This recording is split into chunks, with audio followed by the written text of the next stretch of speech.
Swimming in the Dark by Tomasz Jedrowski.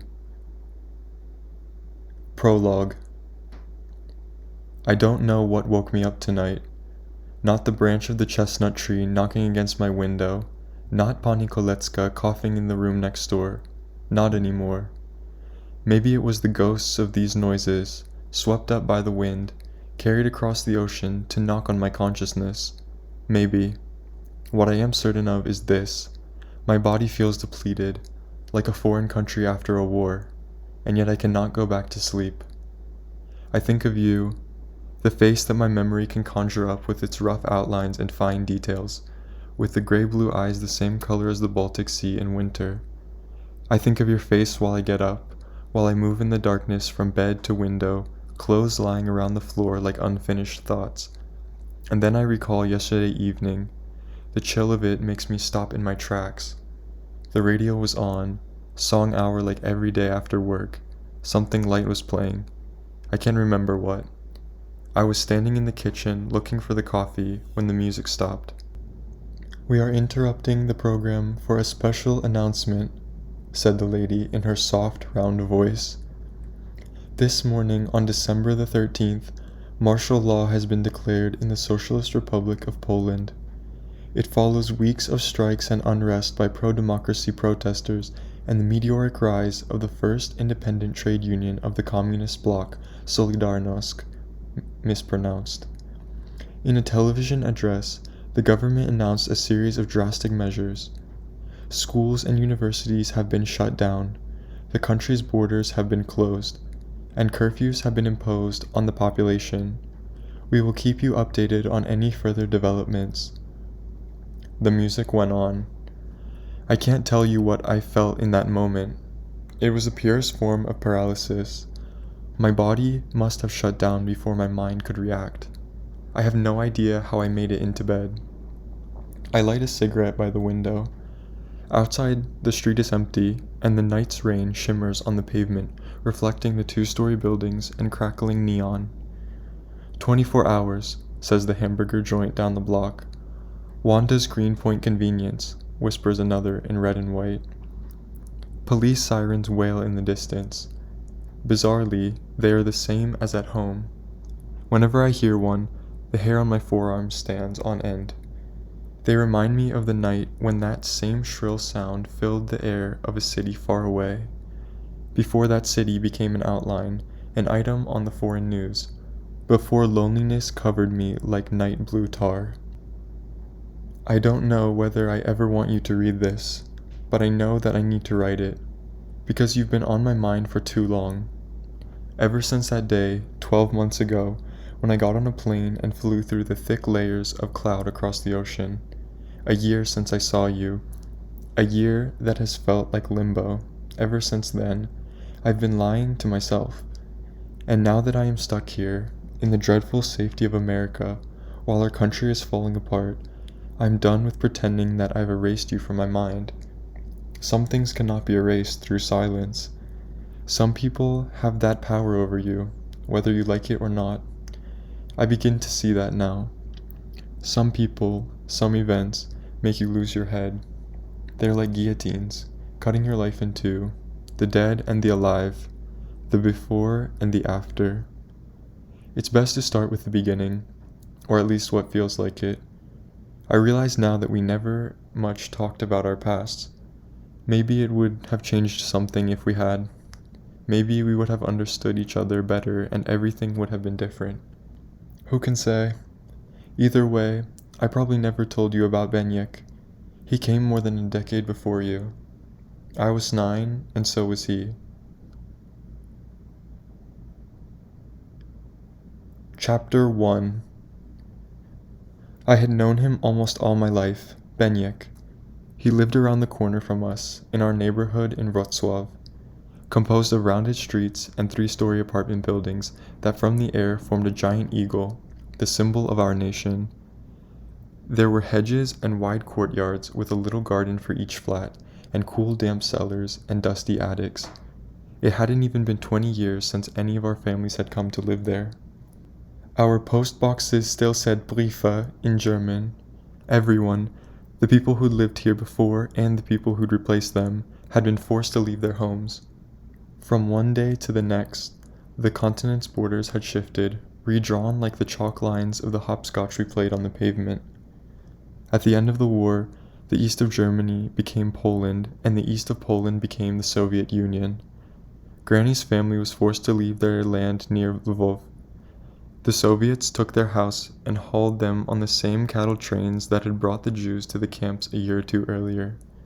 They ended up in Wrocław, a city inhabited by Germans for hundreds of years, in the flat only just deserted by some family we'd never know. Their dishes still in the sink, their breadcrumbs on the table. This is where I grew up. It was on the wide pavements, lined with trees and benches, where all the children of the neighborhood played together. We would play catch and skip ropes with the girls and run around the courtyards, screaming, jumping onto the double bars that looked like rugby posts and on which the women would hang and beat their carpets. We'd get told off by adults and run away. We were dusty children. We'd race through the streets in summer in our shorts and knee-high socks and suspenders, and in flimsy wool coats when the ground was covered in leaves in autumn. And we'd continue running after the frost invaded the ground and the air scratched our lungs, and our breath turned to clouds before our eyes. In spring, on Schmingus Dingus Day, we'd throw bucket loads of water over any girl who wasn't quick enough to escape, and then we'd chase and soak one another, returning home drenched to the bone. On Sundays, we'd throw pebbles at the milk bottles standing on the window sills higher up where no one could steal them, and we'd run away in genuine fear when a bottle broke and the milk ran slowly down the building, white streams trickling like tears down the sooty facade. Beniek was part of that band of kids, part of the bolder ones. I don't think we ever talked back then, but I was aware of him. He was taller than most of us, and somehow darker, with long eyelashes and a rebellious stare. And he was kind. Once, when we were running from an adult after some mischief now long forgotten, I stumbled and fell onto the sharp gravel. The others overtook me, dust gathering, and I tried to stand. My knee was bleeding. "Are you all right?" Beniek was standing over me with his hand outstretched. I reached for it and felt the strength of his body raise me to my feet. "Thank you," I murmured, and he smiled encouragingly before running off. I followed him as fast as I could, happy, forgetting the pain in my knee. Later, Beniek went off to a different school, and I stopped seeing him, but we met again for our first communion. The community's church was a short walk from our street, beyond the little park where we never played because of the drunkards, and beyond the graveyard where Mother would be buried years later. We'd go every Sunday to church. Granny said there were families that only went for the holidays, or never, and I was jealous of the children who didn't have to go as often as me. When the lessons for the first communion started, we'd all meet twice a week in the crypt. The classes were run by Father Klashevsky, a priest who was small and old, but quick, and whose blue eyes had almost lost their color. He was patient most of the time, resting his hands on his black robe while he spoke, one holding the other, and taking us in with his small, washed-out eyes. But sometimes, at some minor stupidity, like when we chatted or made faces at one another, he would explode and grab one of us by the ear, seemingly at random, his warm thumb and index finger tight around the lobe, tearing until we saw black and stars. This rarely happened for the worst behavior. It was like an arbitrary weapon, scarier for its randomness and unpredictability, like the wrath of some unreasonable god. This is where I saw Beniek again. I was surprised that he was there, because I had never seen him at church. He had changed.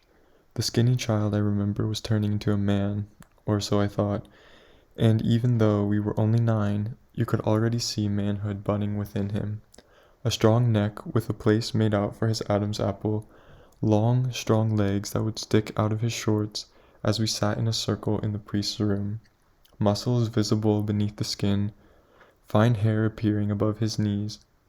He still had the same unruly hair, curly and black, and the same eyes, dark and softly mischievous. I think we both recognized the other, though we didn't acknowledge it. But after the first couple of meetings, we started to talk. I don't remember what about. How does one bond with another child as a child? Maybe it's simply through common interests, or maybe it's something that lies deeper, for which everything you say and do is an unwitting code. But the point is, we did get on, naturally, and after Bible study, which was on Tuesday and Thursday afternoons, we'd take the tram all the way to the city center, riding past the zoo and its neon lion perched on top of the entrance gate, past the domed Centennial Hall the Germans had built to mark the anniversary of something no one cared to remember. We rode across the iron bridges over the calm, brown Oder River. There were many empty lots along the way. The city looked like a mouth with missing teeth. Some blocks had only one lonely, sooty building standing there all by itself, like a dirty island in a black sea. We didn't tell anyone about our escapes. Our parents would not have allowed it. Mother would have worried about the red-faced veterans who sold trinkets in the market square with their cut-off limbs exposed, about perverts, the word falling from her lips like a two-limbed snake, dangerous and exciting. So we'd sneak away without a word and imagine we were pirates riding through the city on our own. I felt both free and protected in his company. We'd go to the kiosks and run our fingers over the large, smooth pages of the expensive magazines, pointing out things we could hardly comprehend: Asian monks, African tribesmen, cliff divers from Mexico, and marveling at the sheer immensity of the words and the colors that glowed just underneath the black and white of the pages. We started meeting on other days too, after school. Mostly we went to my flat. We'd play cards on the floor of my tiny room, the width of a radiator, while my mother was out working, and Granny came to bring us milk and bread sprinkled with sugar. We went to his place only once. The staircase of the building was the same as ours, damp and dark, but somehow it seemed colder and dirtier. Inside, the flat was different. There were more books, and no crosses anywhere. We sat in Benyek's room, the same size as mine, and listened to records that he'd been sent by relatives from abroad. It was there that I heard the Beatles for the first time singing "Help" and "I Want to Hold Your Hand," instantly hurling me into a world I loved. His father sat on the couch in the living room, reading a book, his white shirt the brightest thing I'd ever seen. He was quiet and soft-spoken, and I envied Benyek. I envied him because I had never had a real father, because mine had left when I was still a child and hadn't cared to see me much since. His mother I remember only vaguely. She made us grilled fish, and we sat together at the table in the kitchen, the fish salty and dry, its bones pinching the insides of my cheeks. She had black hair too, and although her eyes were the same as Benyek's, they looked strangely absent when she smiled. Even then, I found it odd that I, a child, should feel pity for an adult. One evening, when my mother came home from work, I asked her if Benyek could come and live with us. I wanted him to be like my brother, to be around me always. My mother took off her long coat and hung it on the hook by the door. I could tell from her face that she wasn't in a good mood. "You know, Benyek is different from us," she said with a sneer. "He couldn't really be a part of the family." "What do you mean?" I asked, puzzled. Granny appeared by the kitchen door holding a rag. "Drop it, Gosia. Benyek is a good boy, and he is going to communion. Now come, both of you. The food is getting cold." One Saturday afternoon, Benyek and I were playing catch on the strip outside of our building with some other children from the neighborhood. I remember it was a warm and humid day, with the sun only peeking through the clouds. We played and ran, driven by the rising heat in the air, feeling protected under the roof of the chestnut trees. We were so caught up in our game that we hardly noticed the sky growing dark and the rain beginning to fall. The pavement turned black with moisture, and we enjoyed the wetness after a scorching day, our hair glued to our faces like seaweed. I remember Benyek vividly like this, running, aware of nothing but the game, joyous, utterly free. When we were exhausted and the rain had soaked through our clothes, we hurried back to my apartment. Granny was at the window, calling us home, exclaiming that we'd catch a cold. Inside, she led us to the bathroom and made us strip off all our clothes and dry ourselves. I was aware of wanting to see Benyek naked, surprised by the swiftness of this wish, and my heart leapt when he undressed. His body was solid and full of mysteries, white and flat and strong, like a man's, or so I thought. His nipples were larger and darker than mine. His penis was bigger, longer, but most confusingly, it was naked at the tip, like the acorns we played with in autumn. I had never really seen anyone else's and wondered whether there was something wrong with mine, whether this is what Mother had meant when she'd said Benyek was different. Either way, this difference excited me. After we had rubbed ourselves dry, Granny wrapped us in large blankets, and it felt like we had returned from a journey to a wondrous land. "Come to the kitchen," she called with atypical joy. We sat at the table and had hot black tea and waffles. I cannot remember anything ever tasting so good. I was intoxicated, something tingling inside me like soft pain. Our communion excursion arrived. We went up north towards Sopot. It was a sort of early summer that erases any memory of other seasons, one where light and warmth clasp and feed you to the absolute. We drove by bus, 40 children or so, to a cornered-off leisure center near a forest, beyond which lay the sea. I shared a room with Benyek and 2 other boys, sleeping on bunk beds, me on top of him. We went on walks, and sang and prayed. We played Bible games, organized by Father Klashevsky.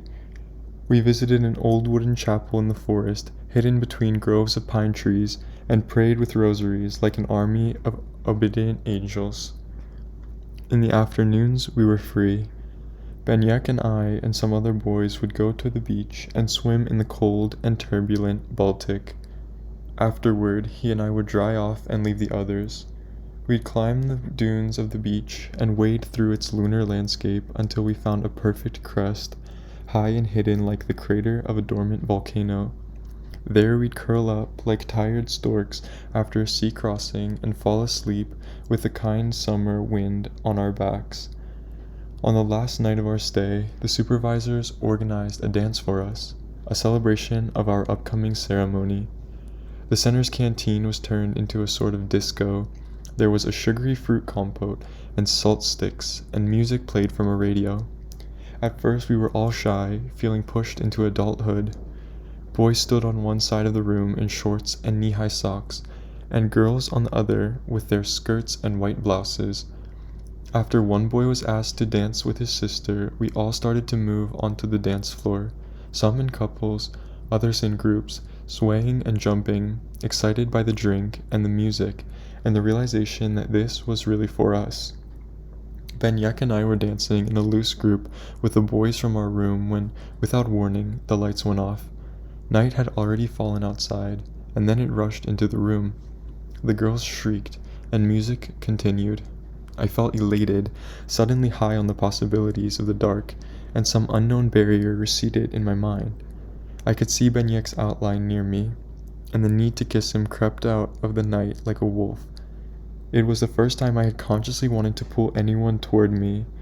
The desire reached me like a distinct message from deep within, a place I had never sensed before but recognized immediately.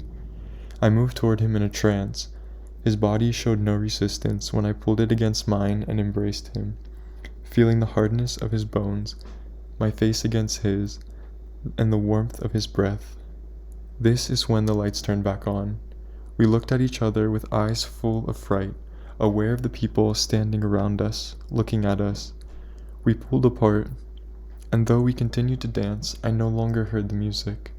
I was transported into a vision of my life that had made me so dizzy my head began to spin. Shame, heavy and alive, had materialized, built from buried fears and desires. That evening I lay in my bed, above Benyek, and tried to examine this shame. It was like a newly grown organ, monstrous and pulsating, and suddenly part of me. It didn't cross my mind that Benyek might be thinking the same.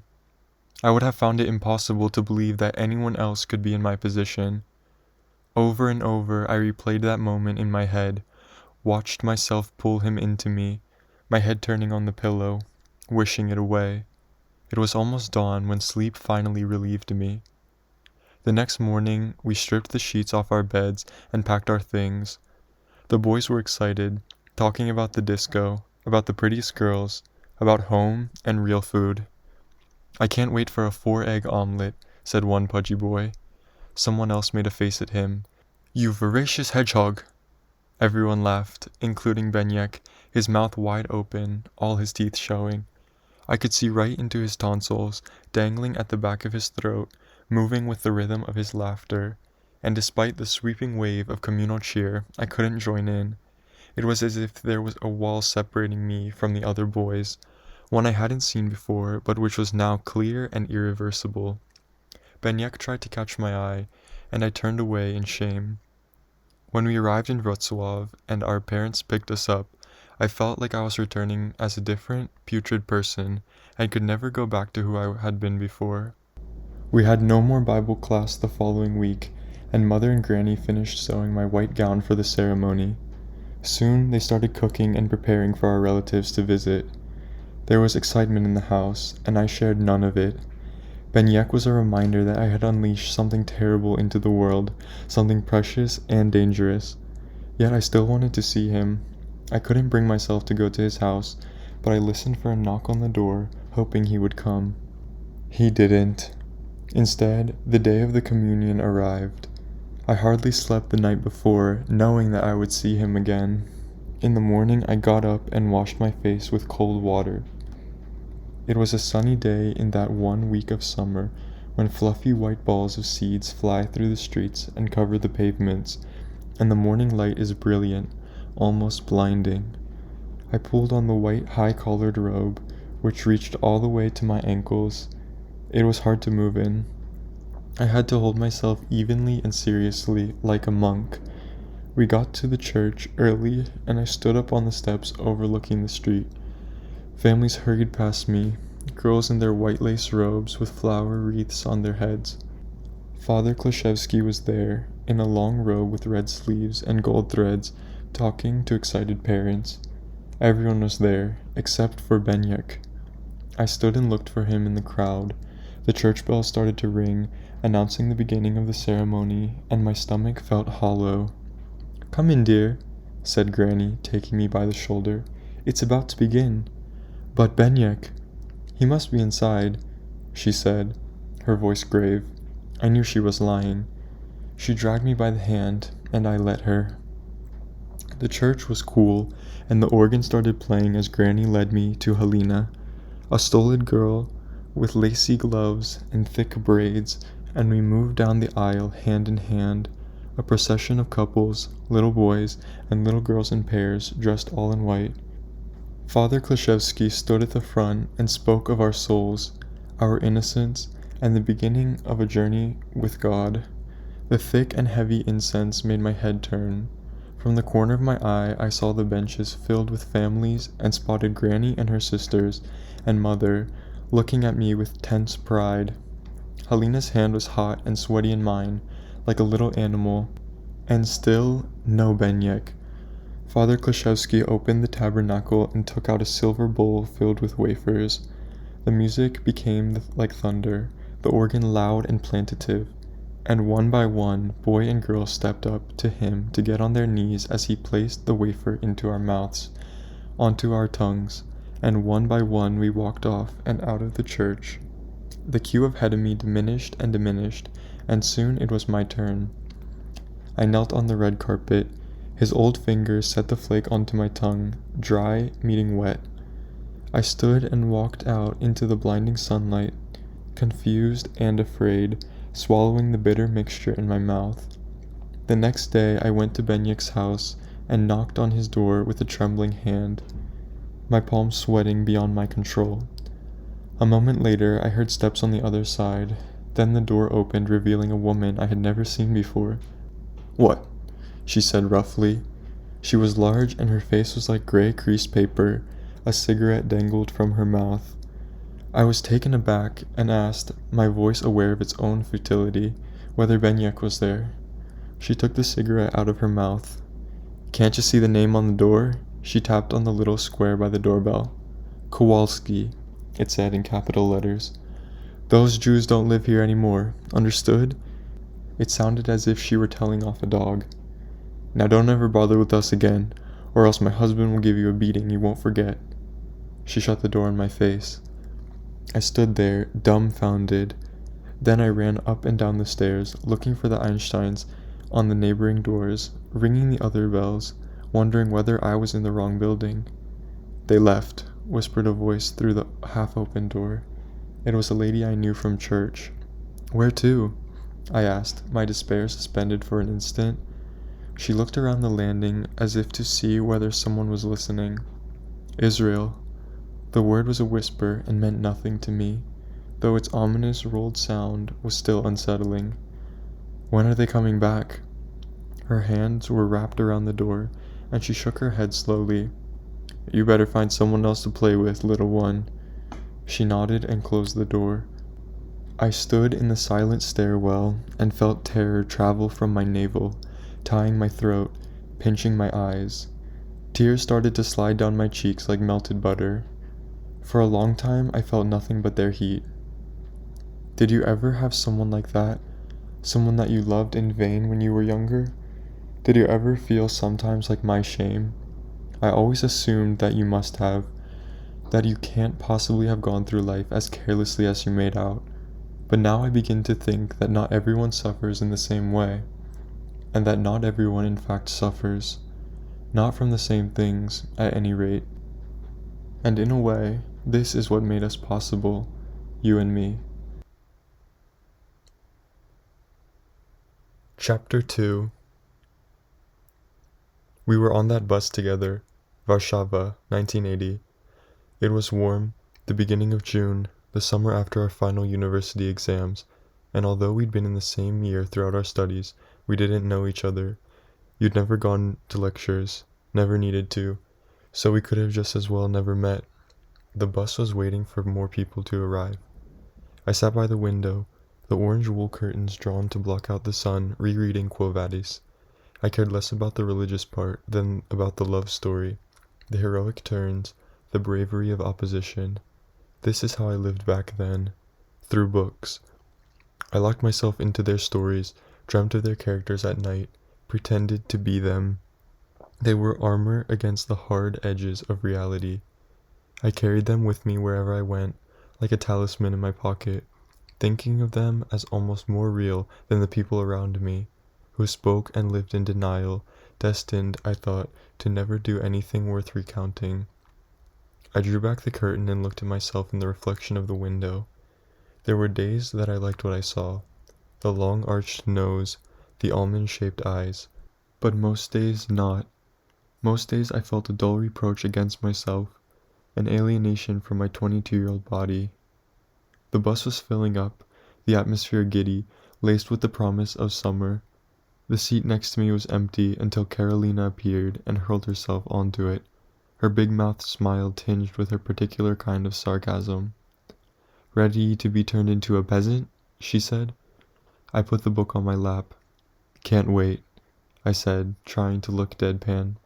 Carolina laughed, throwing back her head. "And I can't wait to see you getting down and dirty in those fields." The bus was almost full now, and the driver climbed in, cigarette glued to his lips, and off we went. We vibrated with the rhythm of the clattering engine. Sun streamed onto my face, and outside, the spire of the city symbol, Stalin's Palace of Culture, reached so high into the soft blue sky it made your neck hurt to look at it. I was strangely elated. I had always liked the act of leaving, the expanse between departure and arrival, when you're seemingly nowhere, defined by another kind of time. This journey reminded me of the ride I'd taken 4 years earlier, the day I'd taken the train to Warsaw for the first time by myself, to come to the capital, to leave my old self behind. I stood on the platform with Granny, 2 large suitcases next to us, a handkerchief in her gloved hand dabbing her glassy eyes. She didn't want me to leave, but she didn't say anything. I was 18, itching to leave. I'd kissed her hastily and gotten on the train, feeling selfish to be leaving her, dragging the suitcases to my compartment, passing smoking soldiers leaning out of the window in the narrow corridor. I settled into my compartment, between men in worn suits and women in hats, drinking tea from flasks and peeling apples and eating boiled eggs wrapped in white lace cloths like christened babies. The train had moved off, and I'd fallen into a lull. Villages sunk in forests rushing past. Selfish. Growing into yourself is nothing but that. Our bus drove onto a bridge to cross the Wisła. The trees were a clear green, and the banks of the river filled with them like a head of dense curls. The smell of linden trees and lilac was in the air, sweet and colorful and intoxicating, submerging the city. The sandy shores were deserted, making the whole embankment appear wild. If it hadn't been for the tops of the gray tower blocks just behind the thickness of the trees, it would have looked as if no human had ever lived here. I turned back to Carolina. She was smoking, her wide lips painted coral red and leaving a mark on the mouth of the cigarette. I can't remember ever having seen her without that lipstick or without the dark blonde fringe that framed her unruly eyes. "You're all right?" she asked, cocking her head. I nodded and couldn't help but smile. I was glad to have her with me. We'd met in first year, and since then she'd become like a sister to me. It was she who taught me half of what I cared to know. She had a stack of under-the-counter books, which we read and discussed together. She'd introduced me to Simone de Beauvoir and Miłosz, to the poems of Szymborska, and the travel accounts of Kapuscinski. Sometimes she'd compare our country with Haile Selassie's Ethiopia and declare we needed a similar revolution.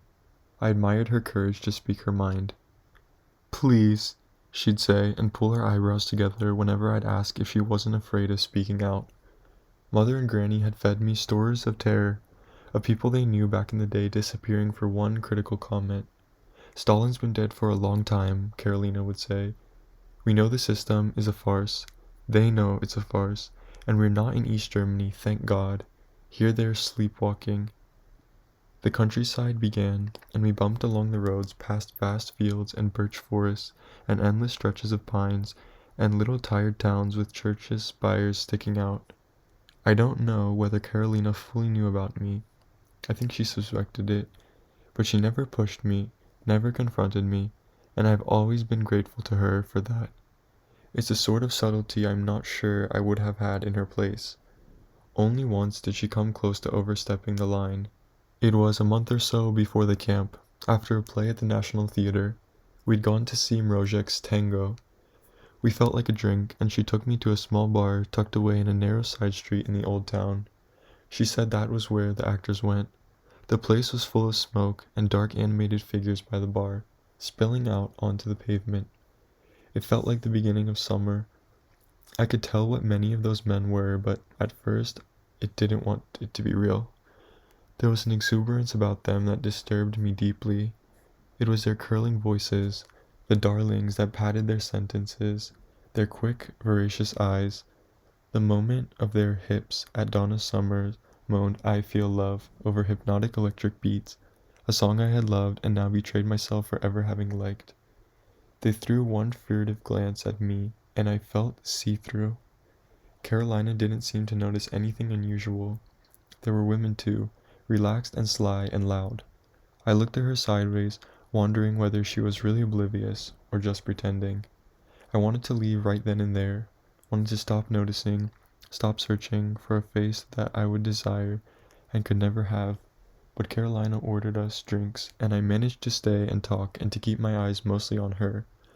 By the time our beers were almost empty, I'd grown restless and angry, asked her why she had brought me there. She was casual, as always. She said a friend had recommended the place. "What friend?" I asked. She made a face like she was thinking. You wouldn't know him." I nodded, smiled ironically. "Fine. Can we leave now?" Her face was unchanged, as if she hadn't heard me.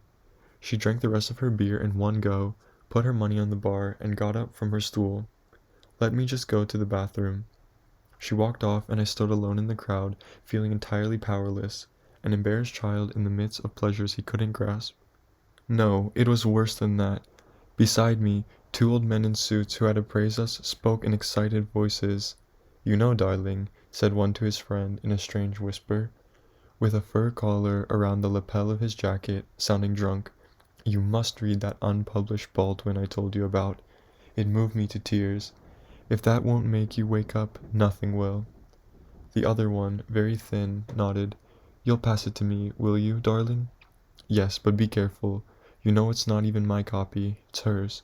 And he pointed at a man in a white silk shirt across the bar, deep in conversation with what looked like one of the actors from the play we had seen, a pretty boy with wavy blonde hair and a small upturned nose.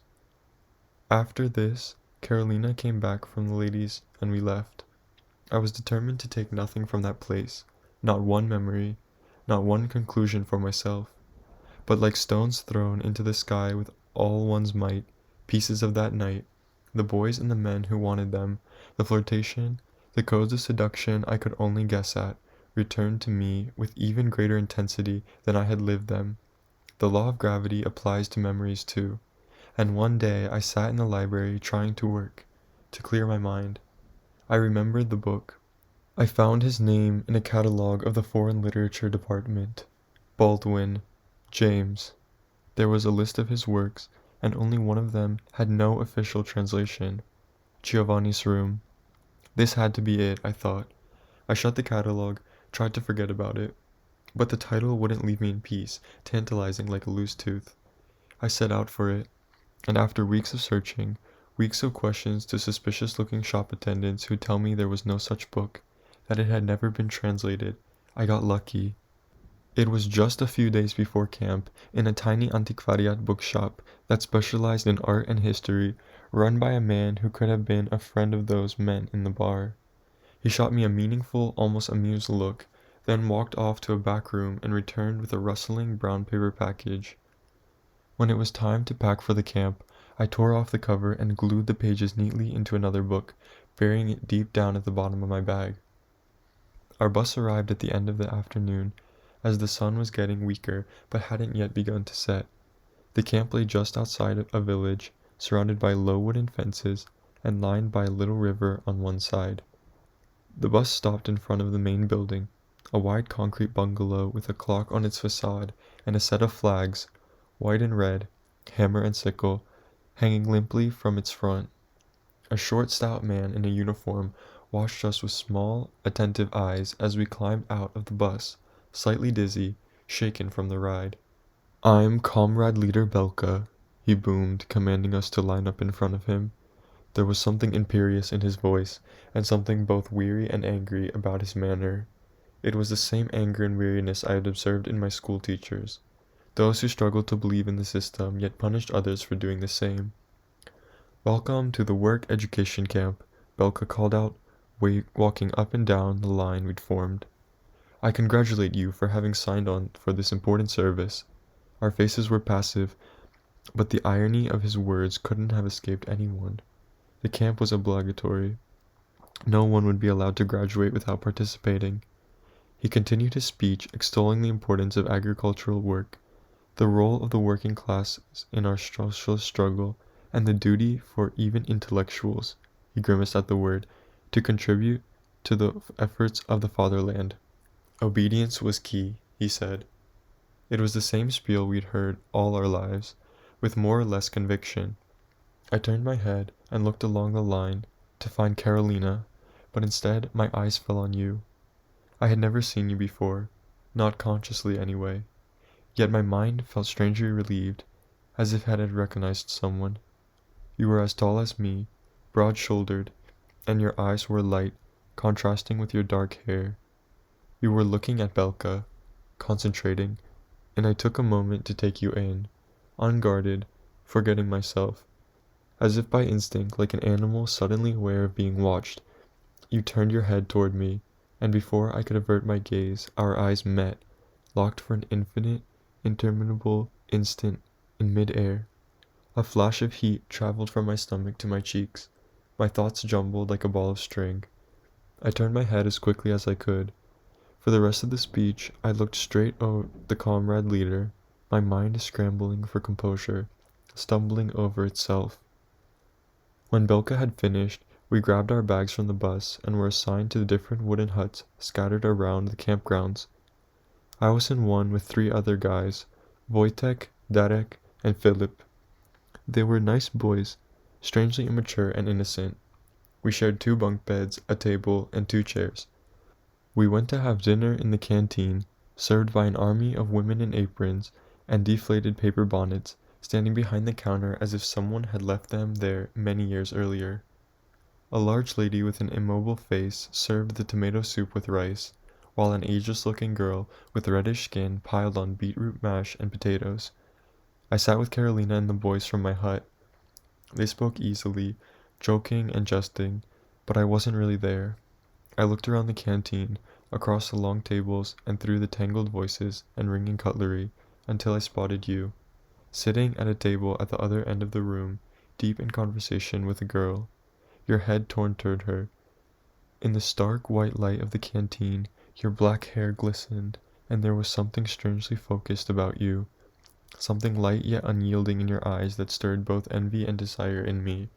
It was as if your presence already overpowered me, like a prophecy I was unable to read. That night I lay awake in bed, the other guys fast asleep around me, the moon pouring in through the half-open curtain. Sharp memories knocked on the door of my consciousness, and what came to me was an old nightmare, one I had often dreamt as a child, one that had descended upon me with cruel frequency before and after Benyek's departure. In it I stood in an endless, overgrown field. Everything was still, as if petrified, and an overbearing silence reigned. There was no one, not just near me or within earshot, but anywhere. With the inexplicable logic of dreams, I was certain that I was alone in this world, the last member of a forsaken race. I looked around and started to see rectangular stones reaching out of the grass, and they were blank and smooth, and I knew they were tombstones. They were watching me. Their stillness made my heart race with panic. Standing there was like an infinite fall. It all seemed so undeniably real, not like a dream, but a premonition. I'd feel violated upon waking up. Outside in the darkness of the night, the branch of a chestnut tree would sway in the wind and scratch against my window like a monster demanding admission, and without thinking I'd get out of bed and tiptoe across the cool wooden floor to my mother's room. We would sleep together, her enveloping me from behind with her arms around my tummy, her stale warm breath above my head, us breathing in unison, small and large, breathing in and out until the morning when the darkness would be gone and Granny would come to stir us, scolding us as we rubbed clusters of sleep from the corners of our eyes. "It isn't right, you two, so close," she once said, waking us. "What's to become of a man if he sleeps in the same bed as his lonely mother?" Her voice took on a raspy tone that came directly from her spiky throat. "Mama, he had a bad dream, and he's not a man, he's still only a child," said my mother, hoisting herself up, taking her hands off me. My grandmother's face remained bitter. "He's growing up, Małgosia, even if you think he's still a boy. And without a man in the house to show him the ropes, in this house of Baba's, who knows what kind of soft man he will become." "Could you please not make everything about men?" cried my mother.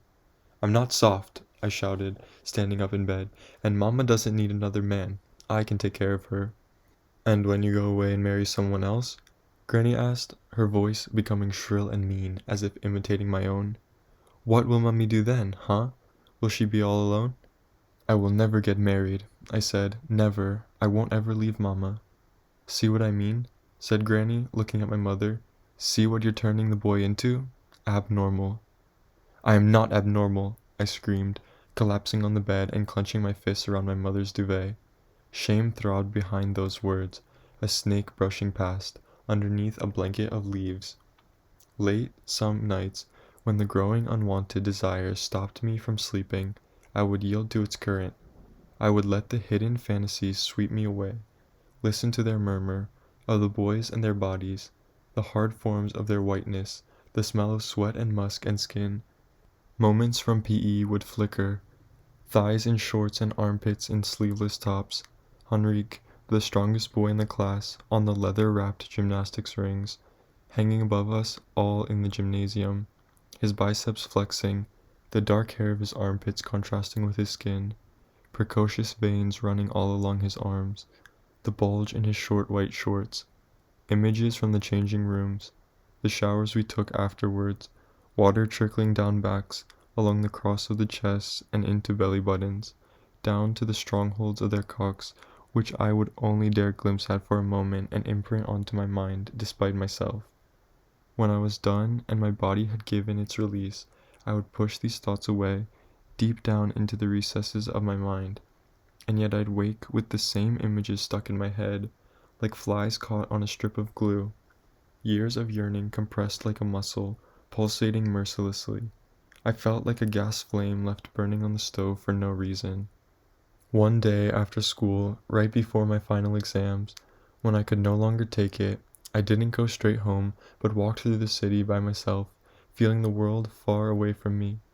I walked without knowing where I was going, taking in the shreds of conversations, of couples dressed for their dates in suits and ties and skirts and blouses, with their hair done, the man carrying the woman's coat and making a joke, looking her over in approval, past groups of girls coming out of school in their uniforms, long blue skirts and white socks drawn to their knees, walking in pairs with their plaited hair dangling behind them like tails, past groups of silent smoking men with red faces sitting on benches, drinking from unlabeled bottles. The city was dirty and broken, layers of soot and age on the facades, nothing clean and nothing clear, a murky second-hand world. It felt like I would never get away, not from myself, and not from this. I walked, and my legs and feet hurt, and this was the only thing that stilled me a little. On the other side of the river, the sun was setting on the cathedral's broken towers. Shops began to close, and men and women in black shoes hurried out of buildings and started queuing for buses. I wasn't going home. I stood near the old market hall, seeing the women leave with their net bags filled with vegetables and loaves of bread, and I walked in, saw the vendors pack up their goods. Upstairs I wandered along the iron walkways and past the little shops, just underneath the massive swooped roof with its lamps and iron elevators. In one shop an old man stood behind the counter, his thin white hair combed neatly across his scalp. There was only one light bulb in the place, hanging from the ceiling not far from his face, and something made me enter. Bottles without labels stood on the shelves behind him. 1 liter, I said. He looked me over with vague curiosity and grabbed a bottle from behind him. I paid him with my pocket money. The bottle was hidden in my coat as I walked towards Staromiejski Park, the one near the river. It was the park where everyone knew the inverts went. I found a bench right outside and watched the mothers and couples clear out as night fell, taking sips from the bottle that burned my mouth and throat, burned right through the inside of me. Pain followed by relief. When I suddenly felt powerful and clouded, I entered the dark mouth of the park. It seemed empty at first. Still, I started to tremble with fear and possibility. There was a bench facing away from the river, lit by the faint moon. I sat down and felt my body shaking and my knees jumping all by themselves. I took some more sips and looked around, my eyes adjusting to the dark. A figure appeared on the path. He approached slowly and sat beside me. I was scared to look into his face. He asked me how old I was, his voice gentle and dry. 18, I lied and sensed him nod. You're a good-looking boy. What are you doing here at night? I knew I was still trembling. He put his hand on my knee, calming my body. You're nervous, no? He said. I nodded, reassured by the contact, finally daring to look at him. It struck me right away how old he was. He could have been my father, and how worn his face, as if life had already claimed the best parts of him, leaving only a husk. And yet his hand on me felt good. He took out a flask from inside his pocket of his jacket and handed it to me. I took a sip, sensing his smell on the bottle top, and, without wanting to, imagined him undressing above me. The power of that possibility intoxicated me, along with the spirit burning my throat. Come on, he said, taking the flask from me and letting his hand travel along my thigh. Let's go. We'll be better somewhere more quiet. He stood without waiting for my reaction, and I followed him. I followed him into complete darkness, toward a hole in the bushes, so black it felt like I was blind. My steps were uncertain. At some point he stopped, me bumping into him, the two of us suddenly facing each other. The darkness was a comfort. It was as if we'd melted into the night and nothing would happen would be fully real. He began to stroke my neck, his fingers rough and calloused, and his sharp breath on my face. My heart was threatening to break out of my chest. With a hurried but practiced hand he loosened the belt of my trousers and pulled out my cock, which welcomed the touch of unknown fingers and summer air. He knelt down, disappearing from my vision, and enveloped me in the warm cave of his mouth. It was the best feeling. It felt like I was gliding down a tunnel, or that it was riding through me. My head thrown back, I saw the stars in the sky. Then I heard his fly sipping and sensed him masturbating rapid, urgent movements that excited me.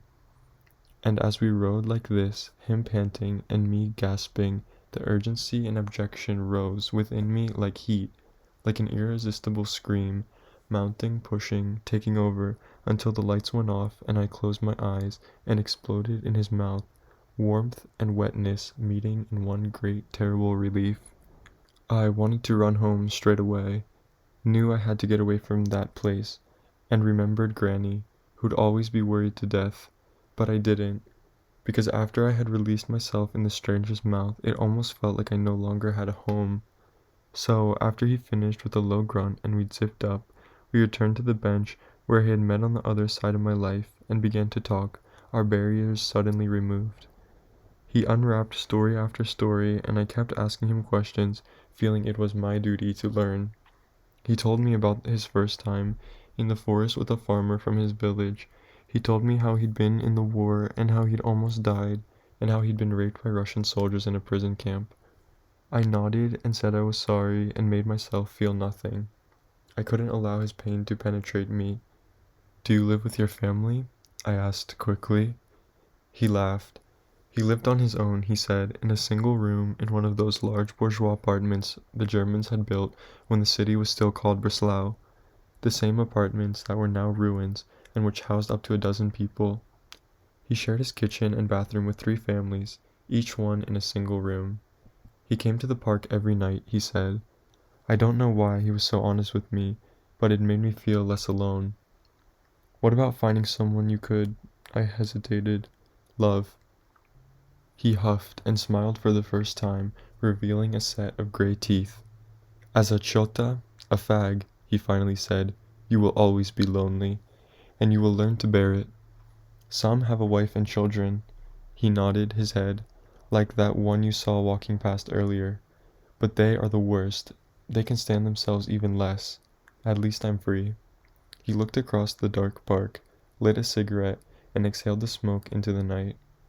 "We give and take love for one night, maybe a couple of weeks, but no longer than that. There's too much resentment, too much hatred. You live for pleasure if you're like this, and hope the police won't stop you. Mind you, they've stopped me a couple times, but I've always managed to talk my way out." His words haunted me for a long time afterward. I had told him my name. He had told me his, and I felt as if I owed it to him. But I never wanted to relapse, to come near the sordid temptation again. I never wanted to be like him. My greatest terror was ending up alone, yet part of me was sure that's how I would end up, and that is what was the worst thing that could happen to someone. I knew I would not be able to bear it. I decided never to go back to that park, never to look at the boys in the class the same way again, to reform myself. After that night when I went home, and Granny ran toward me and asked where I had been, and cried and smelled alcohol in my breath, and slapped me, and hugged me, I decided I would not let the bad in me take over. It was around the time, or shortly after, that I met Yolka. She was a friend of a friend from school, and I knew she liked me. I'd watched her compete in school gymnastics championships, and her body, firm and tall and slim, was unlike those of other girls, whose softness and roundness scared me. One night, at a school dance in the gymnasium, I kissed her little mouth to the sound of Marla Radovich, the song's melancholy filling the room as I tried to get lost in something I knew would never cover me entirely. Just above our heads hung the gymnastics rings, giving off their scent of leather and sweat. That week I took Yolka by the hand and walked her up and down our street. Granny and Mother watched us from the kitchen window. They were beaming with pride. On the first morning of camp, they woke us early, storming into the hut and blowing a whistle, leaving us just enough time to brush our teeth in the washrooms and have some milk soup and tea in the canteen. In the coming weeks, I realized the canteen always smelled of cabbage and had grease no matter what we were having, as if the entire building had been soaked in a concoction of the two shortly before our arrival. Every day we'd queue for something we didn't really want, which gradually became the only thing we knew. After breakfast, we were given our uniforms, a pair of green shorts and a green shirt, the same for boys and girls. They were made of stiff, rough cotton that felt like canvas on my skin. The morning sun was cool on our thighs and arms as we left the hut to assemble once again in front of the main building. The comrade leader's eyes hovered over us with petty satisfaction. "For the coming weeks you'll be picking beetroots from the fields over there," he barked, pointing beyond the camp's fence. He called out names from a list and divided us into teams. When my name was called, I joined a group standing to one side. I didn't recognize anyone except for you. My stomach made an involuntary jump. We went around introducing ourselves, and when it came to you, you shook my hand, yours padded and large and warm, and said your name in a low, clear voice that spoke of natural confidence. I could hardly respond. Your face was broad and solid, well constructed, with high cheekbones like outposts guarding your eyes, narrow and intensely gray blue. "Pleased to meet you," you said. "I'm Janusz." Janusz. Two syllables that rise and fall and follow each other logically, almost inevitably, and whose sound together is so familiar, so natural, that the meaning of its parts remained hidden to me until years later. Ja, meaning I in our language, and Nush, sounding just like our word for knife. The comrade leader's whistle screeched in the air as he gestured us across the camp. I let myself fall behind as the group started to move, pained and relieved to see you walking ahead. We reassembled on the huge field that seemed to have no end and watched as the comrade leader and a farmer from the village, a man with a red face, wearing woolen trousers and an old shirt, rolled up at the sleeves, showed us how to pick the beets, breaking up the earth around them with our hands, grabbing the point where the leaves meet the bulb, pulling hard to tear out the plant with its roots. Each group was given a portion of the field to work, along with baskets and gloves. We had from 9 until 5 each evening to reach our quotas. "And don't procrastinate, comrades," Belka cried, trying to look at all of us at once. "I will be patrolling the fields." The whole operation seemed foreign to me, and as we started working, my body felt like a metal construction, heavy and unyielding. I had to kneel in the brown earth to get a grip on the beets, and my mind was agitated. You were in the first row, as if leading us, moving nimbly with your legs bent and your back straight. The workings of your leg muscles showed just underneath the skin, tendons contracting like strings being drawn, veins running down your lower arms and confounding themselves like rivers on a map. Your hands were strong and bulky, with square nails and fingers thick like screwdriver handles. "Those aren't city hands," I remember thinking. After a while, my body started to ache, but seeing you like that made me push ahead too. The sun grew stronger, throwing its warmth onto our arms and legs, and the backs of our heads. As we moved along, sweat started to form, discreet drops at first, here and there, on the foreheads and on the tips of our spines, and then, as we continued, little streams trickled, fueled by our movement. I pushed on, feeling the pain in my body, but beyond that, sensing that it had started to give way. I was surprised by the energy that lay beyond the discomfort. The rhythm made me move on. The touch of the earth and the feel of the plants become hypnotic. The smell was humid and pungent and fresh. It made me think of Aunt Maricia's garden outside Wrocław, with its berry bushes and fruit trees and places where one could hide, and beyond its fence nothing but fields. I hadn't thought of that in ages. Mother would take me there when I was a child, and I'd play for hours by myself, dig and find worms and beetles and hold the soil, have it crumble between my fingers. tried to eat it. I worked with the earth, forgot myself in it. Farther out there were other groups, all bent over the beats, breathing with effort, the sky open and wide. We broke for lunch, and afterward we had napped in our huts for an hour before going back to work.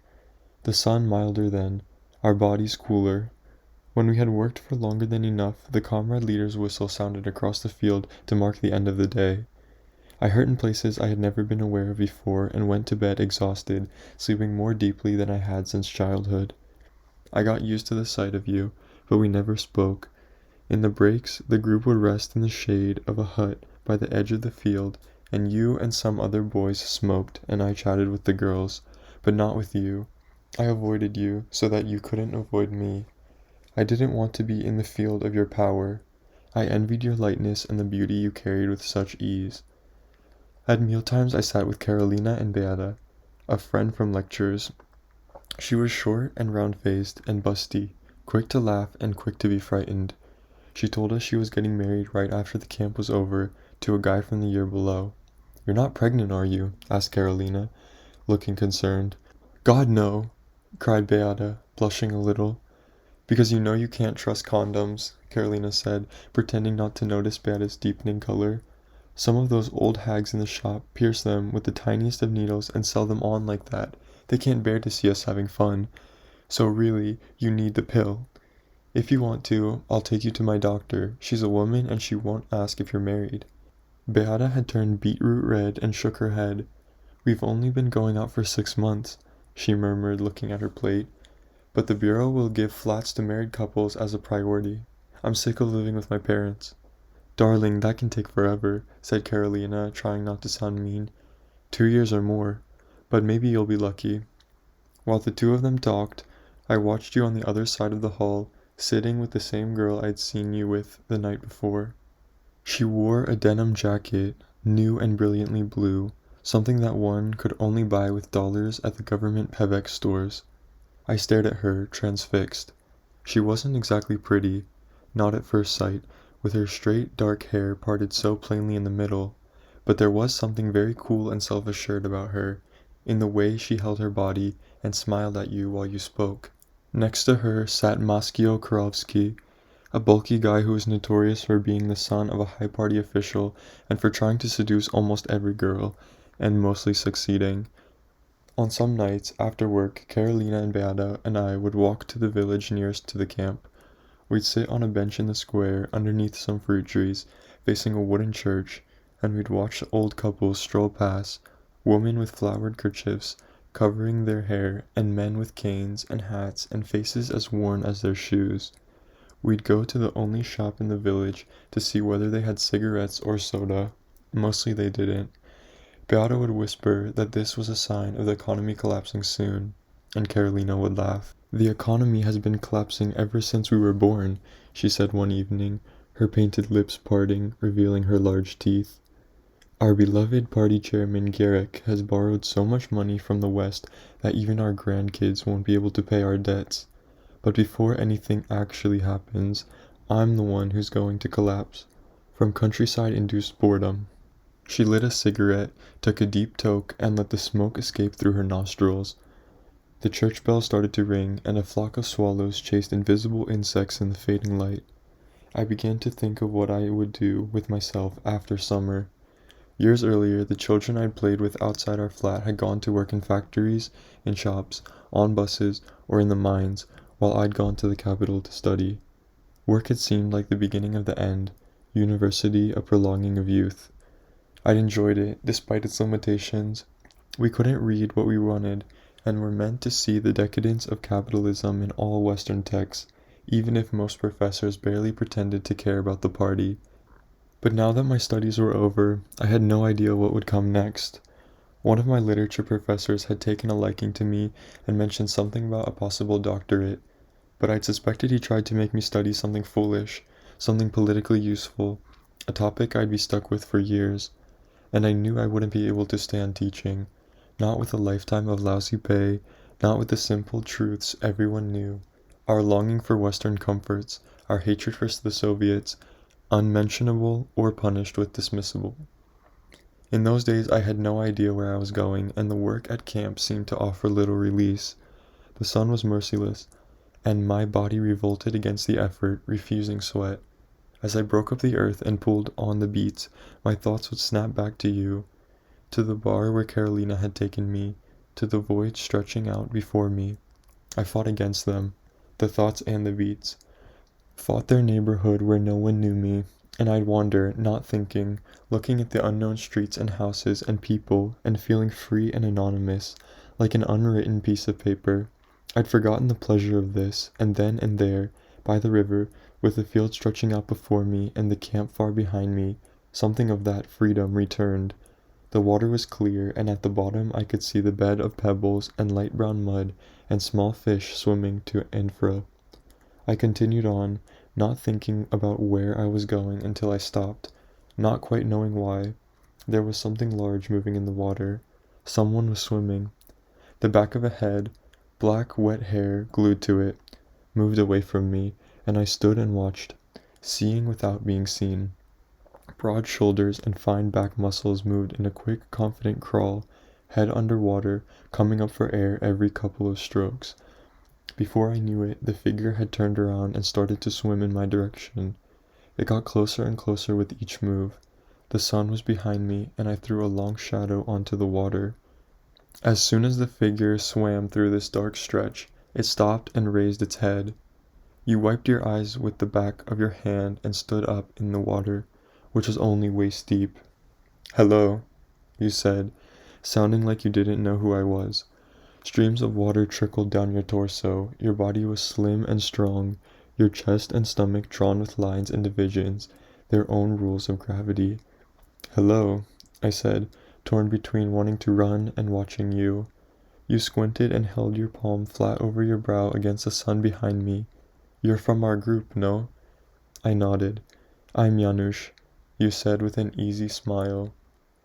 You seemed almost offensively comfortable standing there. I was the one feeling naked. "I'll let you get on. Didn't mean to disturb." I turned to leave. "And you?" I turned back around. "Me what?" You laughed. It was a light and joyous sound, self-sufficient and contagious. "You have your head in the clouds, no? Your name." I laughed too, feeling myself blush. "I'm Ludwik Głowacki." It struck me how little my name meant to me, how absurd it was in its attempt to contain me. You nodded. "Nice to meet you properly. Don't you want to try the water?" Your arms moved around in it. "It's perfect." "Thanks, I don't really swim." You looked at me funny. "You don't know how to swim?" I shook my head. "No, that's not it. I just don't like to do it." "Not even in this heat? Why not?" You laughed, incredulous, your smile mocking and charming. I shrugged and walked a couple of steps backwards. "Maybe another day." "Okay," you said, nodding. "Another day. I'm here almost every evening." "See you then," I said, walking off. After a few steps I turned around, despite myself. Your body was gliding through the water, leaving a trail of ripples on its surface. The next day I saw you more clearly than I had before, as if you'd been drawn against the background of the others. I'd let myself look at you, watch you at work, and when you spoke to the people at your table, especially the black-haired girl with her Western clothes. There was an inherent elegance to your way of being, an ease with yourself and world, as if no fear had ever penetrated your mind, as if the path you walked on was pliable and ready to be molded by your feet. And yet we didn't speak and didn't acknowledge each other, except for a small nod and a small knowing smile you gave me on the field. Other than that, our meeting had been off-site, off the record. That evening I went to the same spot by the river, but you weren't there, and so I lay in the grass and looked at the sky and listened to the water. I wondered whether you hadn't come in order to avoid me, or what else it could mean. Then I sensed movement, a nearby presence, and I got up. There, across the high grass, a body lay on the ground almost hidden. I approached silently. You were lying spread out on your back, one hand beneath your head, the other on your stomach, eyes closed. The hand on your stomach rose, and I fell in the slow and steady rhythm of your breath. t-shirt slightly lifted, revealing your tanned midriff and the path of your fine hair leading down. I stood frozen for a moment, looking at you, afraid you'd wake up and see me like this. Your long eyelashes, the beautiful veins on your arm.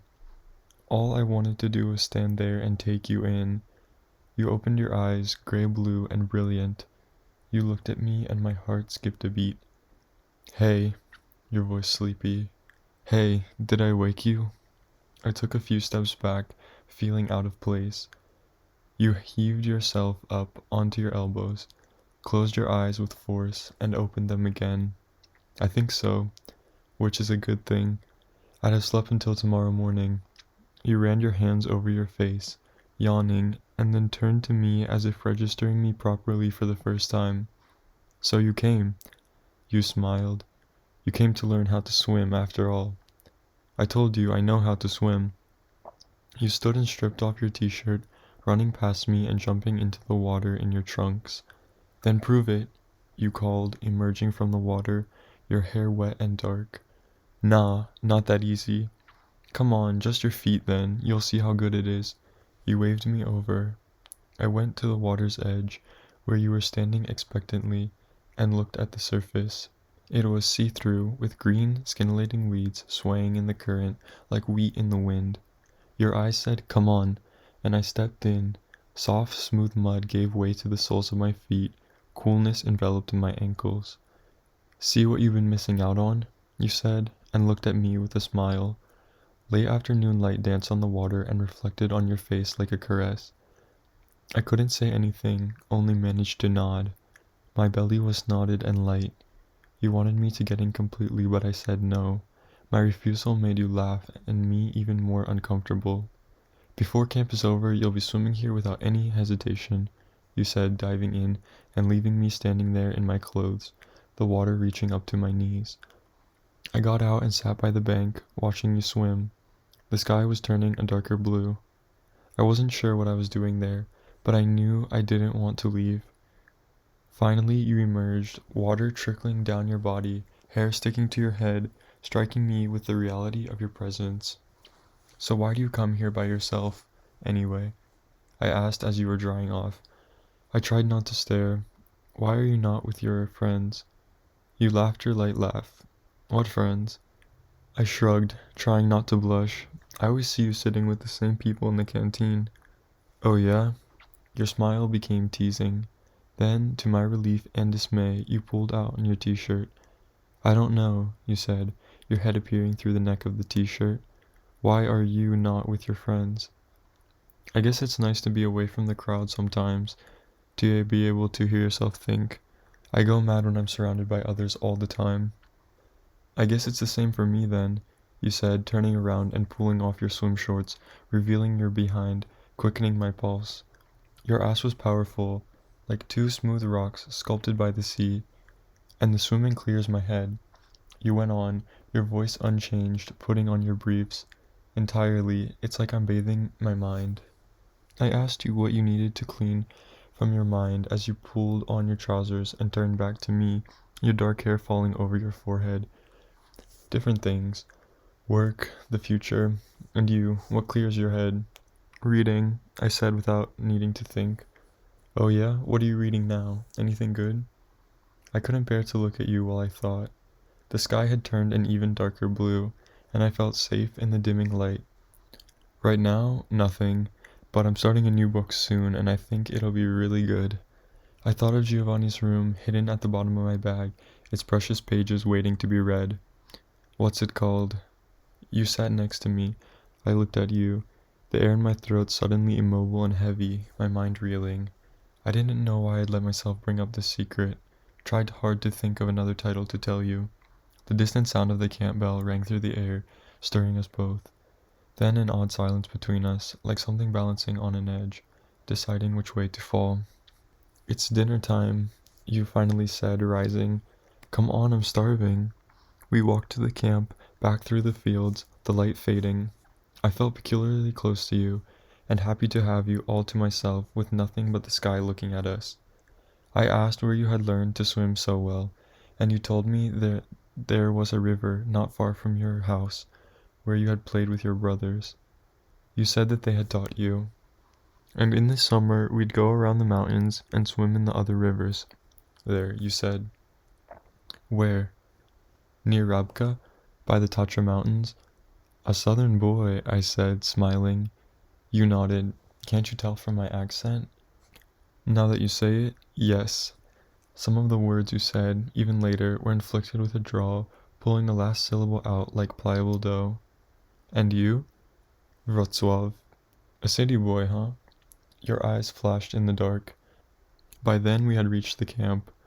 We stopped in front of the canteen as if we'd agreed on it before. See you tomorrow, you said, putting your hand on my shoulder for a moment, and then going in, leaving me standing outside. That night I took Giovanni's room out of the deepest recesses of my bag and started reading it by torchlight after the others had fallen asleep. It scared and comforted me, even just the first few pages.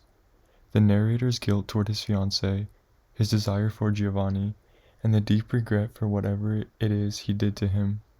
There was something about the rhythm, the language, about the knowledge implied and the sense of internal doom that spoke directly to me. This wasn't distraction or entertainment. Here was a book that seemed to have been written for me, which lifted me up into his realm and united me with something that seemed to have been there all along and that I seemed to be a part of. It felt as if the words and the thoughts of the narrator, despite their agony, despite their pain, healed some of my agony and my pain simply by existing. I lived through the narrator for the next few days, thinking of his life during my work in the field, suddenly knowing that there was a place for me to go that was mine, which was completely my own.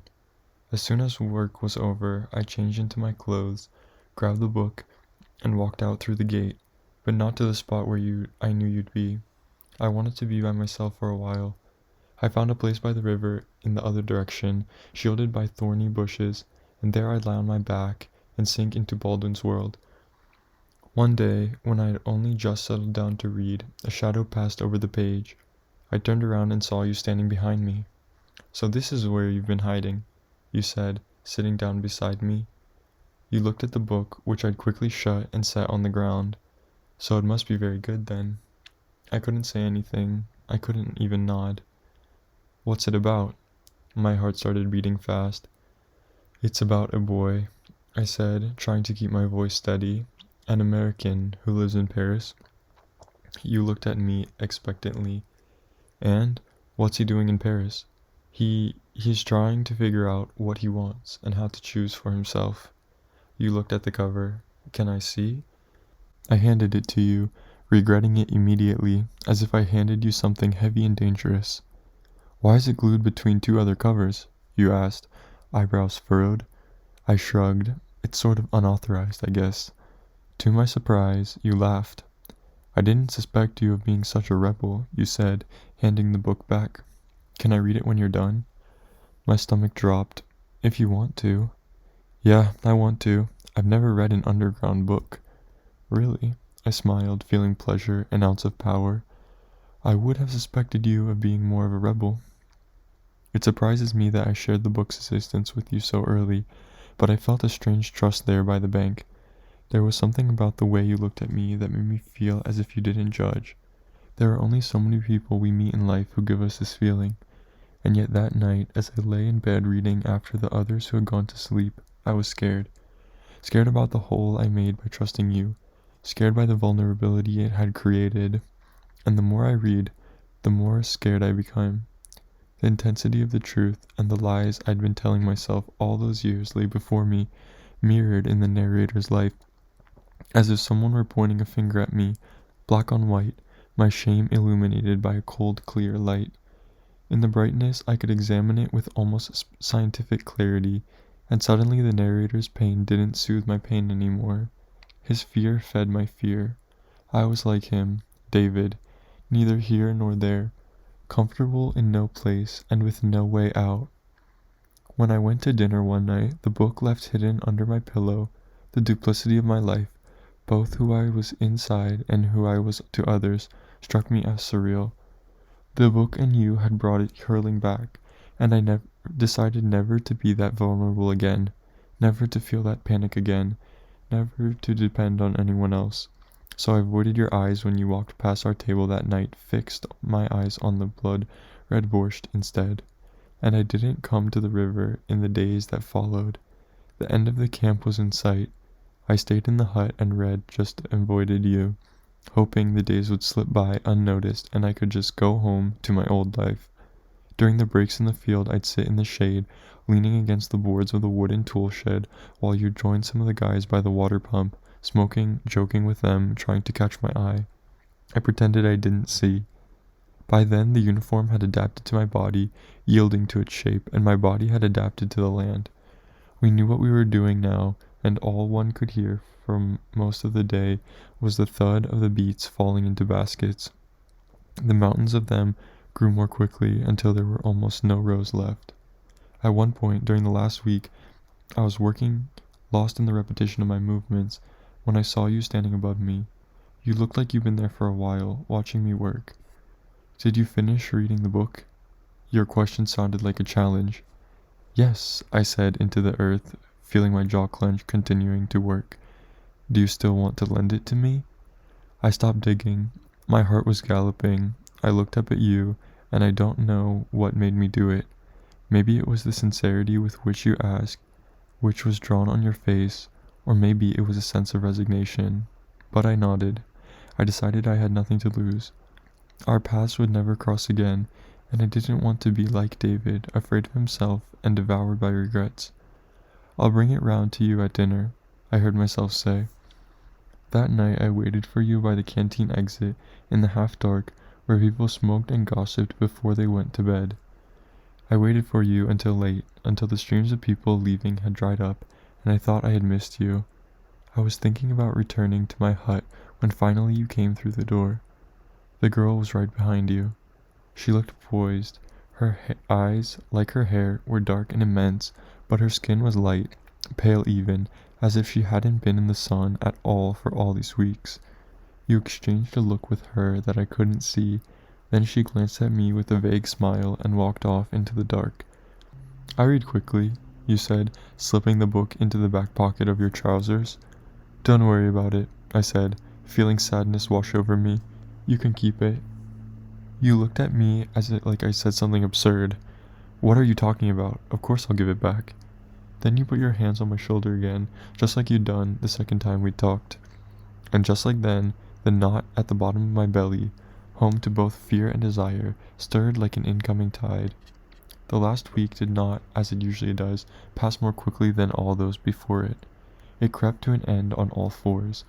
All throughout the week I wanted it to be over, wanted to be liberated from being around you in that state of uncertainty. I still avoided you, still never came to the river, even though it was hot and I longed to dip my feet in the coolness of the water. And yet I kept looking at you when I was sure our eyes wouldn't meet, to see signs of any change in you, but you seemed the same. In the canteen you sat with the same group, and in the field you worked incessantly. On our last evening, the comrade leader made a speech, thanking us for our hard work. Then he ordered us down to the river. We walked in little groups, unsure of what would happen, filled with excitement tinged with dread. But what we came upon were dozens of little boats flopping in the water. We got in, 6 to a boat, me with Carolina and Beata, and the boys from my hut, and we rowed down the river, not toward our spot, but in the other direction, where the forest began.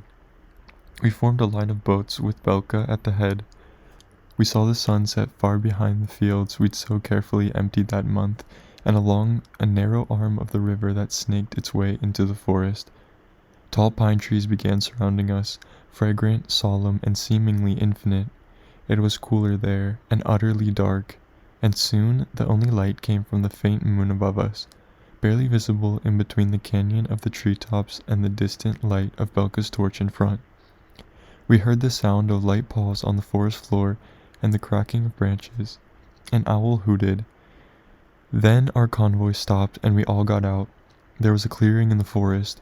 A fire was made that threw light on the ground and warmed us in the cool of the night. Sausages were pierced on twigs. Someone took out a guitar and began to sing, and bit by bit that wild dark place turned intimate. The night was full of noise and crackling and talk. We stood by the fire and drank beer, and the boys talked about their trip to Romania. Far off, in between some trees, I saw you standing with your group, the girl with dark hair and Maxio Karovsky. I observed you for a moment, your profile in the dark, the way you smoked your cigarette, holding it between thumb and index finger. Then I forced myself to look away. Toward the end of the night, I was sitting by the fire by myself, sipping a beer and staring into the flames. I was thinking about the rest of the summer, the rest of my life, and struggling to see anything. It seemed like the only thing that was certain was change itself, unstoppable and careless, like fire eating wood. Then a shadow moved, and you sat down on the log beside me. We didn't say anything for a while. I felt weak. You looked exposed in the light of the flames, and even more handsome, with your red and black checkered shirt, your eyes reflecting the fire. You looked around, as if to see whether anyone was listening. There were many conversations around us, couples dancing, others sitting on logs, singing along to the guitar. "I've almost finished the book," you finally said. And I tried to sound detached as my pulse began to quicken. You looked into the fire. "I like it. I can see why it's not officially published." Our eyes met for a moment, and you smiled. "Why did you stop coming to the river?" I turned my head away. No words came to me. Finally I looked up and saw you looking at me with tenderness. "Don't be scared." The way you said this, softly, perfectly calm, pierced right through me. The flames crackled. I nodded. That's all I could do. You smiled, dissolving the tension, your teeth flashing in the light of the fire. We sat there for a while, in our private silence, worlds shifting in me. "I'm going to the Lake District tomorrow," you said. "I've never been, and I've always wanted to go." And I thought this was the moment, before returning to the city, before real work begins. There are some great places out there, lakes, rivers. I have a tent and all. You paused, and our eyes met again for a moment. "I've been meaning to ask you, do you want to come with me?"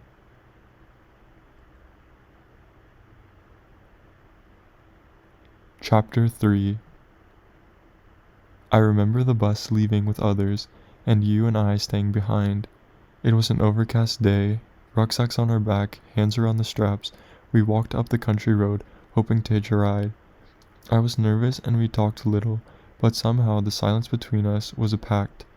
I felt like a small bird set loose, scared and exhilarated by the void before me. The first car that stopped took us east. The driver, a middle-aged man, eyed us from time to time, but asked no questions. We drove silently along country avenues lined with tall chestnut trees, past fields bordered by poppies. I had no idea where we were. We had no map, and there were few road signs, but even if there had been more, the names of the places would have meant nothing to me. While I took it in, this nameless expanse, you slept with your face against the window. At some point in the afternoon, the driver let us out at a country junction. You tore a coupon from your hitchhiker's booklet and passed it to him. "Hope you send it in and win a hairdryer or something," you cried, and swung the door shut. He nodded and sped off into the horizon. A strong, humid wind blew into us. The sky was filled with black clouds, and the air felt electric. Then, as if someone had pushed a button, rain started to fall. There was no maybe, no in-between. It poured without any inhibition, drops heavy like paint, 1,000,000 of them, and us caught in the middle of the road with our bags and no umbrella. "Quick," you cried, "over there by the tree." I followed you, sprinting across a field, our clothes already darkened from the rain. We reached an oak and sat down by its trunk, protected under its roof and leaves. The rain continued to hammer, and the world smelled of water and earth. Then lightning struck before our eyes, a devil fork of neon white on the dark horizon. Thunder followed. We watched the spectacle in silence and awe, pushing our wet hair out of our faces, arms collapsed around our knee. For a long time we sat like that, staring into the sky until the rain became softer. "Don't you wish sometimes you were somewhere else?" The question came to me out of nowhere. You turned toward me. "You mean the West, don't you?" I nodded, surprised by my candor. I never talked to anyone other than Caroline about this. No, you said flatly. Why?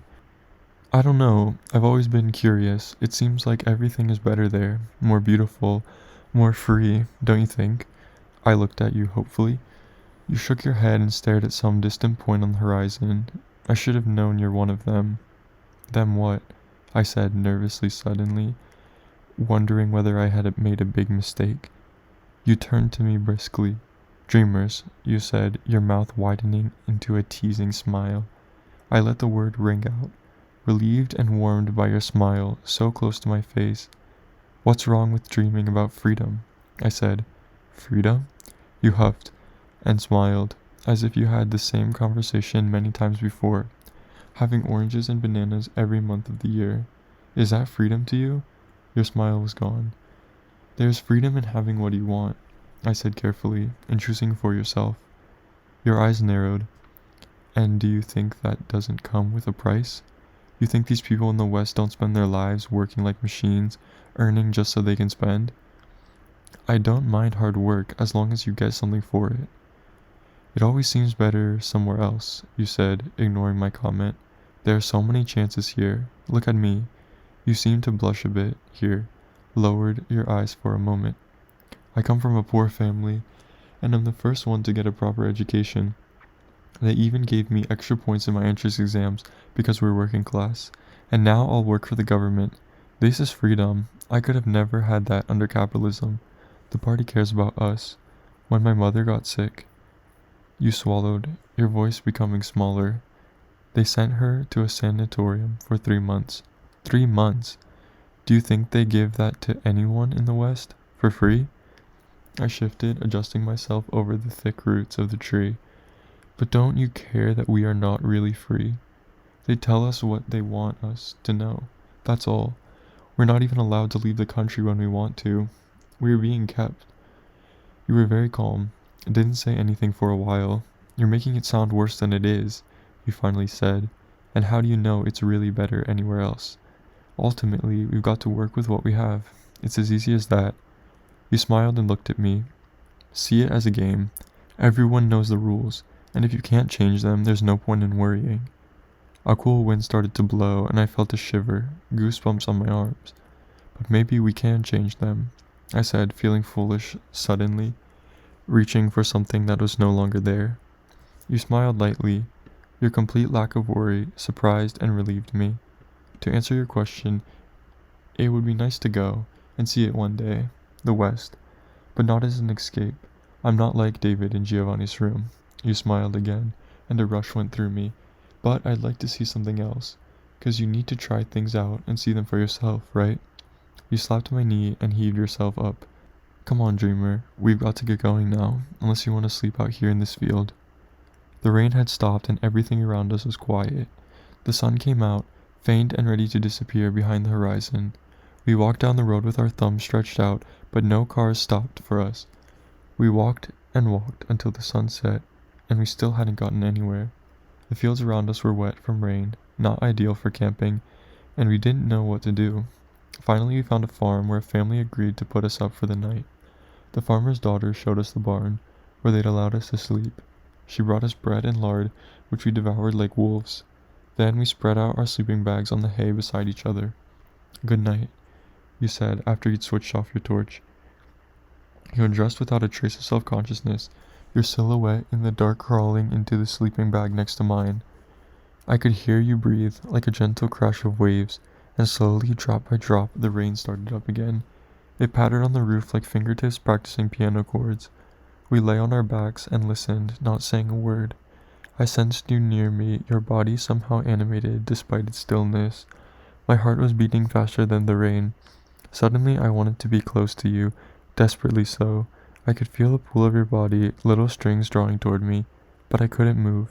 Heartbeats passed, light years of back and forth in my mind, and just when I began to think I would never have the courage, you shifted toward me and placed your head on my shoulder. My heart stopped. I didn't dare breathe. Your head was heavy, like warm marble, and your hair brushed my cheek. I was paralyzed with possibility, caught between the vertigo of fulfillment and the abyss of uncertainty.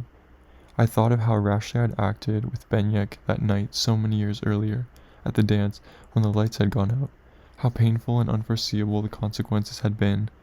Despite that, I had just gathered the strength to think about what it would be like to touch my hand to your hair, that it was the only right thing to do, that now wasn't then, when you whispered, "Good night, Lucio," and shifted away from me. It was the first time you had called me that. You changed my name affectionately. It made the void on my shoulder even more unbearable. "Good night," I replied weakly, turning around, regret washing over me. Your breathing became calm and steady. My mind raced like a crazed horse. The rain carried on through the night. When I woke in the morning, I saw your body rising and falling peacefully with your breath. Through the cracks between the wooden boards, strips of light entered the barn, illuminating you. Your shoulder was covered in little freckles I had never noticed, random and beautiful, like a constellation of stars. I climbed out of the sleeping bag as quietly as I could, pulled on my t-shirt and shorts, clipped on my sandals, and went out into the morning. It was a clear day, and the sun was already up, soft and new like a freshly peeled egg. The air smelled green and yellow and deep, fertile brown. In the daylight, the farmhouse was smaller than I remembered, only 1 story high, made from dark wood with a steep roof of old brown tiles. It looked both ancient and fragile, as if it had stood in this place forever, but might easily be crushed. Just outside it, the farmer's daughter was feeding a group of chickens.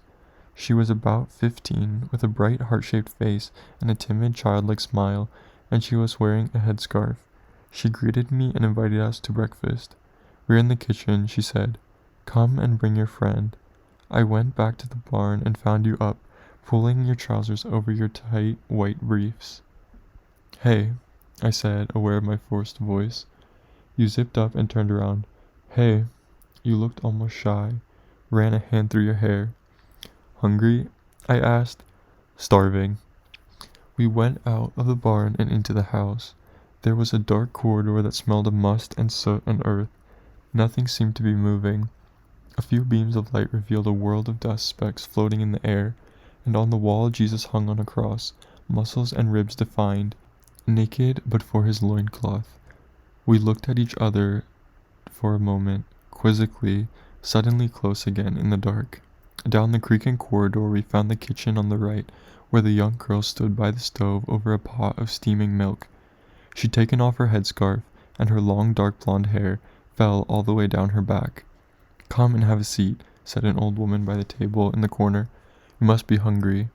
We sat on wooden chairs that creaked under our weight. Everything felt as if it had been covered in dust, worn out by generations of use. The plates were chipped and glued back together. The motifs on the cup faded. Faint, pearly light came from a small window. The old woman looked us over shrewdly, curiously. "My husband is out," she said. "Help yourself." It dawned on me that she wasn't so old after all, and that she wasn't the girl's grandmother, but her mother. We started to eat. There were cucumbers and radishes, a pot of honey, and a hunk of bread. The daughter came over the stove and poured the hot milk into our cups. "So you're students," the mother said. "Yes, ma'am," you said, through a bite of radish, looking more at ease than I felt. "Just finished our studies." She nodded, as if she was agreeing to something uncertain. "Married?" she asked, looking at you. "No, ma'am," you said, shaking your head, smiling at her. "Not yet. I am still young." She laughed in her hoarse voice, revealing a set of missing front teeth. "And you?" she said, turning to me. I could feel myself blush. "No, ma'am." I took a sip of milk to hide my discomfort. My lips brushed against the floppy skin that had formed on top, sending a wave of nausea through my belly, and the liquid scalded the inside of my mouth. I tried to keep a straight face and reached for the bread. She watched us eat with apparent satisfaction. "So you're traveling? Know where you're going?" "Just looking for a quiet spot," you said. "Can you recommend anywhere, ma'am?" She looked out the window, where nothing much of the outside could be seen, only a hazy green from the trees and a vague blue of the sky. "There's a place not far from here where we go and pick mushrooms in the autumn. Travelers don't know about it. It's pretty." Her eyes sparkled, and in one moment I really saw, that she had once been young. I'll tell you how to get there. After breakfast, we rolled up our sleeping bags and packed our things. Just walk about 4 miles straight through the forest from the Marianki Junction, the woman said, standing by the entrance of the house. You'll know when you've arrived. Thank you, you've been very kind, I said. She took my face in her solid waxy hands and kissed me dryly on the cheek. Come and see us on your way back. Have a good trip. In a nearby village, we found a small truck going in the right direction. The driver was bringing a load of cherries up north, and the only space he had for us was in the back, in the mountains of fruit. We had ate beyond hunger. Stuffing our faces, staining our hands, we spat the pits into the passing fields. The sky was infinite and light. It felt as if we were flying through it. Almost every farm we passed had a stork's nest on the roof, with the elegant creatures atop, resting or flying off to look for food after their long journey from Africa. We drove without stopping. We passed people working in their fields with their carts and horses, men and women and children with large wooden hoes. Wildflowers in high yellow fields met the blue sky, and then the land became flatter, and the first tzedkiah came into sight, the first Orthodox churches, black and small and mysterious with their bulbous domes. They signaled a different land, the beginning of wild and unaccountable east, where kings used to hunt for bison, and where the plains are infinite. The driver stopped at an almost invisible crossing, stuck his head through his window. This is it, boys. We jumped off and found ourselves standing at the mouth of a pine forest. Are you sure? I asked. He nodded and wished us good luck, then drove off, leaving a cloud of dust behind. We looked at each other, hesitating. Are we sure about this? I said, suddenly aware that it was just you and me again, nervous like on the first day I'd met you. What else can we do? You said calmly, smiling. Let's go. You put your hand on my lower back and pushed me with you into the forest, sending a shock of warmth through my body. There was a narrow path, just like a woman had said. We walked into the sea of pines. Inside, it was cooler and darker than in the heat of the sun. Side by side, we walked on a bed of dried needles the color of cinnamon. The previous night floated on the surface of my mind like a buoy. The rain on the roof, the weight of your head on my shoulder. I tried to shake it off. You were wearing the same white linen shirt as the day before, dried overnight, cherry-stained, unbuttoned to reveal your collarbones, the dark halos of your nipples guessable beneath the fabric. As the forest grew denser and thicker, the sky seemed farther away, and the sunlight barely reached us, but the small path, made by the feet of those who'd walked before us, was always there. You walked ahead, swiftly, and I followed. We didn't speak, and you never turned around to check whether I'd fallen behind, as if there were a thread attached between us. They were nice, weren't they? I said at one point to fill the silence, to cover my thoughts. You nodded without turning round. Yes, they were. You seemed as deep in thought as I was.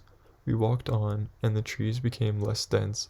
The sun trickled through again, and not long after, in the distance, we could see the forest ending, something shimmering there. We quickened our steps, almost ran then. As we came to the last row of trees, we saw it, a clearing filled with a large, brilliant lake, lined by high grasses like a secret. We moved closer, my knees weak with discovery. The water's surface glistened in the afternoon light, a deep, calm blue. There was not a soul around. We walked to the edge and let our bags drop to the ground, looking across the lake, gleaming like a mirror hit by a midday sun. The forest was all around us, and we were in its center, protected and soothed by this glittering eye. We have arrived, I whispered. You nodded. She didn't promise too much, that old woman. Your cry was sudden, jump-starting you into action. You stripped off your clothes, abandoned them one by one until you were completely free, the white of your ass contrasting with the brown of your back, jumping in with a scream that echoed across the clearing. You re-emerged with a triumphant smile. You coming? First I slipped off my sandals, then my shirt, which I folded carefully and laid on a soft spot on the ground. I took off my shorts, and then, with a flicker of hesitation, my underwear. You had turned away, swum a little way off. I stood there, feeling the wind graze my chest, tickle me between my legs, and looked at the water. I couldn't see through its body, couldn't assess its contents, but I slipped in, and the water embraced me completely, softly and coolly. I felt myself anew, as if something in me had been switched on after a long time. It was a sensation of lightness and power and total inconsequence. I began to move, and every movement propelled me forward. The sky above was lighter than the water, specked with tiny clouds. I was conscious of the unknown underneath. "See? You can do it!" you screamed from across the lake, ecstatic. I was calm. My body moved in your direction, and you looked at me, suddenly calm too. With your arms outstretched to the sides, you were like a ballet dancer hovering flight. Under the surface of the water, something warm rattled in my belly. I approached until I could see the drops of water on your forehead, on the tip of your nose, and in the corners of your mouth. We didn't say a thing. We looked at each other, already beyond words. You were there, and I was there, close breathing, and I moved into your circle, all the way to your waiting body, and your calm, open face, and the drops on your lips. Your arms closed around me, hard, and then we were one single body, floating in the lake, weightless, never touching the ground. That evening, as the sun began to set, we pitched the tent underneath a large pine. It was still warm, and the lake had turned black, and cicadas sang calmly, and there was no light anywhere but the thin slice of moon. We lay down on our sleeping bags. Wind blew softly against the tent, and the only sound was that of the tree above us swaying along, its needles rustling and whispering to themselves. We lay on our backs, hands folded beneath our heads, our elbows touching lightly. Through the flaps in the tent's roof, we saw the sky filled with stars. They were tiny, and they didn't seem to be many, but the closer you looked, the more there were there. You could never hold on to them all. Looking at them made my head spin warmly. "I'm glad this happened," I said, enjoying the sound of my voice and its gentle vibration in my body. "Me too." You turned your head toward me, your eyes bright. "I knew it would be happening since the beginning," you said, smiling. "Oh yeah. Yeah. When you looked at me that first day when we arrived, you're easy to read." I laughed and pushed against you. "Oh yeah?" You smelled of water and pines. There was a softness and there was a hardness. I could sense your tan under my fingertips, and with your strong, solid hands you drew me afresh, creating me, the small of my back, my inner thighs, and you. Your back, your chest, your stomach, your thighs, your cock, hard and impossibly close beneath the softness of your briefs, caressing my palm, obvious, world-shattering, demanding. We moved fervently, struggling. There was so much I could not get enough of, so much I would never be able to grasp or possess, no matter how much I tried. And we tried, covering ourselves with each other, merging into one, pulling, following the pool, letting its current take over. Our sighs were shared, refused to release us. The night reminded me of the Easter bonfires I would watch as a child in the park nearby, where the pyramid of wood burned from the top to bottom, chasing the ghosts of winter, bringing a thaw, releasing the warmth from the dormant, the resting. The flames would hypnotize me. I'd merge with them, with their dancing, destroying, and bearing. We'd played this struggle, breathless and elated, heads light and filled and spinning, until exhaustion, until we released ourselves onto each other and fell asleep entangled like weeds. I don't know how many days we stayed at the lake, because each one was like a whole world, every moment new and unrepeatable. In a way, these felt like the first days of my life, and as if I'd been born by that lake, and its water and you, as if I'd shed a skin and left my previous life behind. The lake and the forest became our territory. We fished, making rods from branches and using bits of bread as bait, and we grilled the fish, flat and gray and delicious, over the fire and ate them with our fingers. We walked into the forest behind the lake and found berry bushes and small clearings the size of living rooms, where branches hung over beds of white flowers. We'd lie down and make love, falling asleep afterwards. We'd wake in hazy happiness with the sun still above us, and when we'd walk back to the tent, the only thing we'd leave behind was the shape of our bodies in the flattened grass. The lake cleaned us every morning and evening.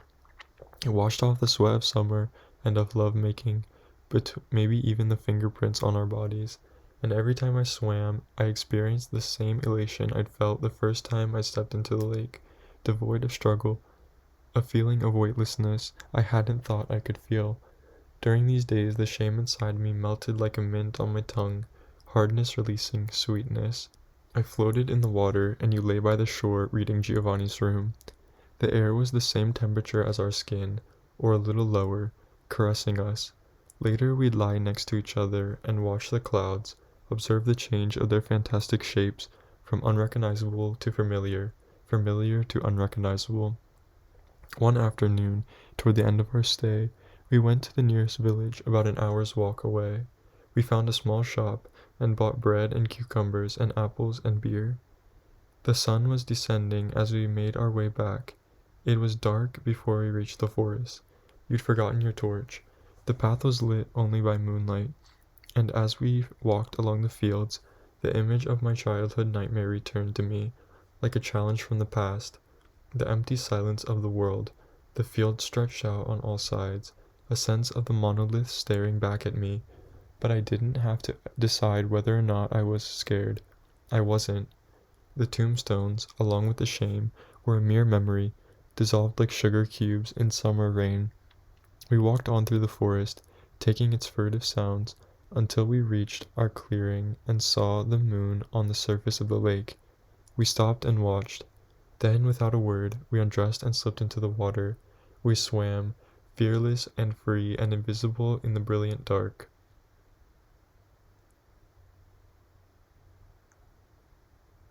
Chapter 4. Night fell particularly early today, and outside the city glimmers across the other side of the river like a sequined dress of steel. I was hungry when I got home and decided to make a sandwich. The bread is white and already sliced. Over here, all you have to do is chew. I buttered the bread and sprinkled sugar on it, and it's not the same as home, but it did the trick. Then I picked up the phone and dialed Granny's number. The signal was busy. I've been trying for days. I tried not to worry and wrote her a letter instead, asking how she was. Of course they will open and read it before she does, but I no longer care. After that, I switched on the TV. The news is getting worse. They're hunting down the opposite direction, arresting the key figures of Solidarność, dispersing the underground, hunting down trade union leaders. Probably torturing them, said the presenter, her face pretty matter-of-fact. I believed it. I don't want to, but I cannot help myself. I wonder, are you involved? That's the question that follows me around like a shadow. Would you still defend the party now? Maybe the worst thing is that I have no one to speak to, no one who could open the window on this stale air of speculation. I know that eventually I will need to find someone to trust. At the office, they ask me how I am every day, about a dozen times. It took me a while to understand why they were so baffled by my attempts to answer, to understand that my answer isn't the point, that asking is. So now I say that I'm fine. I even attempt a smile, but I sense that either way, my foreignness somehow absolves me from their judgment. To them, it must explain my strangeness completely. When I was still a child, Mother and Granny would lock themselves in my mother's room every evening. I never knew what they were doing in there, and they never allowed me in. Whenever I asked, they'd say that I wasn't old enough to know. And you mustn't tell anyone we do this, Mother would say, crouching down to my level and placing her large, hard hands on my shoulders. You understand? No one. If you do, something bad might happen to us. Her face was tense, the deep worry lines above her brows making her look spent. Are you doing something bad? I asked, scared. No, my darling, her voice mellowed. But even when you don't want to do bad things can happen to you. Why? She tried to look soft, but the lines on her forehead didn't disappear altogether. This is how it is. They wouldn't say anything more, no matter how much I begged. I would put my ear to the door, but all I could hear was a very low sort of crackling, indistinguishable voices. I couldn't see anything. The keyhole was filled with the key. Much later they'd emerge from the room talking in urgent, hushed voices, sometimes sad, sometimes almost joyful. And though I was used to their nightly ritual, it still frustrated me to be excluded from its secret. The day I learned that Benyek and his family had gone, my mother came home and found me in my room, wrapped into myself, crying. She must have known this is serious because I didn't cry often, and when she asked me what the matter was, tears choked my words. She sat on the bed, and I put my head on her lap, the material of her skirt cool against my cheek, her arms around me. I continued to cry, encouraged by her comfort, letting the tears out until there were none left. She stroked my hair, and when I calmed down, I told her I had gone to see Benyek, how that strange woman had opened the door, and what the lady from the church had said. "Why did they leave?" I asked. "Will they come back?" I could see indecision in her eyes. Before she could speak, Granny appeared in the door as if she'd been listening all along. "I think he is old enough now," she said, looking at my mother gravely. "He needs to know." Mother looked from her to me, silent for a moment. "Lucio, you won't say anything, will you?" I shook my head, suddenly jerked out of my sadness. She looked at her watch. "Come on then." We went into her room, where Granny closed the door behind us and shut the window and drew the curtains. It was still light outside, and children were playing hopscotch in the street below, hopping and skipping across the pavement. "First of all, you need to be quiet," said Granny, pointing at the wall we shared with the neighbors. "Don't ask any questions until it's over. Just listen." She walked to the dresser and lifted the protective cover off the radio, revealing its compact body, the dark, smooth wood glistening in the light. We placed 3 chairs around it and sat down. Mother pushed the black button and carefully adjusted the indicator. At first there was nothing but a low crackling. Then there was music, a flute playing a jolly tune. The music ended, and I could feel Mother and Granny's body tense. A voice began to speak. "This is Radio Free Europe, broadcasting live from Munich, West Germany. News at 8 o'clock, Monday, the 21st of June, 1968. The man's voice was different from the voices that usually came out of the radio. It was calmer, less aggressive. He wasn't shouting or proclaiming. Mother and Granny sat frozen, their hands holding up their chins and covering their mouths. I tried to concentrate like them, but I didn't understand much of what was said. He used many words I didn't know, acronyms that meant nothing to me. It was like another language. At one point he mentioned Israel, those jagged syllables that had become so potent in only a day. I tried to guess the meaning of all of it, but only saw blanks. When the program was over, Mother moved the indicator back to another station and turned the volume up. This, I discovered, is what she would do every night, so no one would ever know that they had listened to the forbidden station. And while the music played, they began to explain. They explained about the Jews, that there had been many in Poland before, for thousands of years, that most had been killed in the camps and that the Germans had set up during the war. Granny recalled seeing her neighbors forced onto trains, never to be seen again. Of course, we weren't really taught this at school. We were taught that the Germans had suppressed the Poles, and how our Russian brothers had saved us. Jews weren't Polish, of course. Some Poles still blamed them for the war. That year, Mother said, there had been unrest, student strikes all across the country. So the party had turned on the Jews. They had called them traitors, dismissed them from their jobs. This is why Benyek's family had left. Once they were gone, no one ever spoke about them again. One day your country is yours, and the next it isn't. Benyek's departure spelled the end of my childhood, and of the childhood of my mind. It was as if everything I'd assumed before had turned out to be false, and as if behind every innocuous thing in the world lay something much darker and uglier. Every evening now, Granny and Mother would let me into the little room. We'd huddle together by the speaker, silent and serious, leaning forward, listening to the voices from across the wall, and after the program was over, Granny and Mother would explain something new about our history.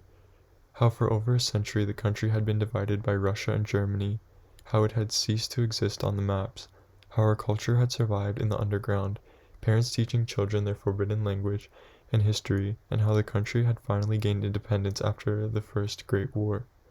They taught me about the second one too, the side we were never told, how after years of occupation the people of Warsaw rose up against the Nazis, how the Soviets arrived, and how, instead of helping the uprising, they stayed on the other side of the Wisła and waited.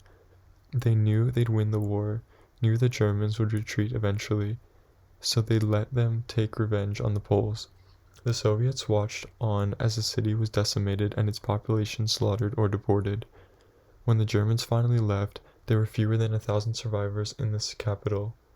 I guess you believed what they told us in school, that the Soviets were our liberators, that they were the good ones, our allies. Sometimes I wish I could have been as light as you, because I didn't enjoy those nights in my mother's room, those terrible truth spills. They were a ritual, their pull too strong to resist. Even if I didn't understand it all, I understood enough for anger to collect at the bottom of my stomach. The fact that I couldn't tell anyone made it worse. I'd been handed a poisoned gift, powerful truths I could never admit to knowing. Mother had made me swear never to mention anything to anyone else, lest they sack her, or worse. I suppose the scariest thing was the lack of certainty. The 50s were over and people no longer disappeared for speaking out, but in the 60s and even later, things were more arbitrary. Almost anything was possible, depending on who happened to denounce you and what they thought they could get from you. Even with my childish intuition, I sensed that a single mother was more vulnerable than most. So, just like before, I'd take part in the morning salutes at school and bow in front of the portrait that hung above the teacher's desk, of Party Chairman Gomuka's ancient crumpled face scowling down at us. I took part in the marches, in the parades, in the May 1st celebration, the anniversaries of the October Revolution, holding banners with obsequious slogans praising our Soviet brothers, singing the songs they had taught us. I was like the little boy in Hans Christian Andersen's tale, The Emperor's New Clothes, except I didn't speak up. I pretended not to see the obvious truth, that we had never asked for this system, that it had been forced upon us. I sat through the lessons and endured it all, carrying Benyek's banishment inside me, bio-collecting in the pit of me. During breaks, I'd pick fights with other boys, coming away with a bloody nose or busted lips and temporary relief. And I swore that I would never become one of them, of those who led their mendacious lives in submission to the system. One day, as you came out of the lake, you asked me whether I had a girlfriend. I shook my head, thrown by your question. You were bent over drying your thighs, and I couldn't see your face. I smiled to hide my embarrassment, even though you could see me. No, I finally said, and you? You'd reached your feet. I'd watched you run a corner of your flimsy towel through the crevices between your toes. Then you looked up confidently that I was waiting for you. No, you said carefully, not really. What does that mean? You straightened, brushing your hair back with a hand. You looked both defiant and amused. It means I used to, but not anymore. I prefer this now. And before I could ask anything further, before I could gauge your words and the corridors lying between them, you came over and pulled me in. Your mouth set down on my neck avidly, like a vampire, I thought, and closed my eyes. On the last morning at the lake, we packed our things and dismantled the tent. We watched it collapse on the ground like a dying hot air balloon. Then we flattened and folded its lifeless body and pushed it into its cylindrical bag. We did it all without exchanging a word. You know, we can't tell anyone, you said to me, suddenly serious, pulling the bag closed. About what? I asked. I knew exactly. My stomach was like a towel being twisted. I watched you collect the rods lying scattered on the ground, opening the bag again and shoving them inside. You threw me a furtive look. About this. I picked up a stick and threw it toward the lake, seeing it fly and fall in vain, not making a sound. No, I guess we can't. We hadn't really talked about us, or what it would be like back in the city, or anything else. There was no us. Of course, I had thought about it, had wanted to ask, what is this? What are we going to do with it when we get back? But I never asked in the glare of daylight. I wouldn't have dared. Maybe I'm confused, the moments merging into one another, disfiguring one another like too many voices speaking at once. But now that I think of it, I remember I only dared asking on the last night, as we lay in the dark of the tent about to fall asleep after having made love. I asked the question into the dark, afraid. You didn't say anything for an interminable moment, and I thought you had fallen asleep. Finally, you whispered, I don't want this to end. My heart beating hard, knocking against the wall of my chest, I replied, "Me neither." When we arrived in the city, light came from every corner, bounced off every facade, as hotly and radiantly as I felt flooded with happiness and anxiety. I was no longer in control. I'd think back to the lake, the tent, compulsively like the birth of something I could not yet imagine. I had found my place on your sandstone body, between your thighs and the mounds of your nipples in the caves of your armpits. The geography of you was suddenly as clear as that of the city, skin warmed like bricks of the tenement houses, the lines of your body like the straight and unbroken lines of the avenues, of the tram tracks and the stiff metal barriers that threw crisscrossed shadows onto the street, the same barriers that appeared stable but could move under your weight, creaking when you leaned on them for far too long, threatening to release you onto the busy car-ridden tar. When I arrived in the flat, it seemed smaller to me than before. The kitchen was to the right as soon as you entered. It was long and narrow and only big enough to hold my landlady, Pani Kolecka. This was her territory. No matter how scarce the supplies, no matter how harsh the rationing, she was always in there, baking. Somehow, there would always be sugar and flour and something she'd scrape up or exchange. There'd be charlotka apple tarts or babechka cakes with cream, or layered gingerbread with plum jam. She baked like her life depended on it, and maybe it did. I'd loved her ever since I'd moved in, fresh from Warsaw, referred from the Center for Student Accommodation. I loved her warm voice and her soft presence and her small childlike face.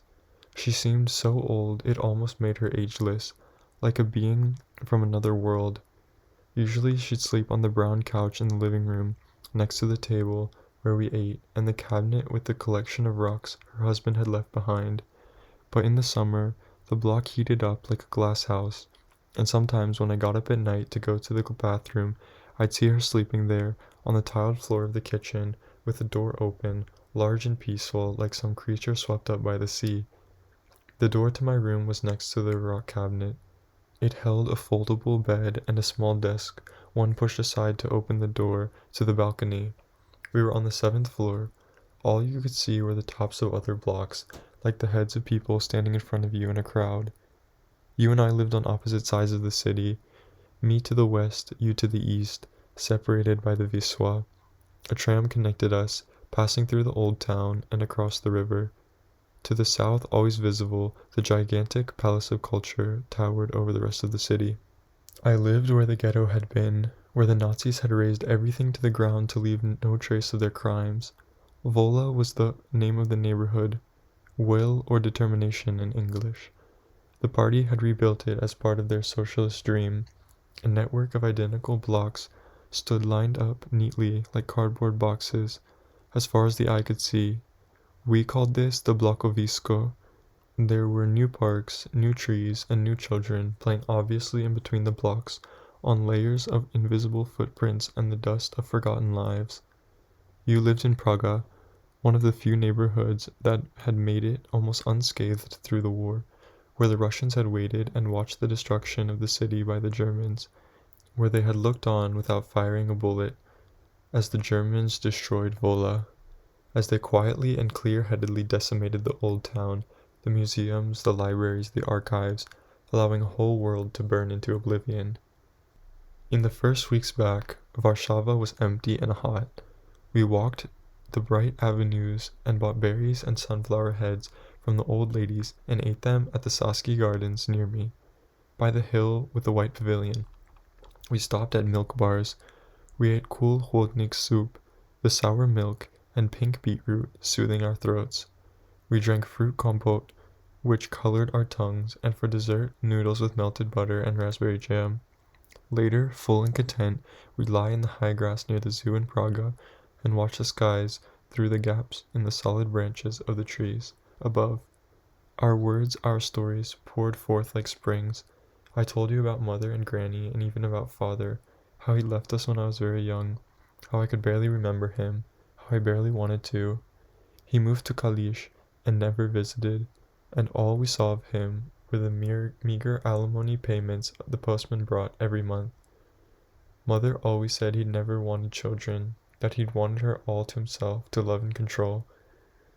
You listened, really listened, gentle eyes taking me in without judgment, making me feel more heard than I knew I could be. Then you told me about your family in the mountains, about your brother, whom had looked up to as a boy and who'd become nothing, drunks like so many others, passing out every payday, whose bodies the police picked up from the benches and pavements and left overnight in sobering cells. You talked about your parents and their work in the sawmill, how ignorant they were of you. They hardly knew what this means, you said, looking around me at the city. I want to show them. They can be proud of me. You told me about your job, starting a week from them, for the office of press control. You half whispered, as if pronouncing the name of God. A shiver ran through me, made me forget it was summer. You mean the office of censorship? I said, despising you for a moment, the ones who ban the books we need the most. Irritation flickered across your face. Don't be such a square. Everyone's got to start somewhere. You have a better idea? Let's go away, I said, surprised by the boldness of this, but you only looked amused. Where would you like to go? Rome? Paris? I'm not joking, Janusz. You know what, Lucio? You're a crazy one. Look around you. We were protected by the high grass, the sun shining on us. Why would we leave all this? That evening we climbed to the top of the Palace of Culture and saw the city lying before us, its vastness suddenly tiny, its end, the chimneys of the factories, and the forest behind the last houses, a secret resolved. The Wisła snaked itself through the middle and continued on beyond the human-made structures toward the mountains in the south and the sea to the north. The mist of the day's heat dissolved above the blocks. Summer was at its height. Time was suspended, and I never wanted it to run again, like a dice, spinning and spinning without ever coming to a standstill. The weeks passed, and I hadn't seen Carolina since camp. I decided to visit her. She rented a room from a crane driver in Żoliborz, in the far north of the city, the only part Bouvier had ever seen, when his train stopped on the way from Moscow to Berlin just a couple of years before you and I met. It made him write Warszawa, a terribly desolate song, but Żoliborz isn't the worst neighborhood by far. It's residential, made up of 1930s Bauhaus-style flats, a run-down garden city. There are trees everywhere, large and oblivious, and carpets of grass occupy every space between the gray buildings. In summer, it's a two-colored world, gray and green, but of course Bouvier saw it all in winter, when there was only one color left. I knocked on Carolina's door. The crane driver opened it, wearing curlers in her hair and a dressing gown on her barrel-like body. She knew me, although she had never showed any sign of it. With a dry, "Good morning," she led me along the corridor, which was decorated with empty packets of Western cigarettes, Camel, Ambassador, Marlboro, arranged on a shelf. She led me toward Carolina's room at the far end of the flat and knocked on her door before I could. Her curlers shook in her short hair. "Miss Potocka," she cried, "another man for you." She threw me a satisfied look and walked off. The door opened and Carolina's face appeared, breaking into a smile. "Lucio, it's you." She kissed me on both cheeks, her blouse soft against my bare upper arm. "Come in, close the doors." She walked across the room, picking up clothes that were lying strewn on the floor, the chair of her desk, the bed, and pushed them into a wardrobe in the corner. "Never mind the mess," she said, throwing herself onto her bed and looking at me wide-eyed. "I didn't expect you, but I'm glad you came. Sit." With her palm, she tapped the space next to her. I obeyed. I hope she wasn't too mean. She looked at the door and rolled her eyes. She hasn't become any more refined. Did you hear how she tries to humiliate me? As if that could humiliate you. Another gentleman caller. She smiled, her coral-colored lips stretching over her big teeth. "So, how have you been?" She looked at me for a moment, as if reading me. "You've changed," she said calmly, like a clairvoyant announcing someone's fate. "Have I?" I made a grimace. "Your face." She held her hand to it, her middle finger resting on my cheekbone. "It looks like something's opened up, something that was folded tight, like a fist. I'd never noticed it before, but now I do." You can save your wise words for one of your gentleman callers. I laughed, gently pushing her hand away. I'm the same. She shrugged, getting up from the bed and sitting down at her desk, which also functioned as her dressing table with a mirror on the wall. A photo of Isabel Adjani was tucked between the mirror's frame and its glass, a still from Polanski's The Tenant. Adjani looked wrapped behind an enormous pair of tortoiseshell glasses. Hair big and frizzy, ring covered her fingers, seductively placed by her lips. Carolina picked up a pair of tweezers and started plucking an eyebrow. She was sitting with her back to me. In the reflection of the mirror, she looked startled and concentrated, her gaze moving from her brows to the photo to me. Don't make me pull every word out of you individually. What was it like with him? She never called you by your name. Good, I said, shrugging, trying to sound as natural as I could. We camped by a lake, swam, fished. It was fun. Mm-hmm. She ran the tip of her ring finger along the brow she had been working on and moved on to the other side. I had no idea you two were friends. She sounded absent-minded, but I sensed her disinterest was feigned. He asked me on the last night in the forest, I said, shrugging, and we weren't really friends. He had no one else to go with, and I had nothing to do, so I thought I might just as well. She stopped what she was doing, and her eyes moved over me in the mirror. You know you can tell me, she said softly. Her words ran through me like a string pulled tight. There's nothing to say, I said, looking at her for a moment, and then turning to the window. There was a silence, and in its space I tried to decide whether my sudden anger was with her or with myself for being unable to speak the truth. Through the door we heard a radio playing, a marching band blasting out a tune with insistent joy. What's new with you? I made myself ask. Me? She continued plucking. Your friend here got herself a job. What? That's great. She set down her tweezers, took a cigarette from a pack on the desk, lit it, and quickly blew the smoke through her nostrils. The tips of her fingers were blackened from the soot of her cheap Romanian snagovs. As a secretary to some asshole in the Ministry of Justice, she sounded like a judge announcing someone's prison sentence, matter of fact, a little gleeful. I was taken aback. What about the placement? Weren't you going to train with the divorce lawyers?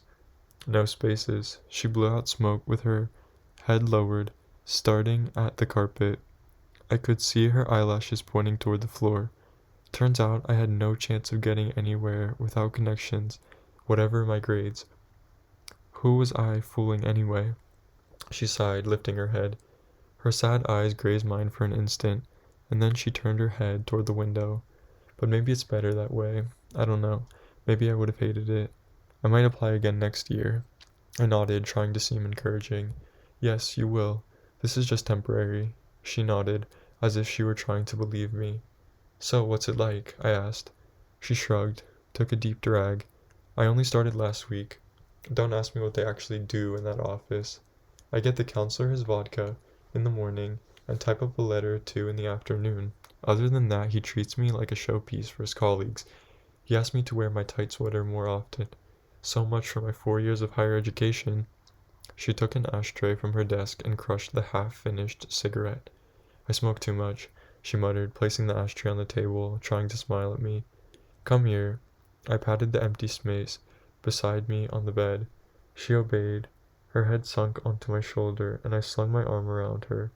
We sat like this for a while, seeing ourselves in the mirror, searching for something in our own reflections.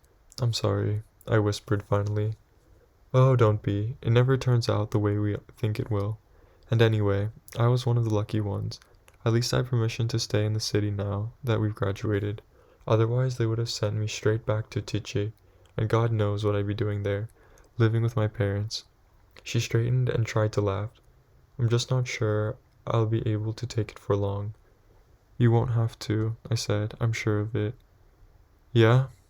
There was doubt in her eyes, a need for reassurance. I nodded and took her into my arms. Her body was like a furnace. I almost felt like I was burning myself. It swallows up all your thoughts, all your self-respect, she said, with a note of despair I had rarely heard her use. I can already see myself becoming one of those bitter office landladies. You won't become one of those, I said, taking her by the shoulders and looking her straight in the eyes. "I'll make sure of it. Not while I'm alive." She smiled and released me. "See, you have changed," she said. "You've become an optimist." She stood and walked over to the window. Branches of blightingly green leaves rocked in the breeze. Slowly, peacefully. She opened the window and stood there for a moment, looking out, breathing in deeply. "And you? Have you figured out what you will do with yourself, Lucio?" "I've had some time to think this summer," I said, hyper-aware of my voice. I was looking at my hands, assembling my words. "I think I'll try for that doctorate after all. You know, the one Professor Mielewicz said I should do." She turned around slowly, her face immobile. "Really?" I shrugged, meeting her eyes for a moment. They were hard and vulnerable at the same time. "What made you change your mind?" I thought about it again. "The allowance from my father will run out soon, and I have to do something. This might be better than rotting away in some school or library, no? You once said you'd rather work in a factory than sell out." I bite my lip. "Well, that wasn't true, was it?" I said, trying to smile. "And what about the topics? What if they make you write about what they want?" I shrugged again, harder. "I'll find a way out, or not." She nodded, turning back to the window, putting her hands on the sill. I got up and joined her there. Beyond the branches in the houses across the street, clothes hung from lines strung outside the windows, the fabric of people's lives drying in the sun, swaying in the wind. Large dresses in faded reds and mustard yellows, shirts with stiff collars that resembled obese men whenever a gust of wind filled their interior, towels rubbed down over the ears. In the streets, girls in knee-high white socks had drawn boxes on the ground with chalk, were counting and singing, jumping one-legged along the potholed sidewalk. "I was serious when I said we can always leave," she said, lifting her head towards me. "You know that, right? My uncle in Chicago could find us something, or we could book a bus tour to Germany or France, and just get off and run away." She smiled, somehow sadly. "There's no need to rush into anything," I said, feeling the weight of her stare. "We always said we'd try our chances here first. Maybe things will be better." "Nothing ever gets better here," she said, closing the window and walking back to her bed. "We don't know that yet. Do we not?" She looked at me with curiosity. "I guess you still need to find that out for yourself." The next day I walked to the old town, along the New World Promenade, Novi Sviat, past the cafes and busy shops, past the church where Chopin's heart is buried in a pink marble column, and where the students rioted in 1968 and were beaten by the police. I walked through the iron gate entrance of the university, into the faculty grounds. It was strange to come here in the middle of summer, before the term had begun. Empty lanes and empty lawns, and the large shade-giving trees with no one underneath them. The library deserted but for a couple of researchers. The peace of the place took me aback. I felt like a ghost as I passed through the literature department, the corridor that echoed every single one of my steps, and knocked on the thick door that read Professor Mielewicz. I could hardly believe it when my knock was answered with a "Come in." As usual, the professor was sitting in his armchair, surrounded by stacks of books, papers piled before him like the unsteady skyscrapers of a conjured-up city. He was a round man of about 50, with dark hair, and he combed back over his large head, an affable, expansive face with round glasses. "Pan Głowacki, what a pleasure to see you." He said this calmly, as if somehow he'd known I'd come that very day. "Have a seat." He closed the book he was reading, slipping a pen between the pages. "You've come because of the doctorate, isn't that right?" He smiled knowingly. I nodded. "Yes, Professor." "You want to do it then?" He looked at me intently, almost too directly. It made me feel see-through. "Yes, Professor," I said, this time a little less assured. "Good." He smiled and leaned back, taking off his glasses and rubbing his eyes as if he was wiping something away. "You know what you're getting yourself into." I hesitated. "Not really, sir." He laughed, deep and bearish. "But I want to try." That's the right attitude. He leaned forward and put his chunky arms on the desk, his fingertips touching one another. "Because I cannot guarantee anything, you see. Ultimately, the board needs to accept your proposal. They're a tough bunch." He turned sideways in his chair, bent over, rummaging in a drawer. Finally, he pulled out a thin stack of papers. "Here, fill these out, and bring me a proposal by the end of the week. We'll look it over together." Before he handed me the papers, he threw a careful look at the door, then back to me. He spoke with a lowered voice, a sort of thought-thorough whisper. "I need hardly to tell you what the conditions are. Something that won't be too upsetting, you see." He made a wave-like gesture with his hand. "Nothing controversial, nothing remotely anti-socialist, no whiff of pro-Westernism, my dear. Recently, they've been getting increasingly nervous about that sort of thing." "I understand," I said, taking the papers from him. We shook hands, and I turned to leave. "And Ludwig?" I turned back around. He was looking at me with almost paternal concern. "Make sure it's good, all right? There are other candidates. I want you to get this." I nodded and left his office, shutting the door behind me with trembling hands, standing in the empty corridor. I let out a breath.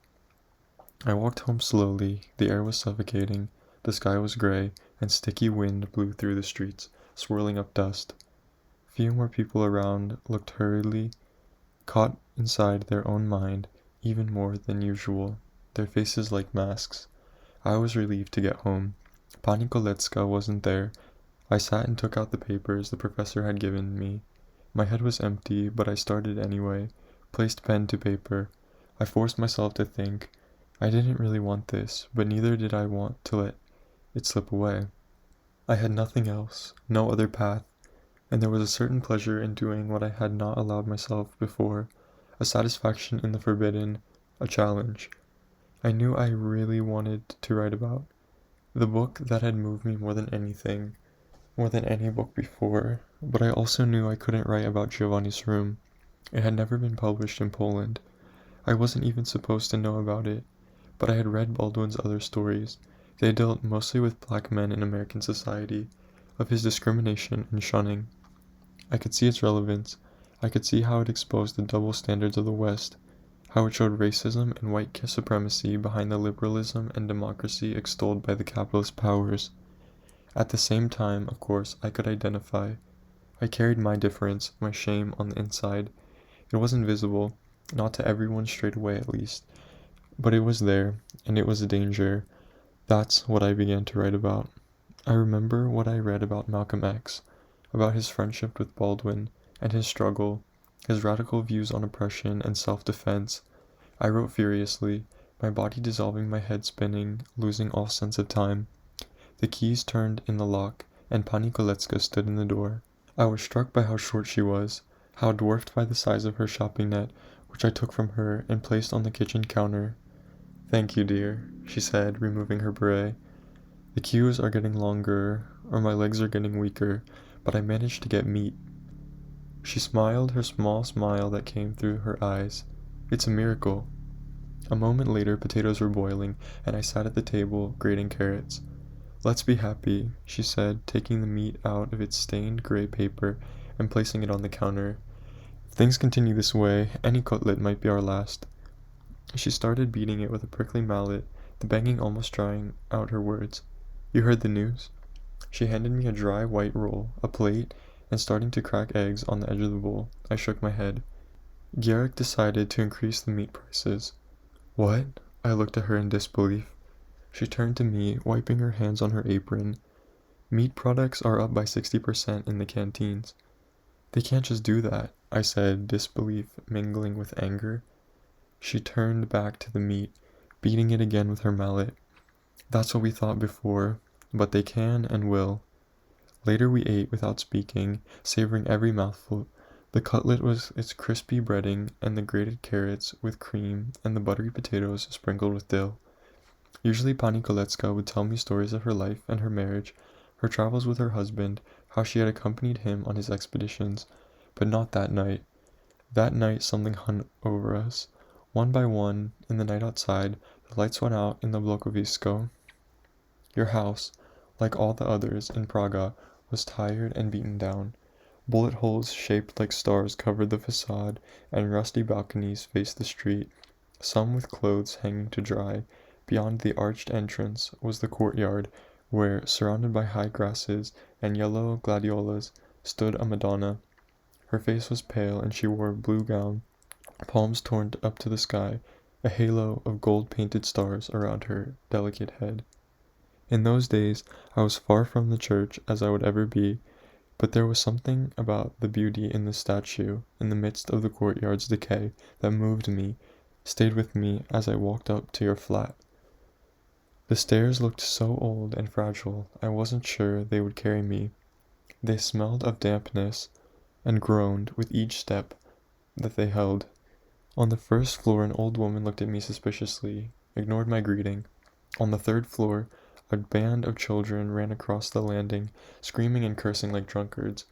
Your place was on the fourth and last floor. Lucio, you whispered when you opened the door, throwing a searching glance at the landing behind me. Your room was small, but you lived by yourself. That in itself was a luxury. Old wooden floors, 2 fragile windows facing the courtyard, a desk, an iron-framed bed in the corner where we lay down. We kissed for a long time, hard, trying to still a bottomless thirst. You asked whether I was hungry and fished out a loaf from behind the curtain, pulling them shut. You cut the bread, holding it against your chest like a baby and moving the serrated knife toward your heart. We sat there for a while, chewing with satisfaction on the fat slices, hearing creaking sounds of the house and muffled voices of the neighbors. I told you how I'd shown my idea Professor Milovich that day and how excited he'd been. The proposal would be ready for submission that week. "That's great," you said between bites, your eyes glistening. "I hope you get it." "Me too. And if not, I don't know what I'll do then." You turned to me, seemingly encouraged. "I could try to get you to work in my department once I'm settled." I shook my head. "No." You looked at me, as if expecting an explanation. For a moment, neither of us spoke. "Did you hear about the food prices?" I asked finally. You nodded and looked away. "And?" I probed. Now the silence was yours. "And what?" You shrugged. "If they do it, it needs to be done." "Are you serious?" "They are doing it because they don't know how to run the country. Where do you think all our food is going? All the food we produce? It's paying our debts. It's going to Russia and to the West, and we have nothing left." You were quiet for a moment, your face frozen. "You need to watch who you say this to. You know that, Lucio, don't you?" I held your stare. "But you know it's true," I said, determined. You got up, retrieved a half-empty bottle of Mazovshanka from under your desk and poured it into a glass. "Yes, you said this quietly, with your back to me, but there's no good in knowing that. None at all." You returned to the bed, handed me the water. "For your own sake, don't be so hot-headed, or you'll get yourself in a lot of unnecessary trouble." "So why don't let's drop it," you said abruptly, your tone striking me with its sudden coldness. "We haven't lived the same lives. We won't agree on this." My head was reeling, the glass cold in my hand. You had never spoken to me like this, with such detachment. I didn't know whether I wanted to run away or be appeased. Either way, I no longer felt like talking. A new silence took hold and began to scatter your words, to cool their vehemence. You lay on the bed, staring at the ceiling, and I laying down beside you. Then your hands found their way to me, your eyes meeting mine consolingly, blinking an apology. Our bodies moved toward each other by instinct. I felt your chest underneath your shirt, retraced the swing of your collarbones, the hardness of your shoulders. You tasted the same, warm and earthy. I pulled off your clothes in the dim light. Your tan was still visible. Around us the house was alive. Feet shuffled below. Water pipes gurgled. Taps were turned off and on, accompanying our struggles. Later, when night had fallen and we had exhausted ourselves, we lay facing each other, the tip of your nose on the bridge of mine. Nothing else mattered in the dark. "I'm starting my job tomorrow," you said after a while. "I'll come and pick you up if you like." You shook your head. Better not. Better not give them a reason to suspect. "I'll meet you at the pool on Wednesday." I said nothing, letting your words echo in my mind, weighing them individually. "So we've suddenly become a secret, huh?" You lifted yourself to your elbows, your eyes looking darker. "We've always been a secret, Ludwig. It's just that until now there was no one to hide from." You smiled for an instant, maybe out of discomfort. Do you know what they would do if they find out?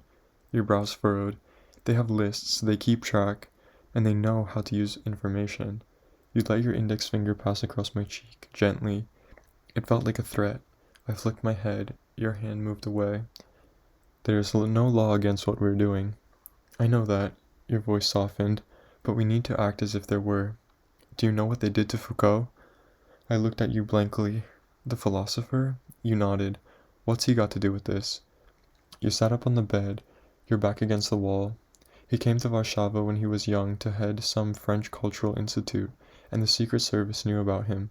So they found a handsome student and introduced him into Foucault's circle and made sure the guy charmed him. It worked. One day the two of them took a room at the Bristol, and boom, you snapped your fingers. In come the agents, catching them in bed. They charged Foucault with soliciting prostitution. A week later he resigned and was back in Paris. Your voice sounded almost triumphant, as if impressed by their efficiency. But for an instant I saw a wavelet of anxiety ripple across your face. You see? I said nothing. The water pipes churned with a low thud, still or again, I wasn't sure, and I felt a heaviness settle over me. And you want to live like that, Janusz, in fear? You laughed, your confidence in place again. I'm not afraid. We just need to mind our own business, avoid risks, be smart. As long as we do that, we'll be fine, don't you think? I shrugged, feeling defeated. Good. You jumped from the bed, newly energized. I'm going to take a shower. Slipping on a shirt and shorts, you disappeared into the corridor. That week you started your job, and I worked on my proposal, submitting it to the board after some help from the professor. Then all I could do was wait. And because the flat was small and my nervous energy overwhelming, I spent my days walking through the city. One morning, I walked through Wola, past the Blokowisko, toward the cemeteries. The largest was Powązki. It had pruned elm trees and endless rows of graves with crosses, all cared for and dusted and attended to like sculptures in a museum. Next to it was the small Muslim cemetery for the Tatars that no one ever seemed to visit. It was the size of the classroom, with the graves beginning to disappear in the grass like an archaeological site in the making. And then there was the Jewish cemetery. It was large and deep, a rectangle with no visible end. No one could look inside. It was abandoned, gates locked forever. The only thing I could see was the army of giant poplars soaring above the wall that protected the city from this shard of history. I walked along that wall, its old red bricks covered in vines, and admired the sturdy trees swaying in the wind. I imagined nature taking its course on the other side, the little forest growing from the hearts of forsaken graves. From where I stood, they looked like the most beautiful trees in the city. I walked on, passing the abandoned factories, where flocks of crows lingered and crawled with their chalky sword-like beaks, throwing large shadows across dusty plots. Crossing Wola and going toward the upper center of the city, I reached the square with the monument to the ghetto uprising. I shivered as I took in its size, the pain of the distorted faces carved into its facade. I quickened my pace along the large wide avenues. You could only cross every 500 meters, and it made you feel both exposed and removed. I walked and walked, across the Felix Dzerzhinsky Square, all the way to the center, then a little south toward the Palace of Culture and its gigantic spire that pierced the late summer sky. Standing beneath it, Stalin's gift to the city, its concrete knot, its biggest scar. I looked up and my head began to spin. It was September, still warm, yet somehow the air already contained a hint of decay. I walked home. The city had filled up again after the emptiness of summer. Students had returned for another year, workers had come back from their holidays. The queues for the shops swelled like bloody lips. Deliveries had become so few and far between that the only way to get anything was to wait. The lines had started to occupy the whole streets. I had to push through a queue for a grocery store where women stood with empty baskets, trying to look over the heads of those in front to see what was happening. Sometimes they stood and talked, but most people kept to themselves, mumbling complaints, telling off those suspected of pushing in. Pani Kolecka would go out every morning, early, and join the queues that seemed most promising, according to a rumor picked up by some acquaintance. She would walk the city, carrying shopping nets in her handbag at all times, and whenever she chanced to walk past a queue that seemed as if it might yield something, whether it was toilet paper or canned beans, she'd join and wait. Most evenings Pani Kolecka came home empty-handed and tired. She'd sit at the table in the living room, her hands illuminated by a tiny lamp, using leftover cloth to make hats she'd sell in the queues. She'd smile at me when I got back from your place, night having fallen outside. Waiting for nothing, queuing for a possibility. That's what we're all doing now, she said quietly one night. Her eyes sparkled with sadness and irony. There is no other currency than time, and it's cheap. We're eating less and fewer things. I often ate at the campus canteen, though not the meat, but sometimes we'd be lucky. Sometimes I'd come home and she'd be standing in the kitchen, the radio beside her playing Chopin, something fragrant cooking on the stove, most likely with cumin. She loved cumin. Come and eat, Lucio, she'd say, with a smile in her eyes. You must be hungry. Sit down and tell me about your day. One morning, while I was still waiting to hear from Professor Mielewicz, I found Pani Kolecka lying on her bed in the living room, a blanket pulled up to her chin. It's the standing, she said, coughing. Her cough was dry and violent, like a complaint. It seemed strange that a small, fragile being could make such a sound. I prepared some tea for her, dissolved honey in it, that she'd bought from the countryside where her sisters lived. But it didn't help. The coughing continued. I'm sorry, she said, her eyes red with exhaustion. We will need to get some medicine. That night the winds grew stronger. The trees in the courtyard moved against one another, air howling between their branches. I woke up and heard the coughing from the next room, sharp and uncontrolled, like a threat. The next morning I went to the pharmacy for Pani Kolecka. They didn't have what she needed. We might get it in 2 weeks, the pharmacist said, without a trace of emotion on his face. I tried another pharmacy farther away, and they told me the same. I walked back to the flat with the anger collected at the bottom of my stomach, pulsing through my body. Don't worry, said Pani Kolecka. I'll be fine. I just need some rest. I made her some more tea and boiled some vegetables. I brought her food from the canteen, ruskie pierogi and pickled cabbage, but the cough continued. Its dry, cracking sound would stir me from sleep, accompanying my nights, as if something was trying to tear me up her body from the inside.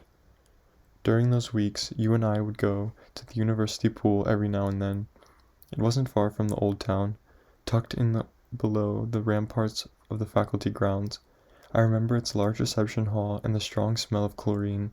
How I liked that smell, and the cloakroom where we left our shoes in a shared cloth bag. In the changing rooms we undressed among other boys, drying themselves, joking around, unaware of their nudity, or used it like something that was given, strong backs and thighs and asses, skin smooth and covered in drops, like a forest leaves after rain, but in a strange way that didn't excite me. When we were naked like that, changing, showering among them, we weren't really ourselves. We were lighter, without consequences. We took off our roles along with our clothes and only belonged to the anonymous world of bodies. And when we swam our rounds and I pushed through the water, I felt even lighter. It reminded me of our summer together, of the ease which we'd float across the lake. As I swam, I dissolved in the water, and something came to me from the depths of my memory. I was very young. Father had just left us. Mother was so distraught. I was afraid she'd die from grief. She stayed in her room all day, her lips pale, her eyes red. I tried to cheer her up, to distract her with my picture books that I'd bring to her bed and read out loud. And one day she came out of her room, her face made up, lipstick on, and eyes dark with kohl, and she took me outside and lifted me onto her bike. We rode all along our street and across the large empty park to the pool in the domed Centennial Hall. This is where she taught me. This is where we went into the water together, and she, my lifeline, held me while I wriggled my legs and arms, exhilarated and free. She taught me patiently to trust my body, to let myself float, to move on my own. For years we'd go together, even when I no longer needed her to hold me. I wanted her to see me, to be proud of me, to make each of us feel important to the other. So when the day came, some years later, when they found something in her lungs, and I came home from school to find the flat empty, with only Granny crying on the couch, it never occurred to me to go back to the pool. Not without her. It was as if that part of my life had died along with her, as if it could never return. One night, after one of our swims at the pool, it was beginning to get dark outside. Coming out with our hair still wet, we could see the Wisła shimmering, the trees moving slowly in the wind. The air smelled fresh and moist. Summer still lingered, but already one could sense the cooler winds sweeping across the endless plains from Siberia, announcing the end of warmth. It was autumn's gateway that night. We wandered down the slope of a little park and onto Dobra Street. It was the first time I'd seen you after you'd started work, and you told me that your boss liked you, that he'd already given you texts to read, books awaiting permission to be published. It was your job to examine them, to find criticism of the party or anything unsuitable for the public. You seemed electrified, your eyes wide, your words sounding like they were meant for an audience. I let you go on, unsure of what to do with my anger, until you stopped your speech and looked at me. "Have you nothing to say?" you asked, as if expecting praise. I let silence rush in, hoping it would blur the reality of this moment. Our footsteps resonated in the dimly lit street. There was no one there except us. I held on to the stillness for as long as it would let me, for as long as I could. "You should know by now that you will never impress me with your work," I heard myself say, "that it will never bring us closer." You looked as if you were about to say something. "Meanwhile," I went on, unable to contain the bitterness, "the queues are becoming infinite. There is less and less to eat, and Pani Kolecka's ill. She's coughing like a death-bound dog. They don't even have the medicine for her." Your face lost its tension. It was your turn to be silent. "I'm sorry," you finally said, sounding reduced, speaking only to me again. "I'm sorry too. I'm sorry to be living under this bloody system." Your brows furrowed and you glanced behind us. "Don't say things like that." There was a hint of fear in your voice. It gave me a strange satisfaction. "What else are we going to do? Let them do anything they please?" You stopped, looking behind us again, grabbing me by the shoulders. "Work! Keep quiet." You looked straight into me. "Don't do anything stupid." I avoided your eyes. "I mean it, Lucio." You shook me as if trying to wake me up. "I told you we must take risks." "You want to protest? For what?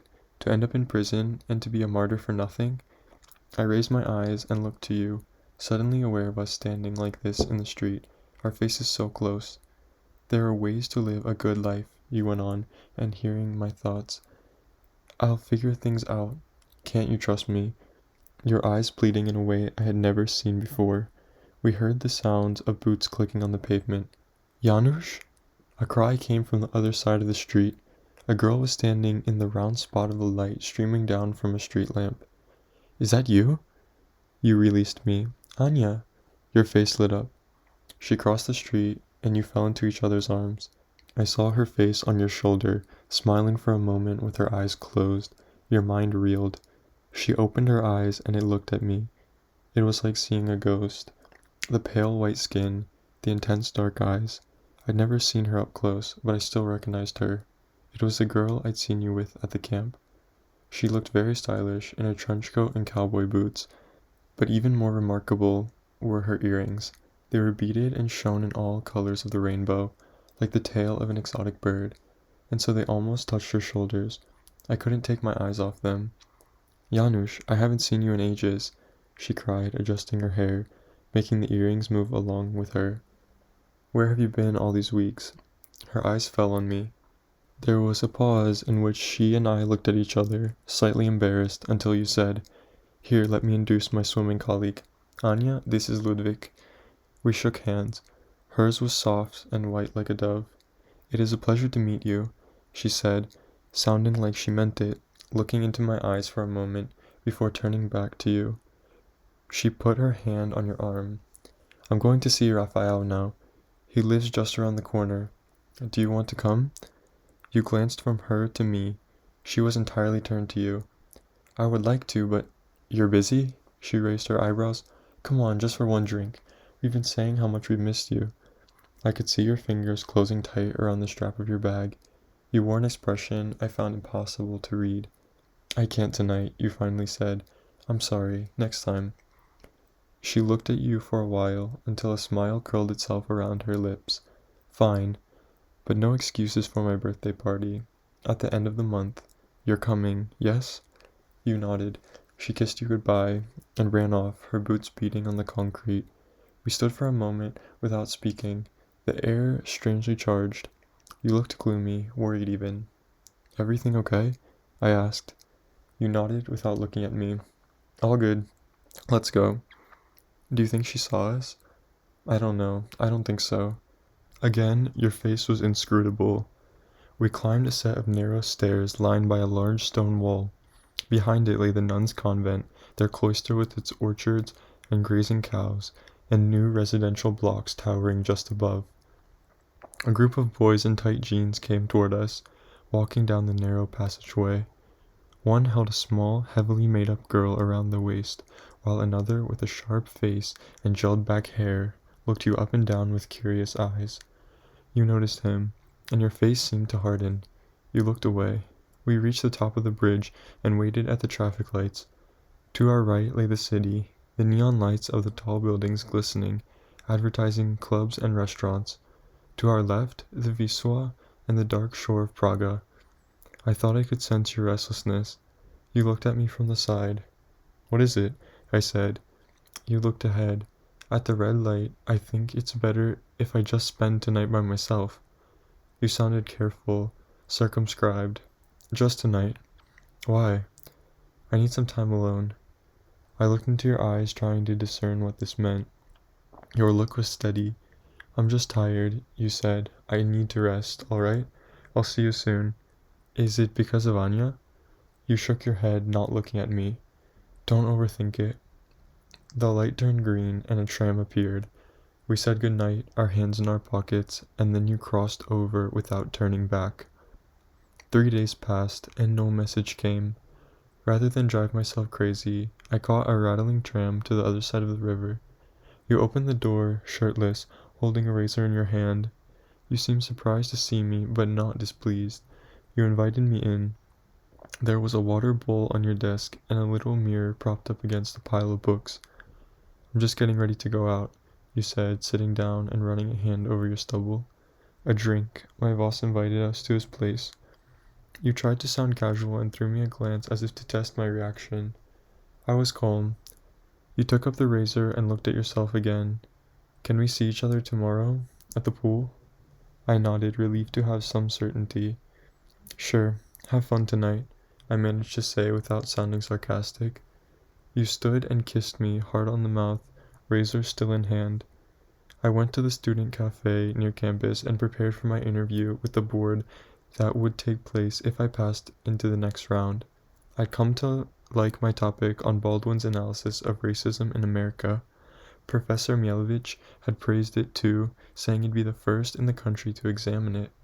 It made me think that throughout my life, up to this point, everything I'd done had felt either irrelevant or replaceable. Here, for the first time, was something wholly mine, something that needed me in order to exist. I was expecting news from the professor any day now. I tried to remain hopeful. When the cafe closed, I took my things and made my way home. It was a balmy night, maybe the last one of the year, and so I decided to walk, taking the long route. I walked toward the old town, where the light had been switched off for the night. Couples sat kissing at the foot of King Zygmunt's column, or leaning against the walls of the reconstructed castle. I walked through the little narrow streets, past the cathedral, and out onto the market square, which was almost empty except for some tourists taking photos of the restored Baroque facades. The sky was a square, drawn by the high roofs of those houses, and then I heard the faint but steady sound of a saxophone, with a bass chasing after it. The melody drifted through the air, little more than a whisper of jazz. I walked toward the sound on the other side of the square. The music seemed to come from a darkened building with all its curtains drawn. One ground level was illuminated. I crouched and looked down into a vaulted cave with a buzzing crowd, smoke gliding from their faces toward the ceilings, glasses held to their lips. A band was playing just below from the window. I recognized the composition as one by Komeda, maybe from the soundtrack for Knife in the Water, tempting, chaotic, then languid. My mind listened to the story of the notes as my eyes wandered the crowd until they landed on you. It was as if someone had turned off the music, like an electric shock in my mind. You and your perfectly shaven face turned toward her, her earlobe between your fingers, her long earrings reflecting the light in all the colors of the spectrum. A rush went through my belly like a snake. You moved together to the music, you holding her and her holding you. Her hands were on your shoulder, her painted fingernails flashing in the light, her long skirt shifting with the music. This is an image I cannot forget. Your hands around her waist, your fingers sinking into the fabric of her skirt. They looked settled there, and I was struck by the tenderness in your eyes. I watched you both as if you were a pair of strangers. I tried to tell myself that it didn't mean anything, that it wasn't real, and yet I could no longer look at you without feeling absolutely drained of any power. I got to my feet, feeling lightheaded, my vision blurred for a moment. I walked home, my heart beating twice for every step I took. I guess you never knew that I saw you that night. Do you remember the music? Do you remember her earrings? Are there things you've forgotten, or things I've missed out? My memory has its limits, of course. It may color in the blanks without admitting to it, dramatize or revise. I guess there's no photographic memory for emotions, but this is my truth right now, for better or worse. I left work early today. The flat was a mess, so I tidied up. Here it is beginning to grow cold, but it's still mild for the season. In the mornings it's best to wear a coat, but the midday sun is so strong, and on the avenues of Midtown businessmen take off their suit jackets during lunchtime, their white shirts glistening in the winter light, their gym-trained asses pushing against the fabric of their trousers as they move purposefully down the street. Not like at home, where by now people must be wrapped in scarves and hats. I bet the air is already sharp, stings your face. I remember that cold, the merciless, crisp cold of Warsaw in December. And for a moment it feels as if I am there among the smell of diesel and burning coal, the long broad avenues, with the palace of culture looming over us, you beside me. Of course, I can still see them here, the Poles, in the streets of Greenpoint, buying their poppy seed cakes and pierogi and tvorog cheese. I spot them a mile off, so easily, like recognizing like, but the only ones that come here are different. They have hope in their eyes, just as I did when I arrived. They are awake. I switched on the TV at 10 o'clock, a speech by Reagan, images of some space shuttle, Muhammad Ali falling to the ground in the ring. Then the image behind the presenter changed to a white and red flag, and my insides turned weightless. Martial law continues in Poland, said the lady with her bleached teeth and wide-shouldered blazer. Despite the expulsion of foreign journalists, we have evidence that the Polish army has stationed tanks and thousands of troops in 5 largest cities across the country in response to a wave of protests. Experts say this move shows the government's desire to solve the crisis without the help of the Kremlin in an attempt to avoid an escalation of violence. Despite this, the Soviets' military bases in Poland remain on call. A photo filled the screen for a moment, showing a tank parked on a snowy square, a couple of soldiers climbing out of its hatch. Right behind them, a building I recognized with a pang of nostalgia, the Moskva, a cinema where Carolina and I used to go sometimes. But most remarkable, the poster that hung above the tank, Apocalypse Now, in bloody red type, the new film by Coppola. For a moment, the absurdity of it filled my throat, threatened to suffocate me. All these years, they'd let us watch foreign films, allowing us glimpses of the world across the wall, of freedoms we didn't have. Did they really think we'd be still forever? I thought of the photographer and his courage, imagining how the photo made it out of the country, a roll of film smuggled into West Germany in a secret compartment or an empty tube of toothpaste. Anonymous figures trapped on the wrong side of history, compressed and rolled up inside a stranger's pocket. No matter what happens in the world, however brutal or dystopian a thing, not all is lost if there are people out there risking themselves to document it, little sparks to cause fire too. The morning after I saw you with Anya, I woke up feeling hungover. I remember the night before and my body burned, like a muscle sore all over. I lay in my bed, the sky gray and thin beyond the roofs of the blocks. My thoughts were like swallows, nose-diving, avoiding the ground, flying up and away. I did not know how to stop them. I got up to go to the bathroom, but found Pani Kolecka in the living room sleeping. Something caught my eye, something small and dark. I approached her without making a sound. Blots covered the white duvet near her mouth, the same blots on the handkerchief she was holding in her hand, dark and irreversibly crimson. I had to stop myself from gasping out loud. She was breathing quietly, her white hair untied, spread out on the pillow like a halo. She looked like an ancient child. Fear rang, vibrated like a church bell inside me. I put on my shoes and coat and hurried out into the cool morning. The nearest doctor's office was at the junction of Freedom and Lenin. I reached it, out of breath, just as they were opening. Already there was a group of people waiting by the door. A burly woman sat at the desk, looking at her schedule through thick glasses in which her eyes seemed tiny and miles away. When it was finally my turn, I told her about Pani Kolecka, my words stumbling over one another, the coughing, the blood. Pan Doctor is busy, she said, without looking up at me. Earliest appointment is next week. I insisted it was an emergency. She looked up at me for a moment, her phlegmatic face almost compassionate. In that case, try the hospital, but I doubt she'll get in ahead of people with cut-off limbs and bleeding faces. Then she bent over her papers again. There must be something else you can do. I felt the moment slipping through my fingers. Please, can't you make an exception? She raised her eyes toward me, this time without a trace of empathy. I told you what to do. Now stop blocking the line for your fellow citizens. I stood in the cold morning, on the large Freedom Avenue, the sun far away, not warming, only blinding, throwing its wide light across the pavement onto the throngs of people hurrying to work with downcast faces. One day, not long after Benyek's departure, I'd come home from school and found Grammy crying on the couch. She was sobbing so hard she couldn't even tell me what was wrong until she finally calmed down, saying that they'd found something in Mother's lungs. It's not serious, she'd say, her tears beginning to dry on her cheeks. The doctors will take care of it.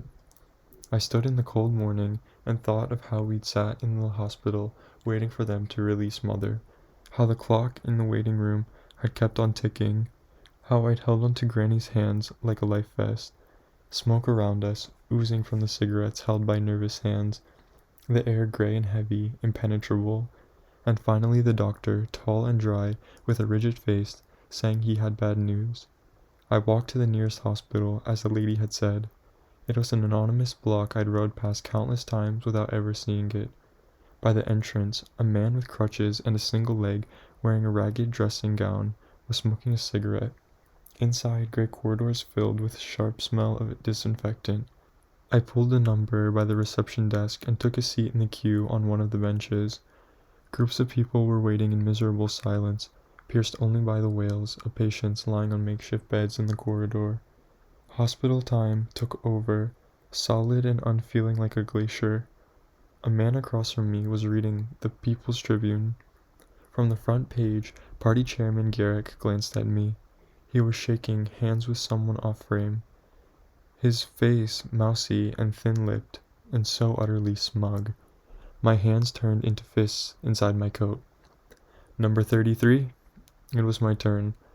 Behind the glass in her little cubicle, the nurse kept her eyes on the papers in front of her. I explained everything, this time in more detail, trying to sound humble to make it seem as serious as it felt. Is the patient here? She interrupted, looking up for the first time. She's at home. I need to speak to a doctor about the symptoms. Her expression was lifeless, bored. This is a hospital. Come back with the patient or take her to a doctor's office. Number 34? Her eyes discarded me. Please, I already went there. They have no appointments this week. Can't I just see a doctor for a moment? I don't make the rules around here. Number 34? I was about to protest again when someone shoved me away from the counter. Heat sprung up in me. Move, huffed the middle-aged man who'd been queuing behind me, smelling of sweat and onions. You're not the only one here with problems. I wanted to push him to the floor, to bang my fists against the lady's window, to scream my lungs out at them. I had a vision of myself doing that, clear and vivid, as if it were actually happening, and that scared me. I left without saying a word, without looking at her or the man again. I walked out onto the street, full of anger, feeling my legs tense. I walked as in a trance, hardly knowing where I was, until I felt a touch on my shoulders, and I saw that I was on the New World Promenade, without knowing why. A stranger, a man in a suit and tie, was standing in front of me. Then I saw it was you. You, looking like a different person. Your hair combed to the side, your leather shoes gleaming. I despised the sympathy I saw in your face. "What are you doing here? What happened?" you asked as we stood in the middle of the street. "Pani Kolecka, blood, no doctors." I felt tears rising in me, tears of anger, I think. You put your hand on my shoulder, heavy and warm. "Come on, Lucio. We'll go have coffee somewhere. I'm on my lunch break. We'll figure something out." Your hand moved down to my back, guiding me along with you. I resisted its push. "Let go of me, Janusz," I said through gritted teeth. "I've had enough of figuring things out, enough of the talk." You were undeterred. Your hand stayed where it was. "Lucio, you need to calm down. Let's not make a scene in public. Let's go." I pushed your hand off, its weight freeing me. "Go back to your office," I said, the fury pouring out of me, "and to her, if you like." Your face changed. Understood, maybe. I turned quickly and left you standing there by yourself. At the next empty telephone box, I dialed the only number I knew by heart. It rang several times, the beeping slow and plaintive. "Ludwik, my child." The tenderness in her raspy voice shook me to my core. There was loneliness in that voice too, and exhaustion, a voice no longer used to speaking, one that had used up most of its words. "Is everything all right, my love?" she asked. I could sense the stillness of our old flat, while around me throngs of people rushed past. I nodded into the receiver. "Yes, Granny, I'm all right. I just wanted to hear you." I breathed in deeply. "It's so good to hear you. How are you?" "I'm well," she said gravely. "Don't worry about me. May God protect you, my love. Come home soon, yes?" Familiar guilt stirred in me, together with a longing for that faraway part of my childhood when everything had seemed almost carefree. "Yes, Granny, I will." I put down the phone and walked on, agitated by my powerlessness. I walked with rage in my body, the old shame stirring, reawakening in the depths of my stomach, heavy and hard and sharp. I walked in the direction of the flat, my eyes fixed on the pavement, on the cracks in the concrete. I came upon a large queue by the grocery store, and without knowing why, I stopped dead in my tracks. A rush went through the street, an undeniable shift of energy, as if it was about to thunder. Everyone, including the people in the queue, looked up. A cloud was falling from the sky, white and brilliant in the sunlight, sheets of paper, like wings, light and beautiful, like time fluttering through the October air. It felt like a dream. Everyone stood still. Women with their shopping nets, and couples and children, stretching out their hands, looking up and around, letting the paper rain onto them.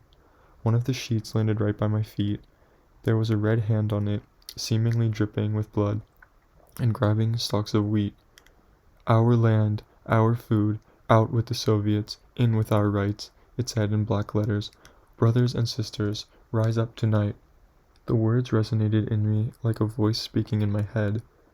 The crowd's amazement turned into apprehension as soon as they read the words.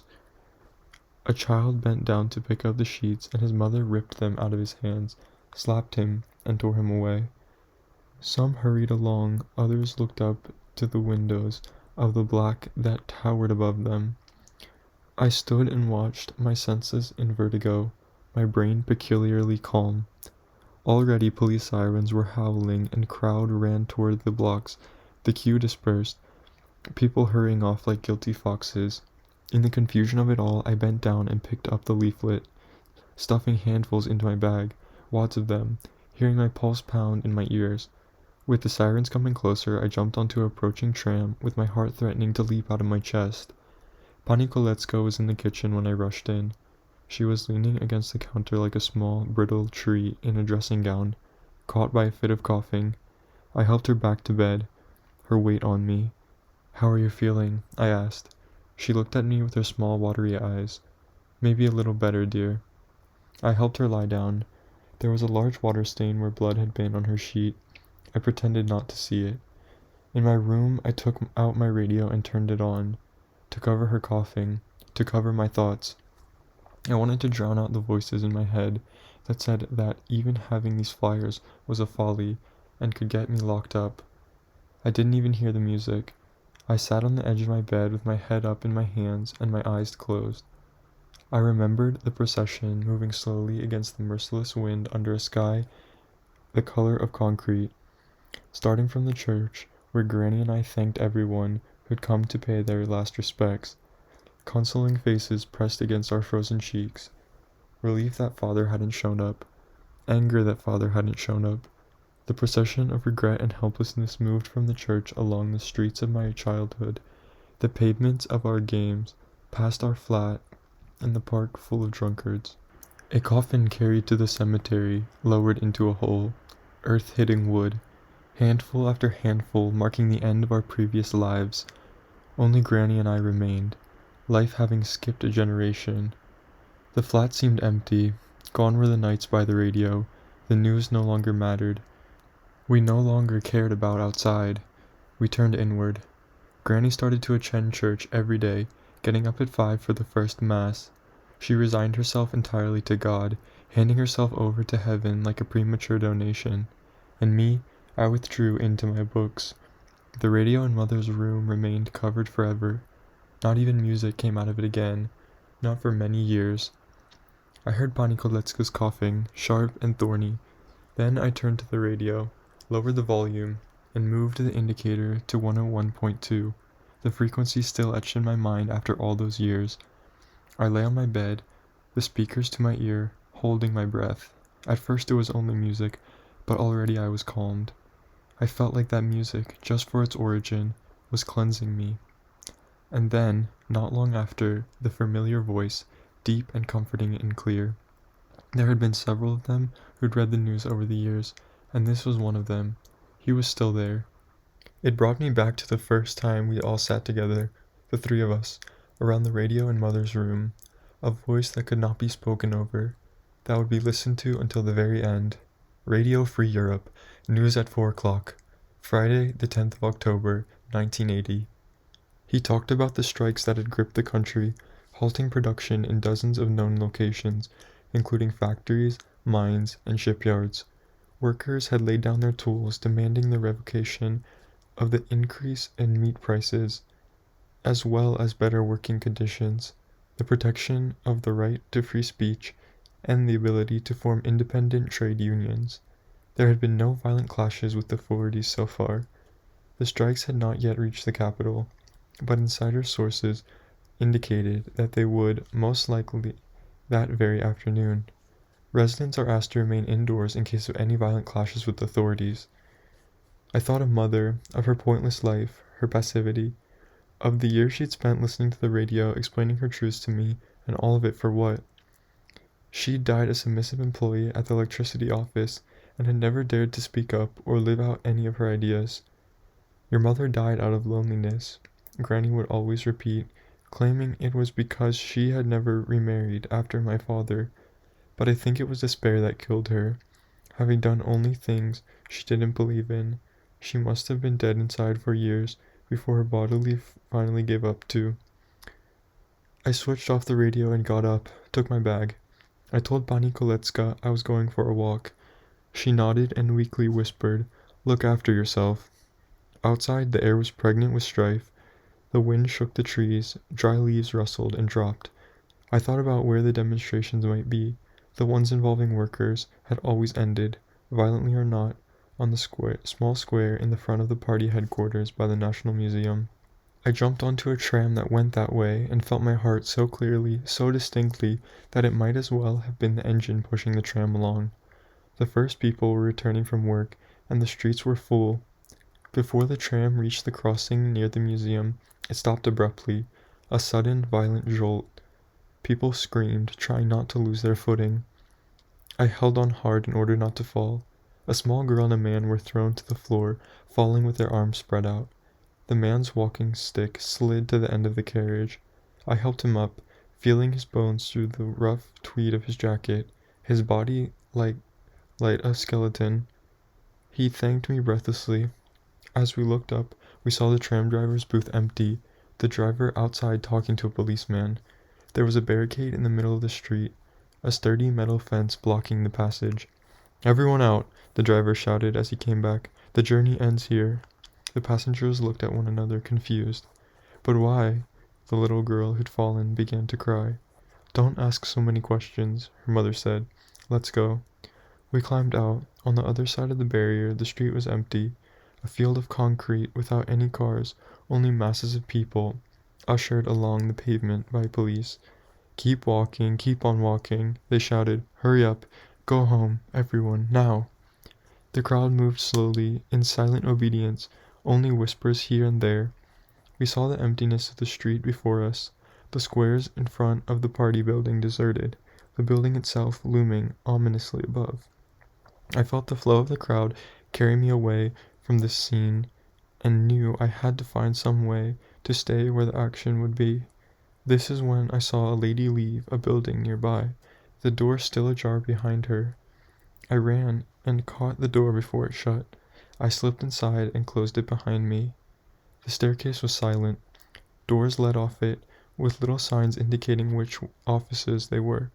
I walked up the stairs, carefully, slowly, aware of every step. From the first floor I could see the street and the crowds. I walked farther up. On the second floor, one of the doors was half open. I saw the inside of an office, two figures at the window looking down onto the street. "Don't go now, Pani Valeshka," said a man in a firm but friendly voice. "The demonstrators might come at any minute. You'd better stay here until they passed." I slipped by them quickly, moving up to the third and last floor. It was all quiet. I saw the abandoned empty train, the crowds on pavements, the policemen pushing them along like cattle. The rest of the street was a wide and empty expanse, all the way to headquarters. Policemen in helmets lined the barriers. I crouched like a child in a tree, hands on the cold window-sill, my fingers pulsing. The sun was beginning to set. And then something approached. A murmur could be heard from far away, like the sound of a beehive, and a horde appeared on the horizon. I could not see them well at first, but as they came closer, I saw they were workers. They wore heavy boots and dark overalls, and marched with banners held above their eyes. They were chanting too. As soon as they appeared in the middle of the square, a rush went through the street, and everything changed, like rain falling after hours of a pregnant hovering cloud. The crowds on the pavement seemed to stop to watch the marchers, and the police officers shouted louder, telling the people to move on. At the same time, a formation of policemen in helmets and masks marched in the direction of the strikers. A scream went through the bystanders. A policeman had hit someone with his stick. Without knowing why, I knew this was my moment. I got up, my heart racing like a steam engine. I opened my bag, opened the window, felt the cool air against my face, the amplified buzz of the street in my ears, and I turned my bag upside down above the street. The leaflets fluttered in the wind and glided up and away like scattered flock of doves. It was like the cloud I had seen earlier that day, the cloud that had given birth to this cloud, and this one too managed to stop time. I saw the faces in the street looking up, men and women and children, the police as well, confusion and amazement drawn on them as the paper rained down like giant confetti. I thought I heard banging against the front door 3 stories down. My heart pounded like a fist. I looked around. There were 2 doors. I tried both of them. They were locked. I knocked, urgently. Nothing happened. The banging on the front door became real and grew harder and louder. I ran down a flight. I tried one of the doors without success. A crash shook the building, the sound of breaking wood. They'd broken through. Gushes of adrenaline flooded me. I weighed nothing. My insides were made of fire. I rattled on the door handles, desperate, gutted. "Police!" angry voices shouted from downstairs, though I saw no one yet. "Psst!" I turned around. Behind me a door had opened, and a man was looking at me intently, sizing me up. Then he gestured me in. Heavy footsteps on the stairs. "Police!" I jumped inside toward the man, and the door closed behind me. There was heavy trampling of police boots just outside the door, shouting, running up to the top of the building, banging on the doors upstairs. I guess they hadn't seen me. The man who had opened the door had an intelligent, tired face, with graying hair that made him look older than he probably was. We exchanged quick looks. There was also a woman, younger than him, not so far from my age, I guessed, tall and broad, with a kind face. We heard the policemen coming back down the stairs, banging on the doors of this floor. Our door. The man and woman looked at each other, and he nodded in the direction of a corridor. "Quick, Pani Valeshka, the kitchen." The woman took me by the arm, and we hurried along the narrow corridor to a tiny kitchen with a view of the street.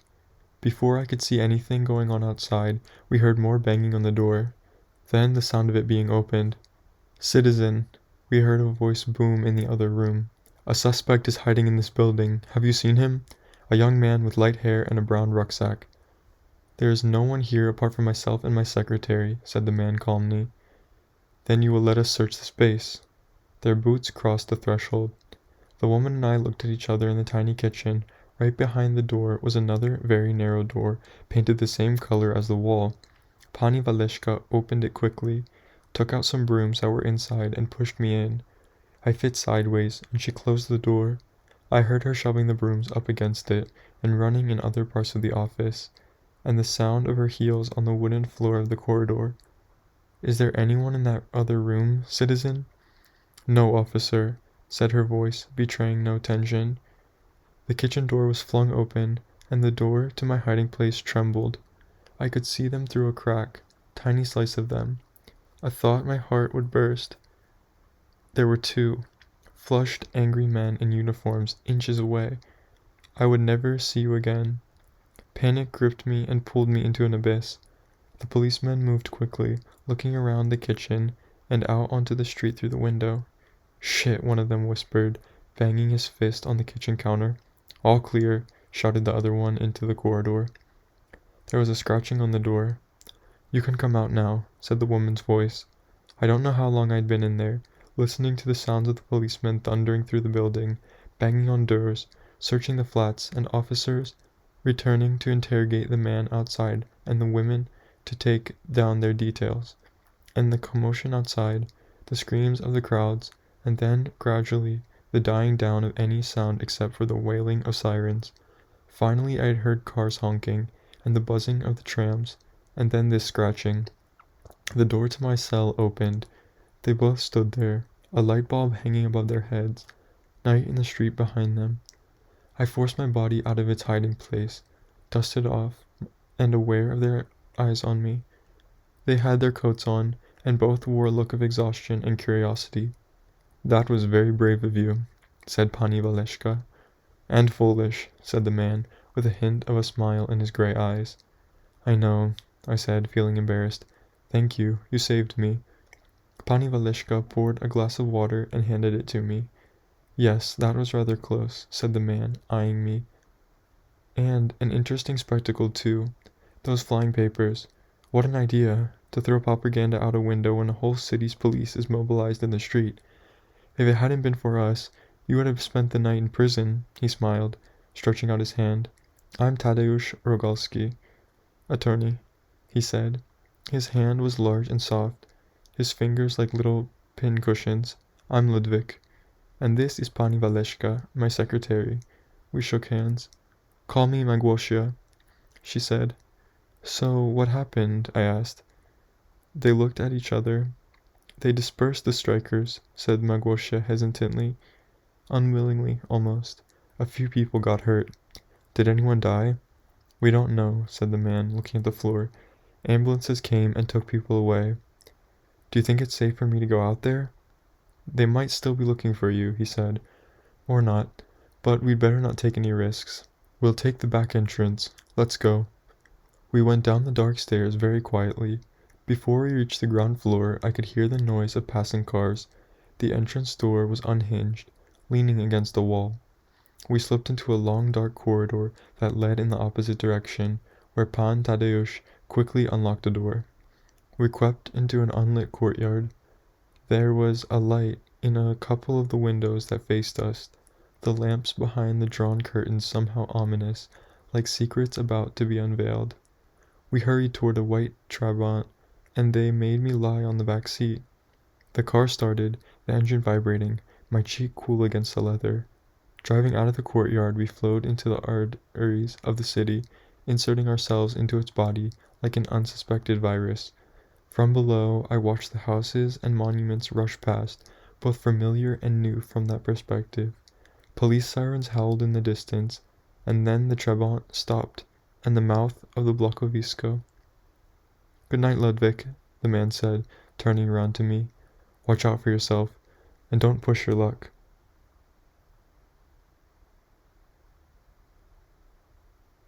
Chapter 5.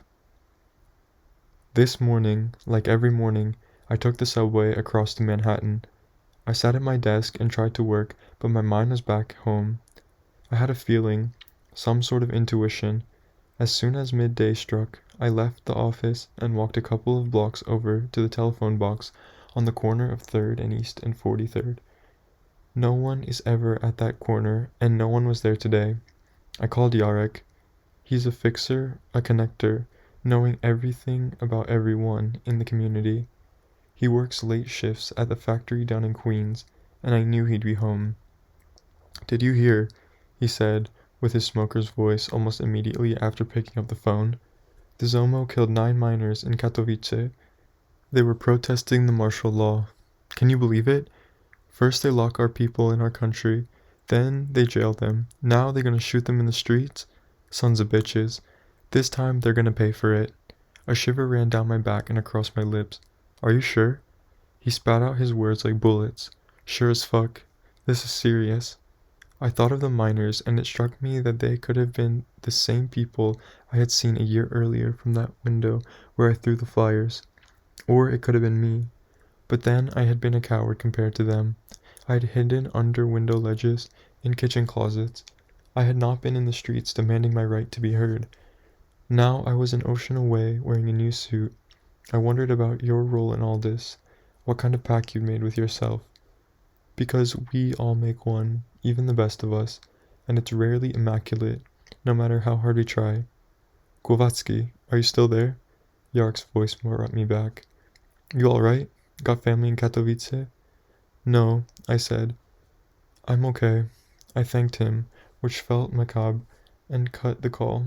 Then, for the umpteenth time that week, I dialed Granny's number. The tone went beep beep beep beep beep, repeating mercilessly like a reproach. I walked back to work, waited for the sadness to pass. The night after the flyers, I slept deeply, dreamlessly, as if floating underwater. I was an unmoored, a ship that had finally left its harbor only to be pushed by the wind without any control of its own. When I awoke, I hardly knew who or where I was. It felt as if I'd returned from a long journey underneath the sea. I was on my bed, fully dressed. My bag lay beside me on the floor. Outside, the sun stood high in a spotless sky. I heard Pani Kolecka coughing. I got up to check on her, the remains of sleep diffused by anxiety. There was no blood on her and on the sheets. I went to the kitchen and prepared her tea, wondering what I'd make her to eat, wondering whether I'd try the doctor's office again, wondering whether it was safe for me to go out into the street, whether the police wouldn't somehow come looking for me, or whether I was being paranoid. And then, as I served Pani Kolecka the tea, the doorbell rang. The ringing was shrill, like a cry. Pani Kolecka looked at me. We never had anyone over, except for a neighbor who came over every Friday to knit with Pani Kolecka, but it wasn't Friday. "Pan Ludwig, are you expecting visitors?" I shook my head, listening for movement. The doorbell rang again, with more urgency. "Won't you see who it is?" she asked. I walked down the corridor toward the door, my knees weak. I closed my eyes. My heart was beating hard, reminding me of the previous night's narrow escape, of the small closet, the policeman standing inches away from me. I made myself open my eyes, looked through the peephole. In globular glass, your face was large and round, like a moon, your body tiny underneath it, attached to you like a stalk to a flower. I felt relief rush through me. I opened the door. We looked at each other for a long moment without saying anything. I brought you something. You pointed at the shopping net in your hand. I beckoned you inside. The corridor, you took off your shoes. It struck me how strange it was to have you there, how small you made the place look. I introduced you to Pani Kolecka. Her face lit up in a way I hadn't seen in weeks. So you're the nice Pan who Ludwik went traveling with this summer. You nodded. The perfect son-in-law. Would you like some tea? She asked, looking at you in adoration when a fit of coughing took hold of her. No, thank you, you said, waiting for her to stop. I won't trouble you for long. Ludwik told me you haven't been well. I managed to get you a doctor's appointment. Tomorrow at 10. You handed her a card. She looked at it, squinting, reaching for her glasses. But, Pan Janusz, this is a private doctor, she muttered, looking concerned. I don't think I can. He won't accept payment, you said. Don't worry. She considered you for a moment, very seriously. Pan Janusz, how can I accept this? It's nothing, a favor being returned, that's all. You glanced at me for a moment. Pani Kolecka's face broke into an involuntary smile. I don't know how to thank you. Please stay for lunch. Thank you, but I have to go, and you need to rest. Another time, when you feel better. You got up and shook her hand and came through the corridor with me. I wanted to thank you, but I couldn't. I was worried about you, you said. You seemed so upset yesterday. I waited for you at the pool last night, and with the demonstrations escalating, did you hear? I'm fine, I said, managing to keep a steady face, watching yours relax. You put out a packet from the net bag and handed it to me. It was large and heavy. Chicken, you said, so you can make her broth. You knelt down and slipped your shoes back on. How did you get all this? You straightened up your face right in front of mine. I told you there are ways. How? A contact. I'll explain soon. Take care of Pani Kolecka and come to see me when you can. You kissed me quickly, for no one to see or hear, and slipped out, your footsteps echoing in the stairwell. I took Pani Kolecka to the doctor. I'd pushed all the clothes I'd worn out that night, of the flyers far under my bed, and for the outing I put on a green hat. Pani had knitted. We'd arrived at the doctor's, a small quiet practice in the south of the city. Pani Kolecka was silent with awe as we sat on the leather couches of the empty waiting room, while I flicked through the latest copy of the People's Tribune, dreading to see a phantom drawing of me in there. But there was not even a mention of the strikes. Nothing, as if it had never happened. The doctor examined Pani Kolecka with unusual care and gave her a dose of French antibiotics that he had took from a glass cabinet behind his desk. On the way home, we passed a line of policemen. I held my breath, but they didn't even look at me. That week, I didn't leave the flat. My mind had a storm raging inside it, and outside the autumn rains began. It rained for days on end. The drops drummed onto the roofs and hammered the streets. Thunder growled like the anger of our forefathers. It felt like the city was under attack, like the city and its streets might start to give way, dissolve, its life flowing into the Wisła, and out into the cold depths of the sea. I sat by the window and watched. I couldn't bring myself to listen to the secret frequency again. A great weariness overcame me every time I thought of it, and of that night, and of the abyss of fear that had opened up as I'd stood in that closet. Something inside me had shut down. The radio remained silent. Instead, I took care of Pani Kolecka, watched her get better little by little with the medicine the doctor had given her. A weight lifted from my soul. She was still weak, but the fits grew shorter and fainter. I'd make her tea and sit by her side and listen. She told me about the journey she'd made with her husband, the work trips they'd gone on abroad, to Tunisia and Algeria. She showed me her photos of dry desert-like landscapes with palm trees and orange-brown earth and low square houses made by hand. There she was, a younger version of herself in an ankle-length dress, with flowers and a straw hat, looking proudly into the camera. Next to her, her husband, tall and stocky, his square face content, a big white hat on his head. Everything had been different there, she said, smiling to herself. She told me how they used their right hand to eat and their left to clean themselves. Those Arabs are very different to us, but so kind. There were photos of them, tall, dark men in white robes and sandals and beautiful beards. She showed me the rocks they had brought back, the basalt and the crystals, the granite and shimmering minerals. She held them before me like the greatest treasures on earth, and talked of her late husband and how much she missed him, and her small eyes shone like those precious stones. "You need to hold on to what you have," she murmured, more to herself than to me. Her veiny hands clasped around a cup of tea. "You never know when you'll lose what you hold dearest." I nodded, pulling her in for a hug. She smelled like home, of mothballs and comfort. I thought of you. Finally the rain stopped. The world had been washed, and the city was still standing. Soon after I received a note from Professor Mielewicz asking me to come to his office for the following week. I went into the bathroom with a big pair of scissors from the kitchen and began to cut my hair. Strands floated into the sink and onto the floor, lightly like feathers, like flocks of leaflets released by my hands. My head felt lighter. I looked at my face, smiled at myself, cut everything even. I looked good, I thought, shorn and new. Outside the air already smelled different, fresher, sharper. Summer was gone. The autumn wind caressed my head, made it feel like new skin. The ladies walking their dogs down in the courtyards had changed into coats, wore them unbuttoned as they gossiped with one another, leashes tied around their soft, wrinkled wrists. Puddles filled the holes in the street. The flowers and berries had disappeared from the market stalls, replaced by mushrooms. I boarded the tram, rattled along with it, saw the banks of Praga colored in a riot of dark greens and reds. I got to your street, to your house, ran up the stairs to your door. You opened up and we held each other, my face in your neck, and your warm breath in my ear like gentle whispering, your hand caressing my new hair. "Is she feeling better?" you asked in a whisper. I nodded, holding onto you tighter. "Thank you," I said, into your neck. I could feel you smiling against my cheek. I had meant to ask you again how you'd managed it. The doctor, the chicken. I'd planned the questions before coming, about Anya too, especially about her, but I couldn't bring myself to ask.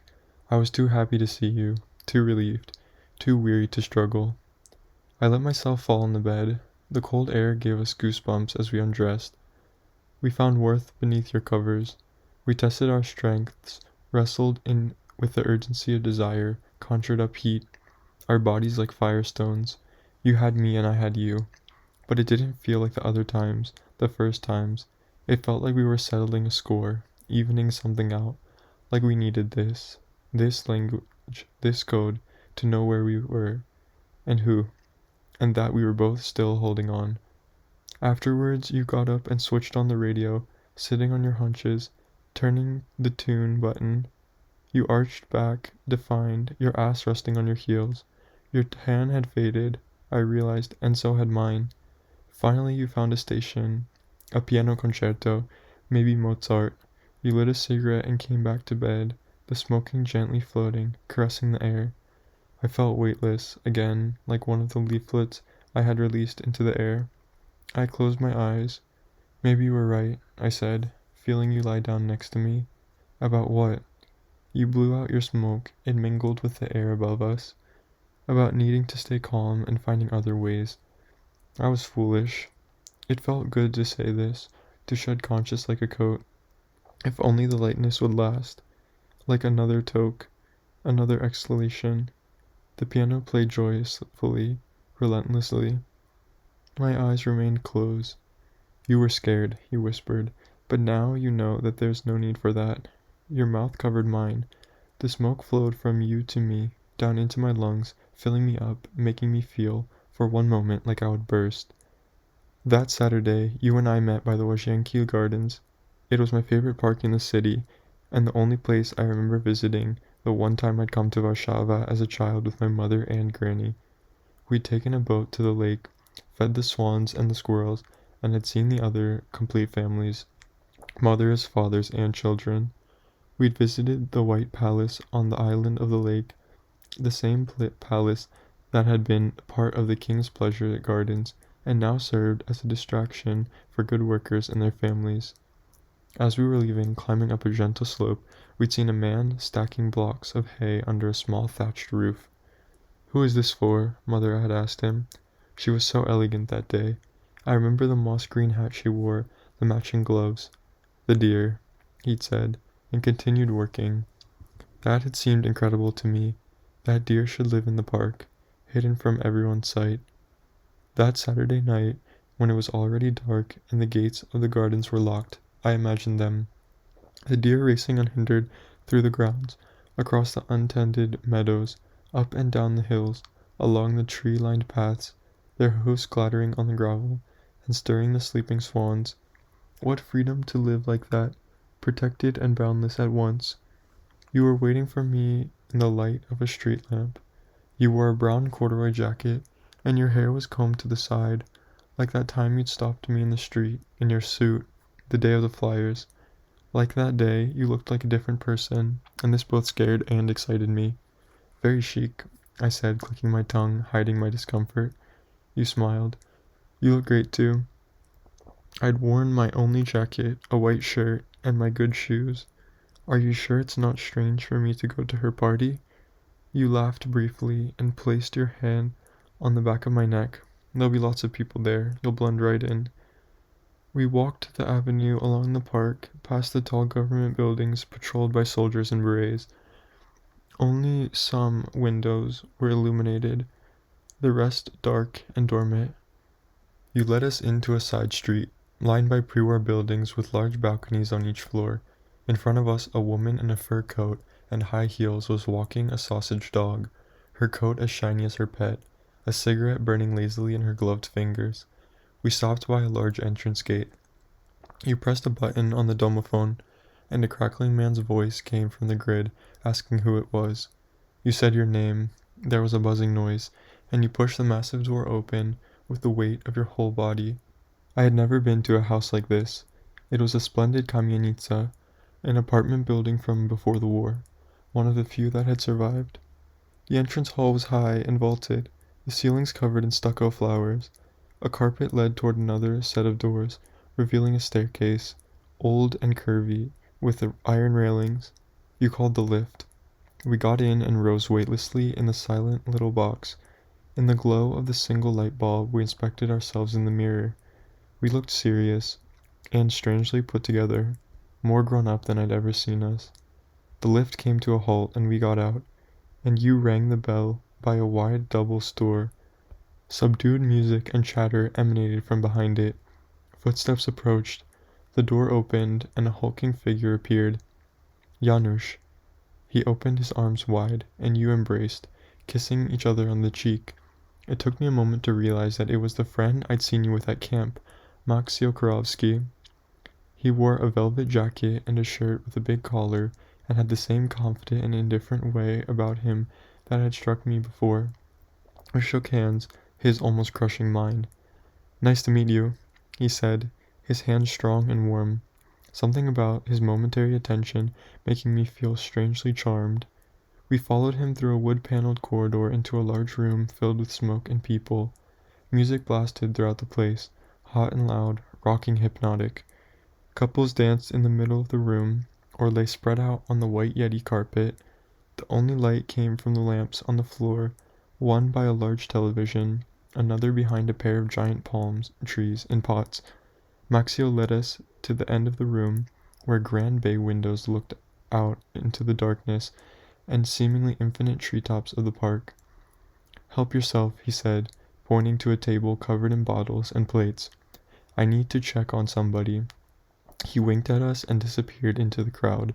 There were vodkas and whiskeys and gins and vermouths and bottles I'd never seen before, and colorful plates of aspic meat and pineapple rings and cheese cubes. I wanted to taste everything. I ate some grapes and downed some whiskey, feeling the liquids journey through my body. Earthy and sweet and unburdening. The music and the laughter of the people all merged in my mind, spinning me into its net. I didn't recognize anyone in the dim light of the room. Every silhouette seemed equally important and glamorous. Girls in dresses and clogs and hair piled high, boys in high-waisted blue jeans and tight shirts and jackets. "This place is out of this world," I cried into your ear over the sound of the music, and you nodded, and your mouth formed the words, "I know." We had another drink, and had just started to move to the music when an arm snaked itself around my waist from behind, orange fingernails and dangling bracelets. I almost didn't recognize you with that hair. Handsome, said a mouth by my ear. It was Carolina, lips the color of pomegranates, lashes large and thick and heavy with mascara like clotted spider legs. What are you doing here? I pressed her against me, relieved to see a familiar face. I was invited, I swear, she cried, taking my head between her hands, kissing me on the mouth. I could feel her lipstick rubbing off, the petrol smell on her breath. She laughed and held her outstretched hand toward you like a lady. I don't think we've ever properly met. You kissed the hand obligingly, playing her game. I took her by the waist. Are you drunk? As a sailor, it wouldn't be stupid not to be. She raised her glass, swayed on her heels. And then the music stopped. The record had come to an end. The low crackle of the speakers could be heard between the suddenly naked chatter of the crowd. We looked at each other, amused in anticipation. A new record was placed on the deck by a gangly boy in green bell-bottoms. At once, a string of quick, light beats prepared the room, gathered our attention, ecstatic, simple, and single-minded. And before we knew it, Blondie's siren voice had filled the room, sending a rush through us.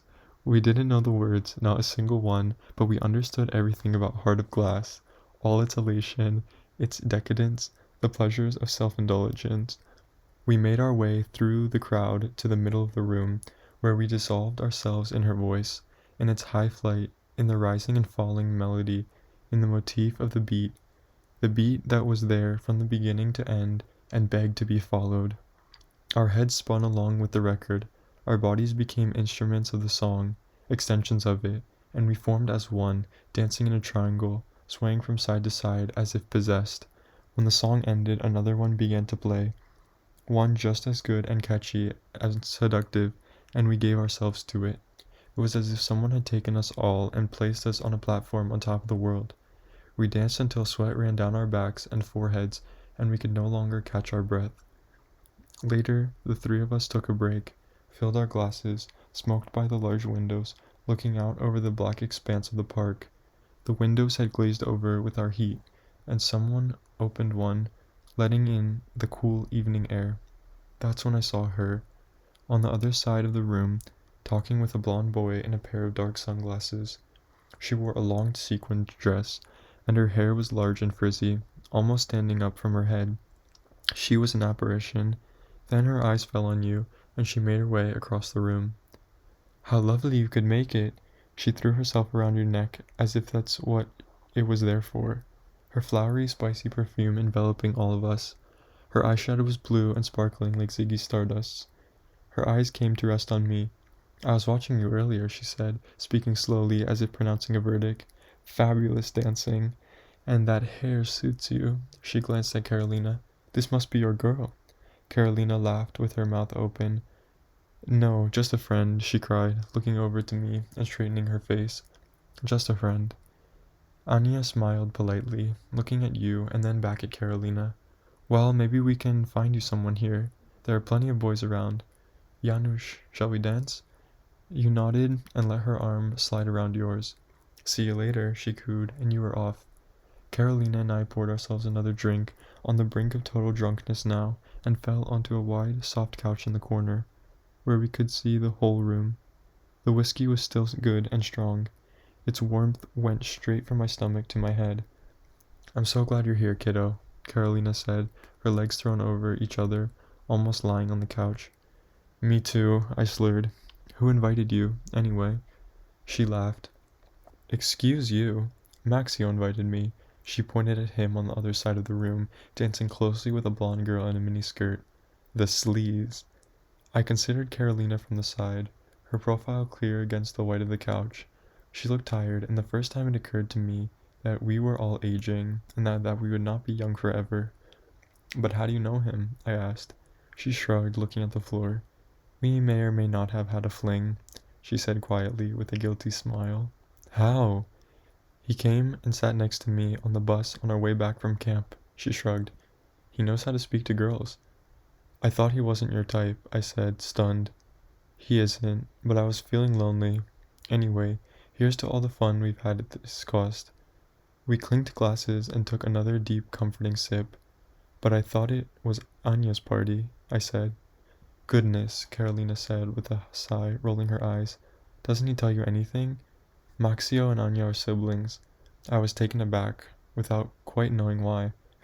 That makes sense, I suppose. Yes, it does, she said, looking at Maxio, who was now kissing the blonde. The same sense of entitlement.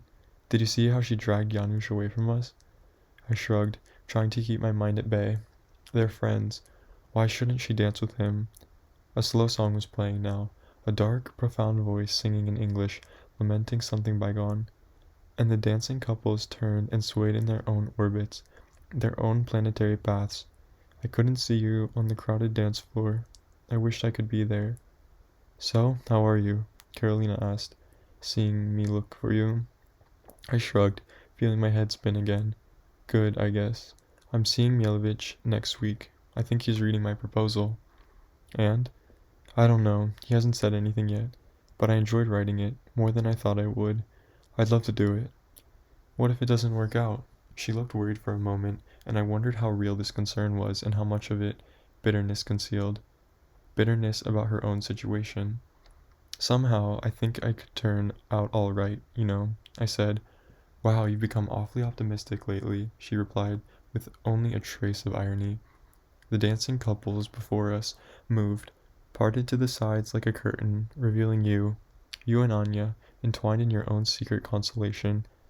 Her eyes were closed, her cheek resting on your shoulder, your fingers wrapped around her gleaming sequined waist. I couldn't think straight. My mind was like an erring line, but my body reacted all by itself, fossilizing my insides. Looks like they get on well, said Carolina, watching you darkly. You and Anya swayed to the waves of the song. I don't think she's his type. I held on tightly to the banister of my own words.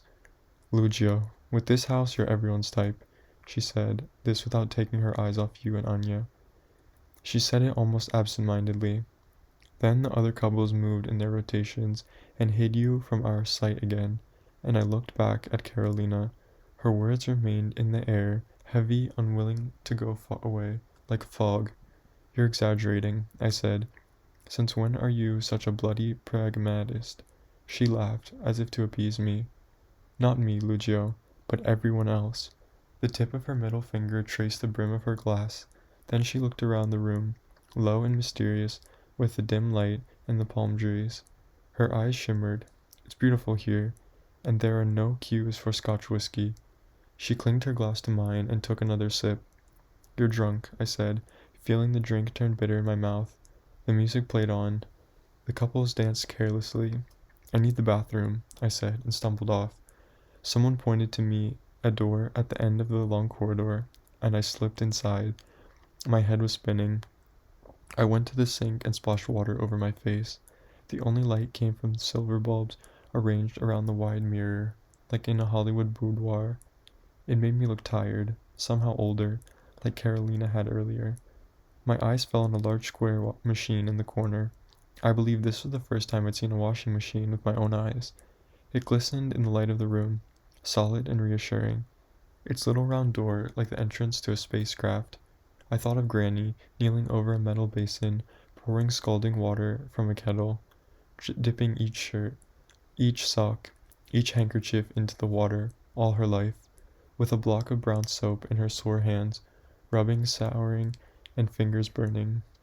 When I returned to the dancing room, Carolina was gone. I sat on the couch next to a kissing couple, watching the people on the dance floor, and fell deeper and deeper into a sense of alienation. And just when I was wondering what I was doing there and had resolved to leave, the music stopped mid-song and the lights turned off. The crowd came to a baffled standstill, and from the corridor a halo of light and a set of deep voices began to sing, "Sto lat, sto lat." I got up to see. You and Maxio appeared in the door with a cake so big you had to hold it between the two of you. A circle of candles burned in the center. Within an instant, a whole room had joined in. "Sto lat," they sang. 100 years, 100 years shall you live for us." Even I joined in, swept up by the momentum. The cake traveled slowly through the crowd toward Anya, who stood in the middle of the room, beaming with delight. You and Maxio reached her just as the song came to an end, a storm of cheers and congratulations raging through the air, boys whistling with the fingers in their mouths. Anya bent over the cake. In the darkness of the room, the candles were the only source of light. They lit her faces from below. She took a large breath and blew out the little flames, and her eyes, half closed, her painted face strained with effort. I told myself that she looked like a witch, but I hardly believed it. I couldn't bring myself to hate her. The applause was deafening. Anya kissed Maxio on the cheek, and then threw her arms around your neck. Someone called out a toast, to which the whole room lifted their glasses, and then the low lights came back on, and the music started up again. I sat down, finished my drink, and resolved to leave. That is when I saw you making your way toward me through the crowd with a piece of cake in each hand. You were smiling at me, and I couldn't bring myself to smile back. Sitting down next to me, you passed me a piece of cake. Are you all right? You look a little something. I'm okay, I lied. The cake was a layered chocolate and cream affair, surprisingly heavy and wet. I could feel it through the flimsy, Bible page thin napkin. Have some, you said, biting into your piece. It's good. I don't feel like it. You wiped your mouth with the back of your hand and looked at me over. What is it? For a moment I said nothing, determined to punish you through silence. But then the need to speak up became inevitable, and the words came to me all at once, rising up and taking shape like a balloon. She's your contact, isn't she? I said. To my surprise, your face remained relaxed, unconcerned. You took another bite from the cake. Is that your problem? You said this with your mouth full. It disgusted me, and I realized then that your power over me went so unthinkably far beyond the physical. You swallowed and looked at me. Yes, she is. So? So? I looked you over, braced myself to continue, trying not to leave the path of confrontation I had chosen. She's in love with you, Janusz, clearly so, and you're leading her on. Keep your voice down, will you?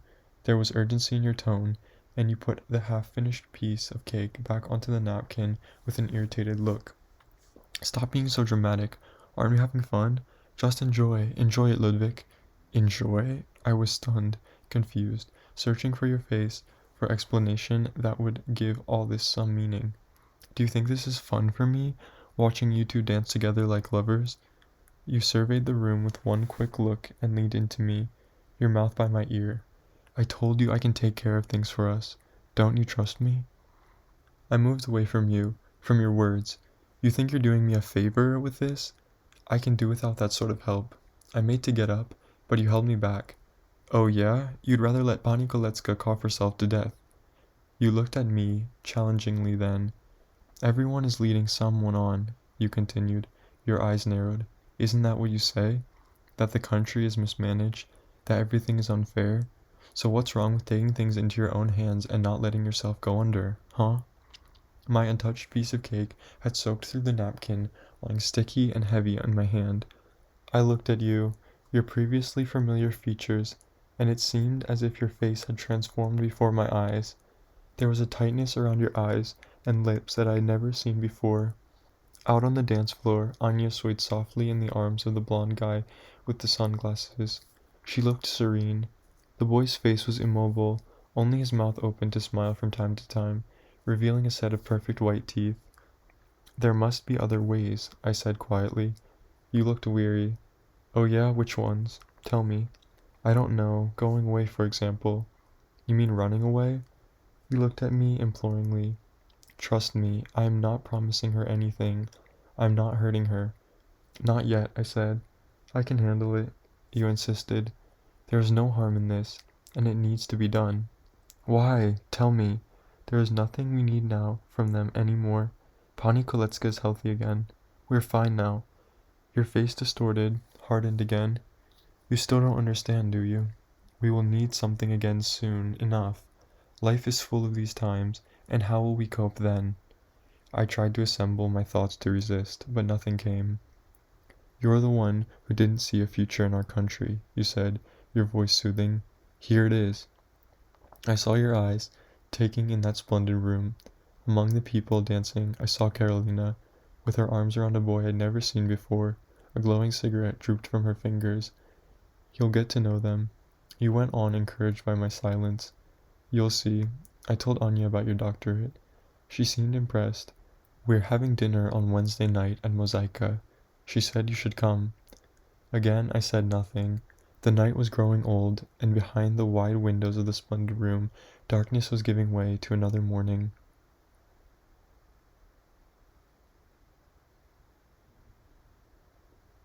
Chapter 6.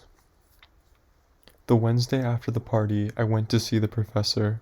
I was more nervous than I thought I'd be, my mind circling in hostile loops as I walked the New World promenade. The air felt thin. I arrived at the office, knocked on the door. A subdued "come in" resounded from inside. I affected a confident smile. The professor gave me a weary nod. "Please sit down," he said, his voice strangely lifeless. His face seemed grayer than it had a couple of weeks earlier, as if he'd aged since the last time I saw him. The silence between us was wavy and seemed to sit entirely on the chest. "The board liked your proposal, Giovanni," he finally said in a strangely formal voice. I looked at him, uncertain. "They like it more than they want to admit, actually. Your writing is good, your idea is worth exploring. You know that." I didn't know whether it was my turn to speak. A pained smile distorted his face. "But, as you imagine, there are other forces at play too." My gut contracted. I looked at the professor, trying to read his face. I felt completely powerless. "There are other candidates," he went on, sounding tired. "Their proposals aren't as good as yours. But," he took off his glasses, rubbed his eyes, "some of them have contacts." Another silence, another glance from him to me, as if he wanted me to release him from this chore. My mind in free fall. "The final decision hasn't been made, but if things continue as they are now, it doesn't look good for you. I need you to know this."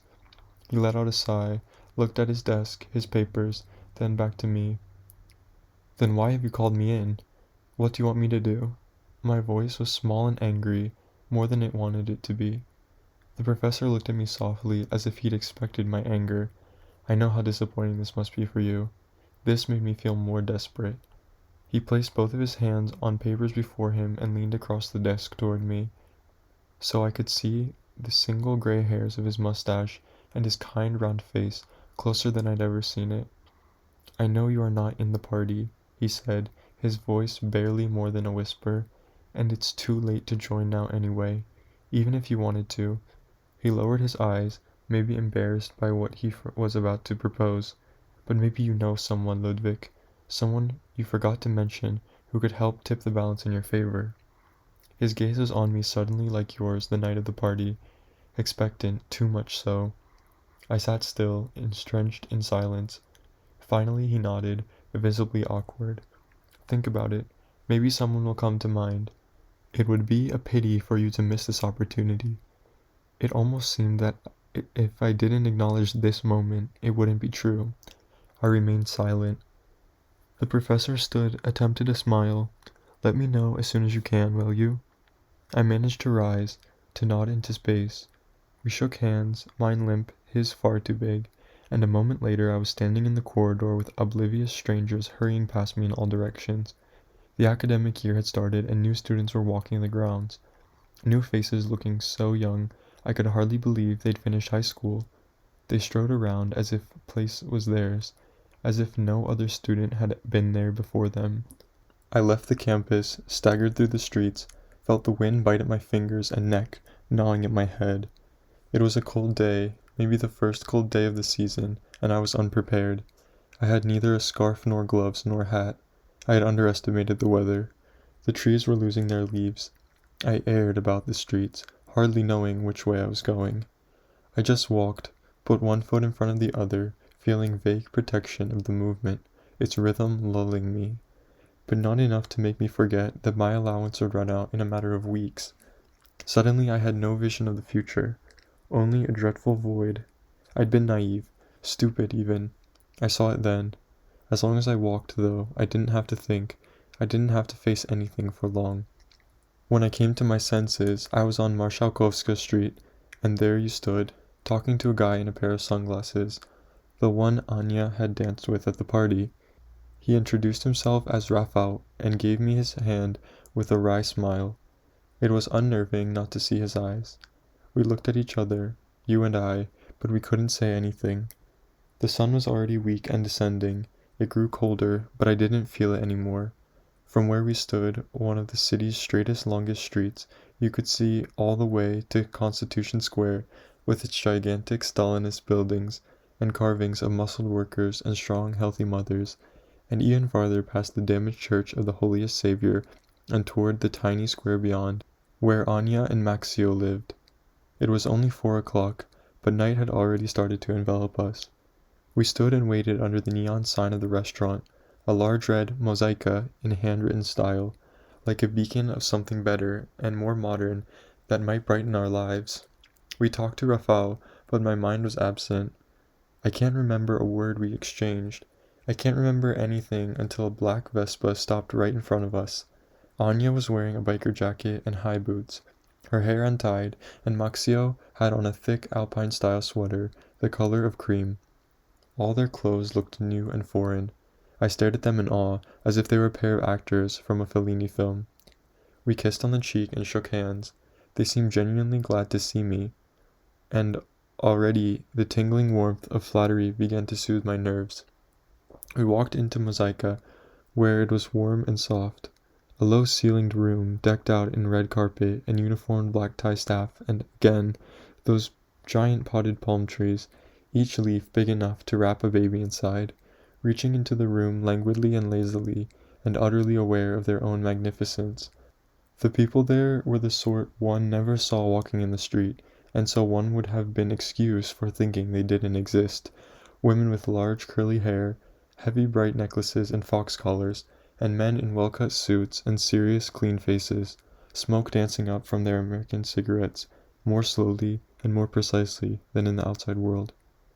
We sat in a booth by the tinted windows, on 2 padded leather benches facing each other, drinking vodka and smoking until we were shrouded in a gentle fog.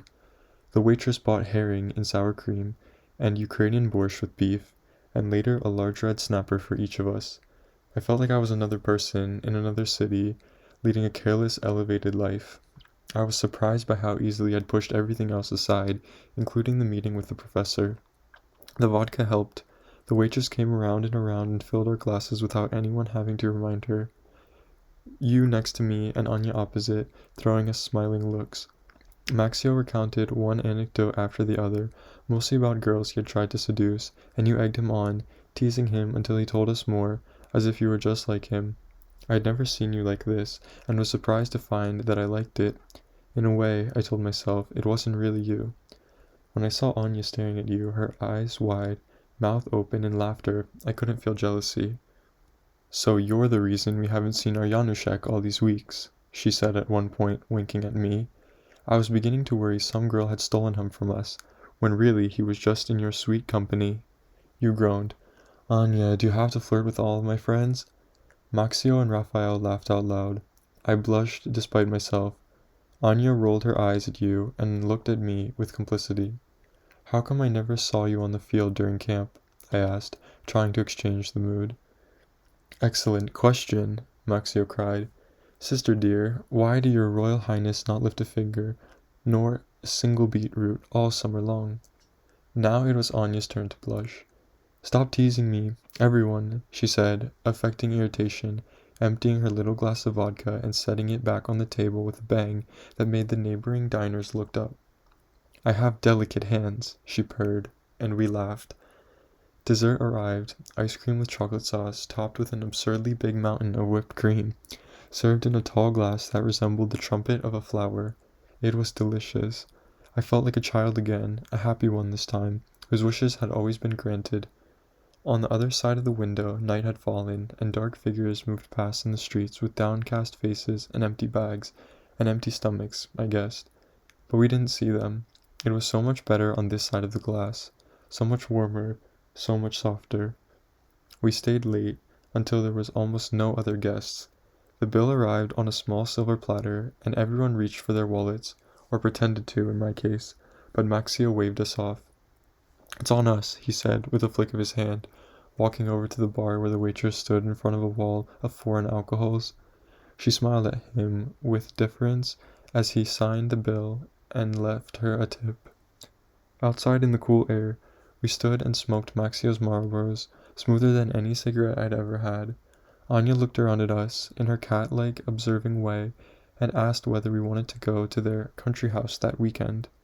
"We'll escape the city, make a little party out of it," she said, her eyes narrowing with satisfaction, her fine mouth curling into a smile. We all agreed, and kissed one another good night, and watched them speed off on their Vespa toward their part of town. Raphael waved down a taxi and was gone. Then it was just you and me on the large empty avenue. We walked uptown. I reached out for your old self, waiting for our masks to wear off in the cold of the night. "I'm so happy you came," you said, looking at me in a loving, tipsy way, almost childish. "Wasn't it great? What did I tell you, huh?" I nodded. It was great. We walked on, the pavements deserted. It was late. I listened out for the sound of our steps. They were almost in unison, and something serious, something important that I pushed down all night long, rose to the surface of my mind. I told you about my meeting with the professor, quietly, ashamed about my hopelessness, not daring to ask anything of you, only recounting. You listened attentively. We were on Poznanska Street, with its cobbled stones and tall pre-war kamienitzas and lines of prostitutes, young ones and old ones, most in long coats with mini-skirts or tight dresses showing underneath, their bodies violently stretching the fabric, threatening to break it. They called out to us while I talked, accents coarse and loud, and we walked on without looking. "I'll give you a special price, sweetie," one of them cried with a clipped Cilician twang. "For such a beautiful face. And bring your friend, too." The other woman cackled like hyenas in the dark. I didn't dare look at you. I couldn't see anything funny in that moment. We reached the end of the street with the Palace of Culture towering before us, large, dark, and ominous, and beside it the train station, lit but seemingly empty. You stopped and looked at me with a consolatory smile. "Don't worry, this one is easy. You can ask Anya this weekend, at her house." A flash of opportunity raced through me. After that night at the restaurant, anything seemed possible. "Are you sure?" You nodded. "She likes you, and I'm sure she can have some strings pulled for you. She and Maxio always have had all exam questions in advance, you know. That's why I never needed to go to lectures. And at the camp, neither of them lifted a finger." I looked at my shoes, my head racing. "And it won't be weird with Anya? Coming on to you?" You smiled and shook your head lightly. "Did you see her tonight? She's not desperate. Besides, she falls for guys so easily. She's probably into you right now." You laughed again. "Okay then," I said, still anxious. "This weekend." We hugged our cheeks coming up against each other, me feeling beginning of your stubble. I always loved that sensation. "Good night," you said, turning toward the other side of the river. "Good night, my dear." I don't know why I didn't confide in Carolina.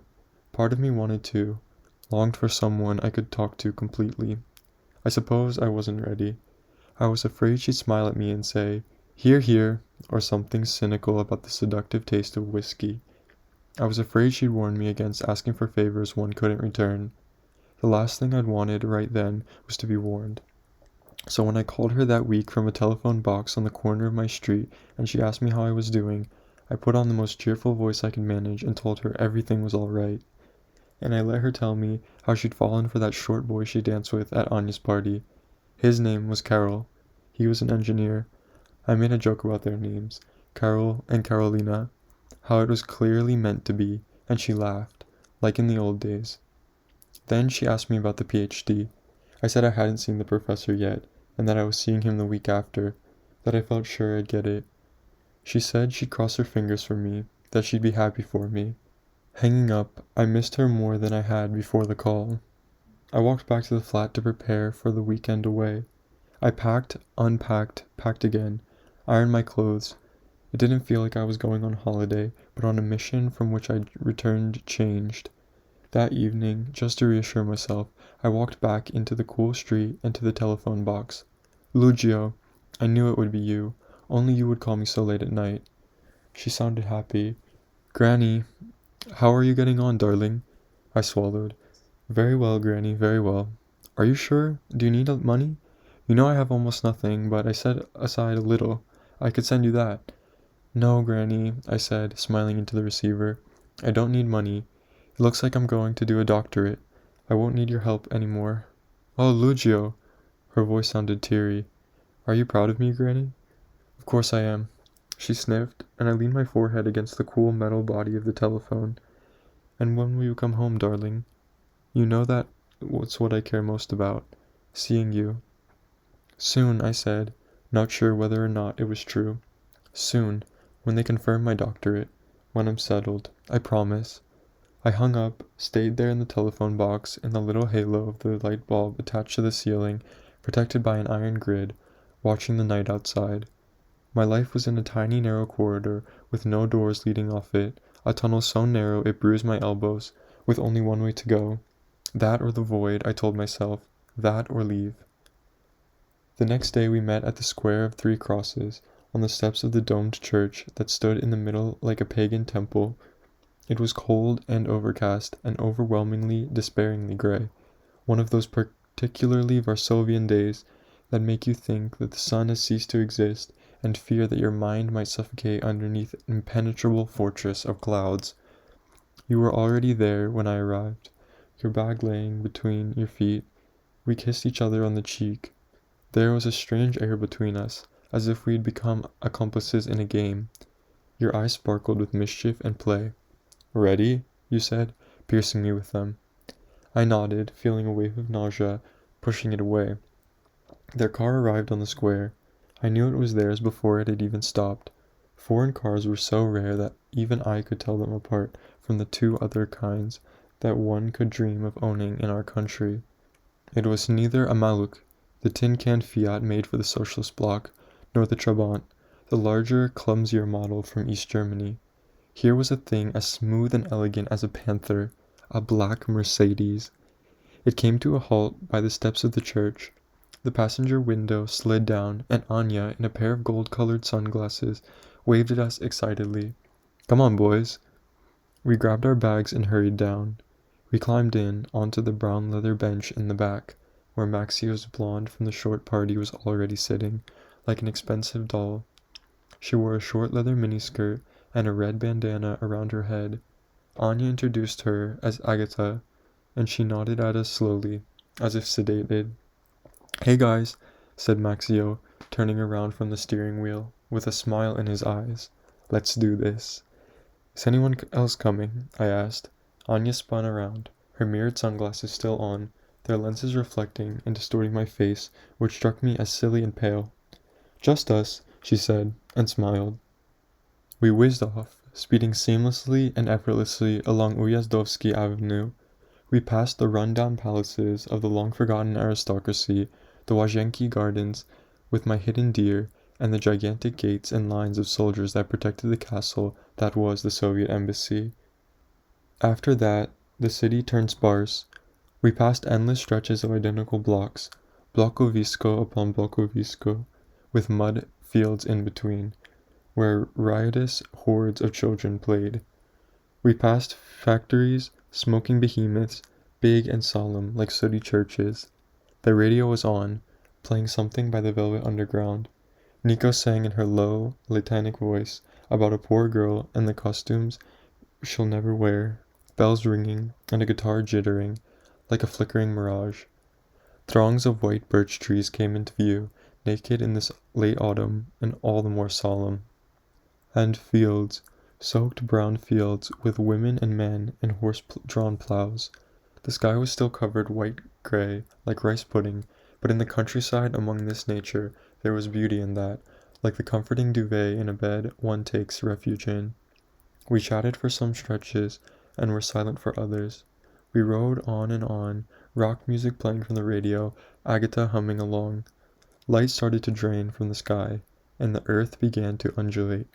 Low hills surrounded us, and now it was all forest, a sea of pines. And then, at an unmarked dirt road, Maxio turned the car and we drove all the way down through the dense forest until we came to a gate.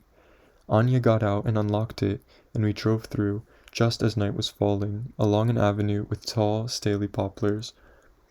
At the end of the lane there was a house. It was white, clear against the dusk, like a ghost, with thick, proud columns supporting the triangular roof of the veranda. Leaves and little twigs crunched under our shoes as we climbed out of the car. The horse stood there majestically, oblivious to our presence. It was a dur, an old country estate that must have been there for centuries already and would outlive us all, I thought, and I admired it for all it had already seen and all it would still see that we would never know. Maxio unlocked the front door, switched on the light inside. The smell of dry cedar invaded my mind. There were old faience stoves, fireplaces, and hunting trophies, the head of boars and deer, oriental carpets covering the floor. A place of pleasure and peace, indifferent to governments, faithful to whoever happens to be in power. You said something about how impressive it was, this house, and I remained silent, thinking how undeserving you all were in it. We followed Anya upstairs, where she gave us our room. You and I would be sharing. She had the room next to ours. Maxio and Agatha had taken another bedroom downstairs. My parents are coming on Sunday, said Anya, pointing to a large door at the end of the corridor. That's their room. Isn't this house something? You said as we put down our things and unpacked. It's practically a castle. I nodded. I wanted to be alone, to have the place all to myself, to take everything in. There was a view over the garden, a park really, oblong and wide like several sports fields, and bordering the forest. I stood and watched the last specks of light dissolve above it, forgetting myself until the darkness outside was complete and I could see my face in the window. I turned back to the room. It was large, probably as big as Pani Kolecka's little flat.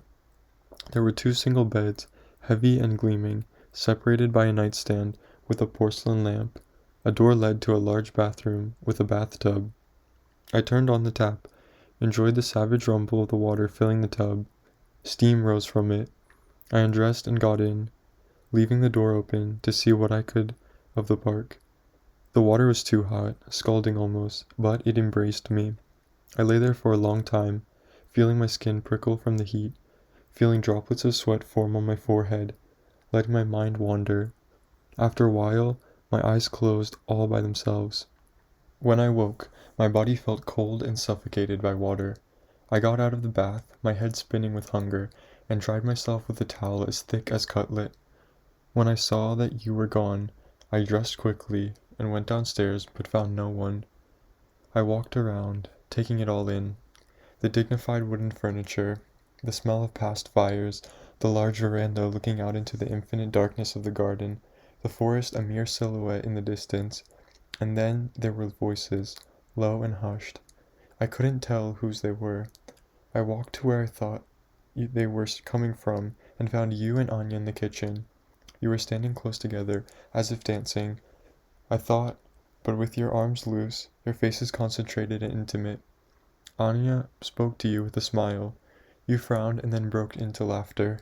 Tell me, I heard her say teasingly, but you held your sphinx-like smile and shrugged. As soon as I approached, your heads turned to me in one single movement, and you edged slightly away from her. Her face changed from intimate to casual. There you are, she cried. Are you hungry, Lucio? I looked at you for an explanation, but it was as if you were in character. Starving, I said. That night after dinner, roast beef with beetroot mash and apples that Anya had brought from home and warmed up in the oven, made a fire in the living room, played cards, and drank Bulgarian wine. But the scene I'd witnessed between the 2 of you had pierced my role, made it even harder to play. I was distracted, nervous. At the end of the evening, egged on by the rest of us, Agatha got up and sang. She sang with real sorrow, a song by Marila Rodovich, that quiet, sad song about the old fairgrounds and the tin toys and the balloons. We were all still. Her voice commanded our minds in an unexpectedly sorrowful way. Not long after, Agatha and Maxio went to bed, and then it was only the 3 of us. 2 couches opposite each other, with armchairs on the sides, a low table in the middle. We sat on the couch opposite her, me in one of the armchairs in between. We talked about what we would do the next day. I wanted to go to sleep, and yet I didn't want to leave you 2 alone. Then you announced you were going to bed and looked at me meaningfully, as if to say this was my chance. I didn't move. We bid you good night, Anya and I. She smiled and looked out into the dark garden, or maybe at her reflection in the glass. Then she glanced at me. There was a tension around her lips. "I'm so glad you've come," she said. She seemed nervous, and this surprised me. "Thank you for having me," I said. "It's wonderful here." "Of course." She nodded and looked toward the garden again, as if deciding something. "I hope I'm not being indiscreet, but—" She stopped, looked at her lap, then at me again. "Allow me to ask you something personal."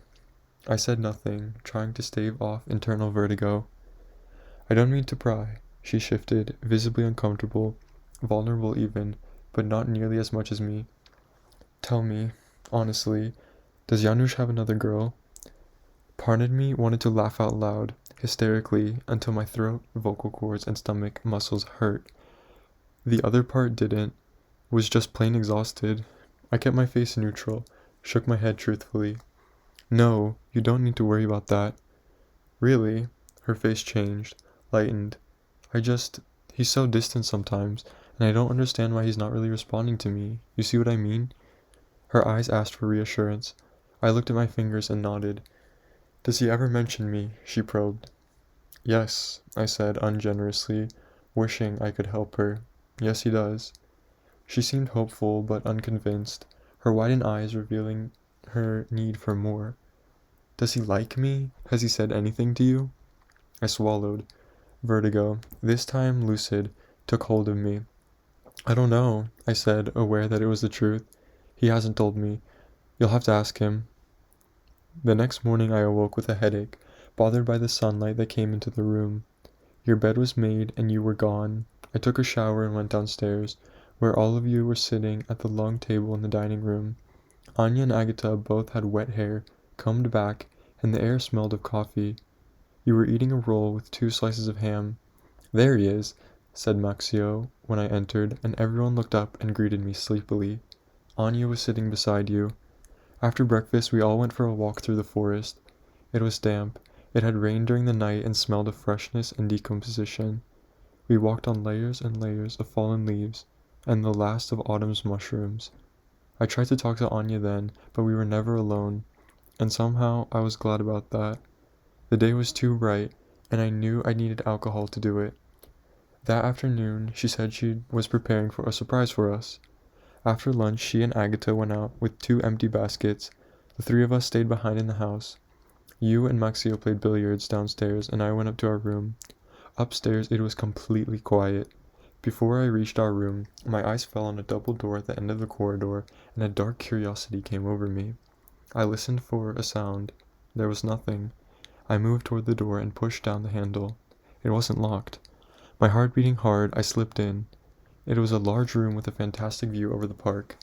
There was a 4-poster bed, perfectly made, the air around it strangely solemn and untouchable, like the bed of someone recently deceased. I walked to the window, took in its view over the forest. Right by the tiny window stood a shiny round table covered in framed photos. Anya and Maxio's children, chubby and small, with the same faces, eating ice cream. Their parents, the father like an older, fatter version of Maxio, though with a different mouth, almost lipless, and the mother, tall and elegant, with Anya's dark eyes.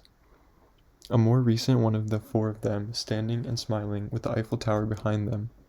And then my eyes fell on the photograph beside that one, and for a moment I saw without comprehending.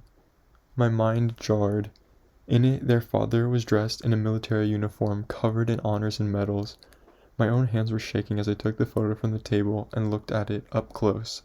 I felt nauseous, dirty even. Anya's father and Garrick shaking hands, smiling at each other. The party secretary's face was broad, self-satisfied, taking in Anya's father with apparent fondness. The same man who looked down on me from countless banners and posters during the parades. The country's so-called savior. The one who'd ordered the price increases. I thought of the empty shops across the country, of Pani Kolecka, of the lives spent queuing for little or nothing, and then these smiles, fat and self-indulgent. I was dumbstruck. I wanted to throw the photo to the ground, to stomp on it, to feel the glass and wood shatter beneath my heel, to hear the paper rip, to see their smiles tear apart. It was only with great effort that I made myself put down the photo and walk back to our room. I lay on my bed, my eyes open. The whole scheme, to ask Anya for help with my doctorate, now just seemed more obscene than ever. And yet I told myself that I had to do it. Just this one time, ask for this one thing, and then never deal with them again. I closed my eyes, and the world spun around me, my weight shifting and spinning with it. When I opened my eyes, the room was dark. I felt pleasantly dulled. Night had fallen outside. Laughter came from downstairs, and I heard footsteps in the corridor. You opened the door with an expression barely suppressed excitement. "It's dinner time," you said, looking at me. "Are you coming?" I nodded. "I'll be down in a minute."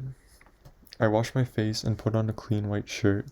When I came downstairs, something was already in full swing. A record was playing, and you were all in the kitchen, wine glasses on the counter. You talking to Maxio, and Agatha and Anya hunched over a pot on the stove. There was a strong earthy smell in the air. "What's for dinner?" I asked. Maxio looked up and smiled mischievously. "Anya's witch specialty," he said. "Not especially filling, but you won't feel any hunger. Trust me." Agatha chuckled. Anya threw him an indulgent look and turned to me with a long wooden spoon in her hand.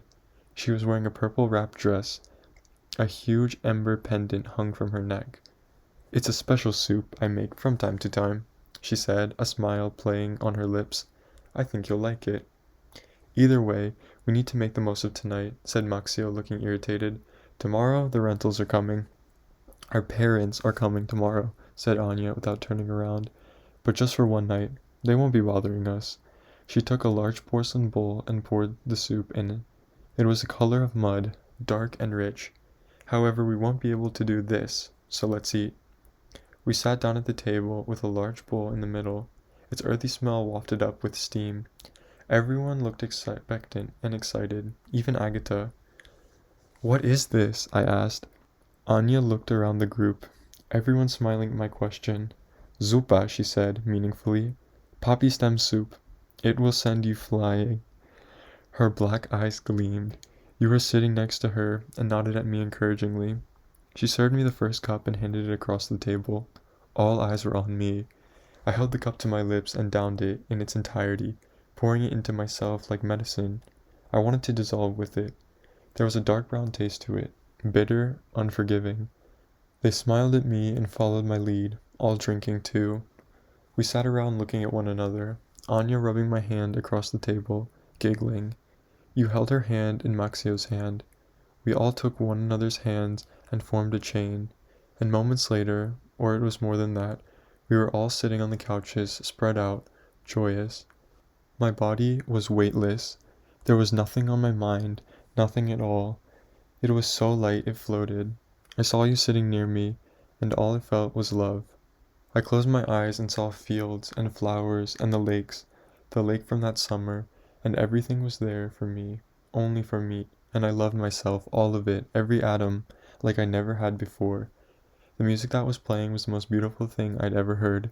Every word of it. It was Serge Gainsbourg singing in French. I understood. It carried messages I had never expected that there were. And we danced. You and me, Anya and you, me and her, Agatha and Maxio, all of us together. I was warm, so warm. The fire was burning.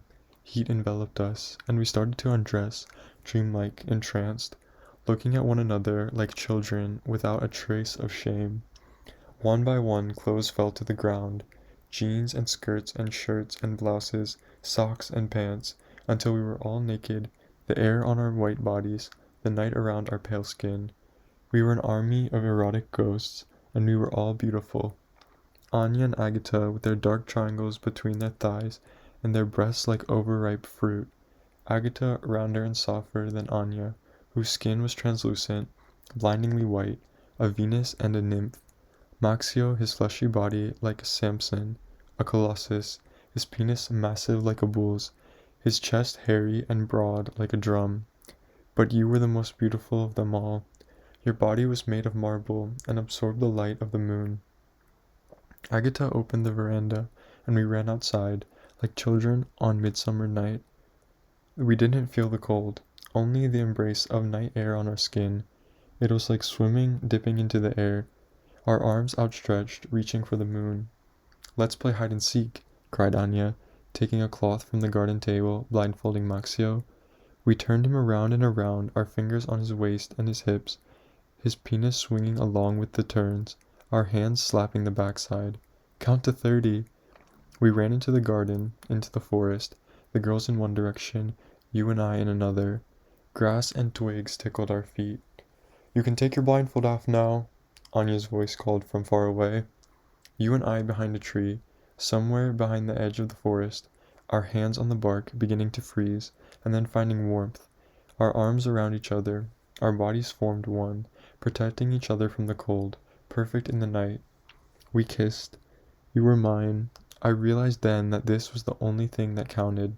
Nothing else had ever existed, just our lips and hips and sighs. I fell into different galaxies through you, your mouth a portal to a better universe. And then, the cracking of twigs behind us, there was Maxio, standing naked a couple meters away, looking at us with his mouth wide open, his eyes dilated, his frozen body. I could sense a quiver of fear run through your body. You tried to say something, but Maxio, completely out of nowhere, started to laugh. He laughed out loud like a crazed bear. It seemed like his laughter would bring the forest down, make the pines shed their needles. Your face lightened up suddenly, and you laughed too. "It was a joke," you cried, concentrating, looking at him. "Ludwig challenged me. I lost a bet." Maxio stopped laughing, his eyes flickering between you and me. The girls emerged from behind the trees. "What happened?" asked Agatha. "Why were you laughing?" Maxio turned around to them and started walking away. "Nothing," he said. "A hallucination. I won." We walked back to the veranda, and I couldn't look at you, only at the ground, not sure what had just happened. I was hot. I was burning. I was entirely aflame. Then it was the next round and my turn to be blindfolded. I laughed and laughed as they spun me, despite myself, and I counted to 30, cold and dizzy, when I opened my eyes and they were gone. I walked into the forest, and there were Maxio and Agatha, kissing in a clearing. I tapped them on the shoulder. They looked up, smiled, and continued their embrace. "I'll find the other two," I cried, running farther into the forest, over fallen trunks and little valleys. I ran until I was lost, until I was sure I'd lost you. I tried to find my way back.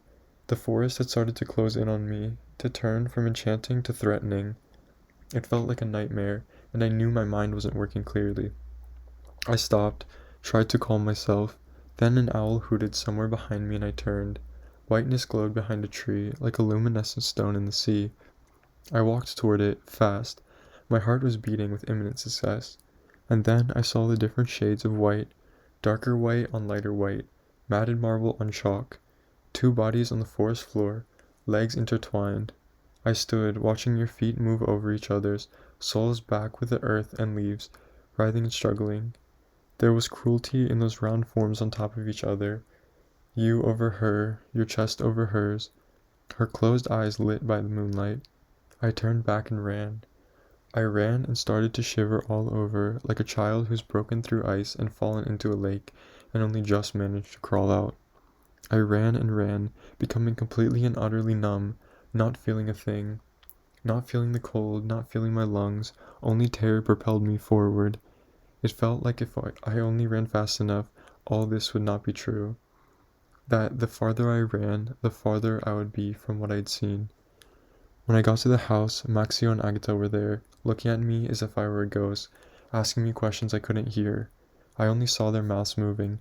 I thought I would suffocate or faint. It was as if I hadn't breathed at all during my run, as if I hadn't breathed in years. There I stood, and felt my head deflating, my whole being drained of air, and I began to pant like the horse after a race. I bent over, hands on my knees, trying not to drown in the emptiness, the vacuum of myself, but something inside was broken, no doubt about it. "Are you okay?" asked Maxio. I saw then that they were dressed again. I had never felt so naked in my life, so utterly vulnerable. I shook my head, then the lights went out. I remember I vomited during the night, convulsively. It felt like I was setting something free, ridding myself of a monster. I remember nothing else apart from that feeling that I wasn't in control of my body. The thought went through my mind that I might die, that I didn't have the strength or the wits to do anything about it, and that I just had let something happen, whatever it was going to be. And then, like something heavy and wet sliding into a black hole in the ground, I fell asleep again. When I woke, I didn't know who I was. My mind was a clean slate for just one beautiful moment, until the memory came crashing down. I was lying in the bed in our upstairs room, naked under the covers. My guts and my head were burning. The curtains were drawn. Faint sunlight glowed underneath and around their edges. You in the other bed, asleep. Your shoulder moved almost imperceptibly. Your breathing inaudible. I pulled myself up. My body was heavy and unfamiliar. Every movement felt unusual. I put on some clothes, threw the rest of my things into my bags. You didn't stir as I walked out. I moved across the silent corridor, over the oriental carpets, downstairs to the room with a fireplace. It was cool. Empty bottles on tables, the faded smell of cigarettes, and in the middle of the room, like some bizarre offering, was a mound made up of our clothes. Outside on the veranda, there was a burned spot where the fire had been. Birds, small and fat with orange beaks, flew around excitedly, picking at something in the dewy grass. A pair of panties, white and lacy, discarded like someone's fantasy. I walked out through the front door, left it open behind me, across the gravel path, through the open gate at the end of the poplared avenue. The trees and the dirt road already made me feel as if I were breathing more lightly. The sun was still coming up, sending butter-colored light across the park, and I was so glad to be on this path by myself, so endlessly glad. But just when I was about to reach the road, a black limousine with tinted windows came toward me. I kept my head down, accelerated my steps, hoping it wouldn't stop, hoping Anya's parents, was that who was in there, wouldn't interrogate me. The car passed without stopping or slowing down, gravel crunching beneath its massive wheels. I reached the main road, breathing in and out. I reveled in the emptiness. Then a church bell rang in the distance, and I decided to find it. I walked along the forest road. Horse-drawn carts with families passed by, and the ringing of the bell became more distant. Not long after, a village appeared along with the church. It was wooden and old, its spire almost black. People streamed in, families, old people, children in hordes. I followed them into the darkness inside. The organ was playing, and a soothing cloud of heavy incense hung in the air. I stood among boys and young men in suits, some with unruly hair, many with heavy, broad faces, burned and withered, blue eyes, caps in their hands held in front of their crotches. Whenever a woman came in, another boy would get up from the benches, shooed by his mother, and stand with us men, letting the woman pass. No one seemed to notice me. I was invisible in the crowd. The priest stepped up to the pulpit in white and purple robes, greeting the congregation. Then the organ started up again, and everyone began to sing. The notes moved slowly through space and through the crowd, elevated, unified us, passed through the single body of us, and up to the murky windows and the dark ceilings.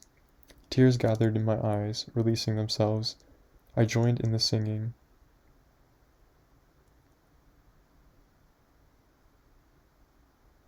Chapter 7. Winter came early that year. Every week pulled us deeper into its gloom, every day shorter than the last, as if time was running out. What surprised me most was how calm I was. Maybe it was the drugs.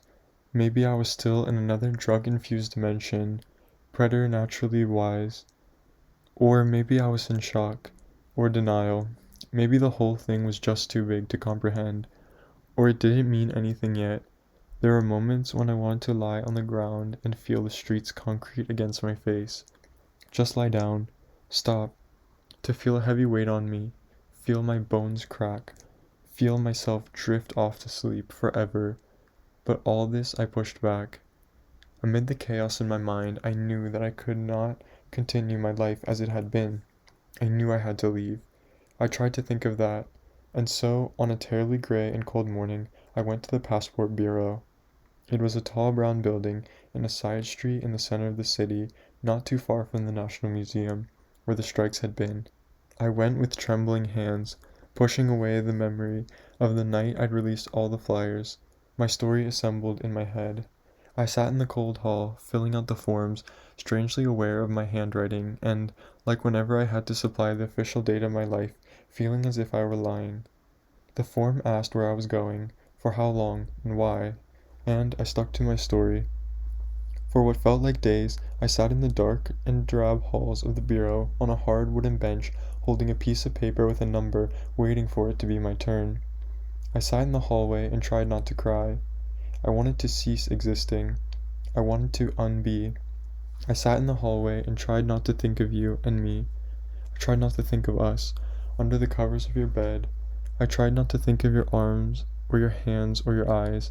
I tried not to think of all the things I had imagined we'd do together, return to our lake next summer, move in together someday.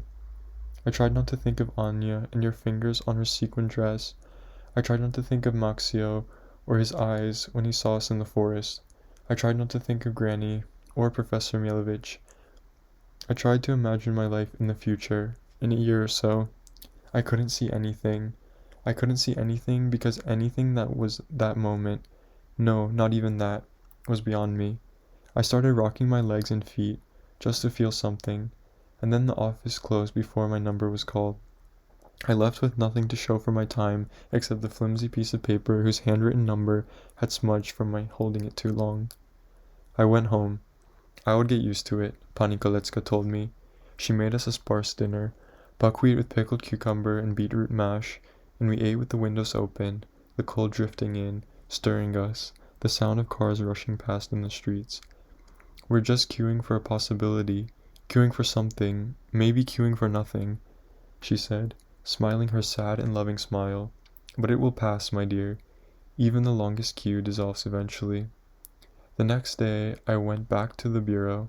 I sat and waited among rows of others, young and old and ageless, all silent, all torpid, reading or knitting or fiddling with their clothes with unnatural resigned slowness, while the large clock ticked and numbers were called out every now and then by a plaintive voice.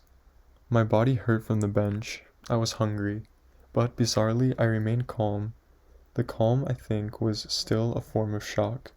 If I had let anything out, it would always have overwhelmed me.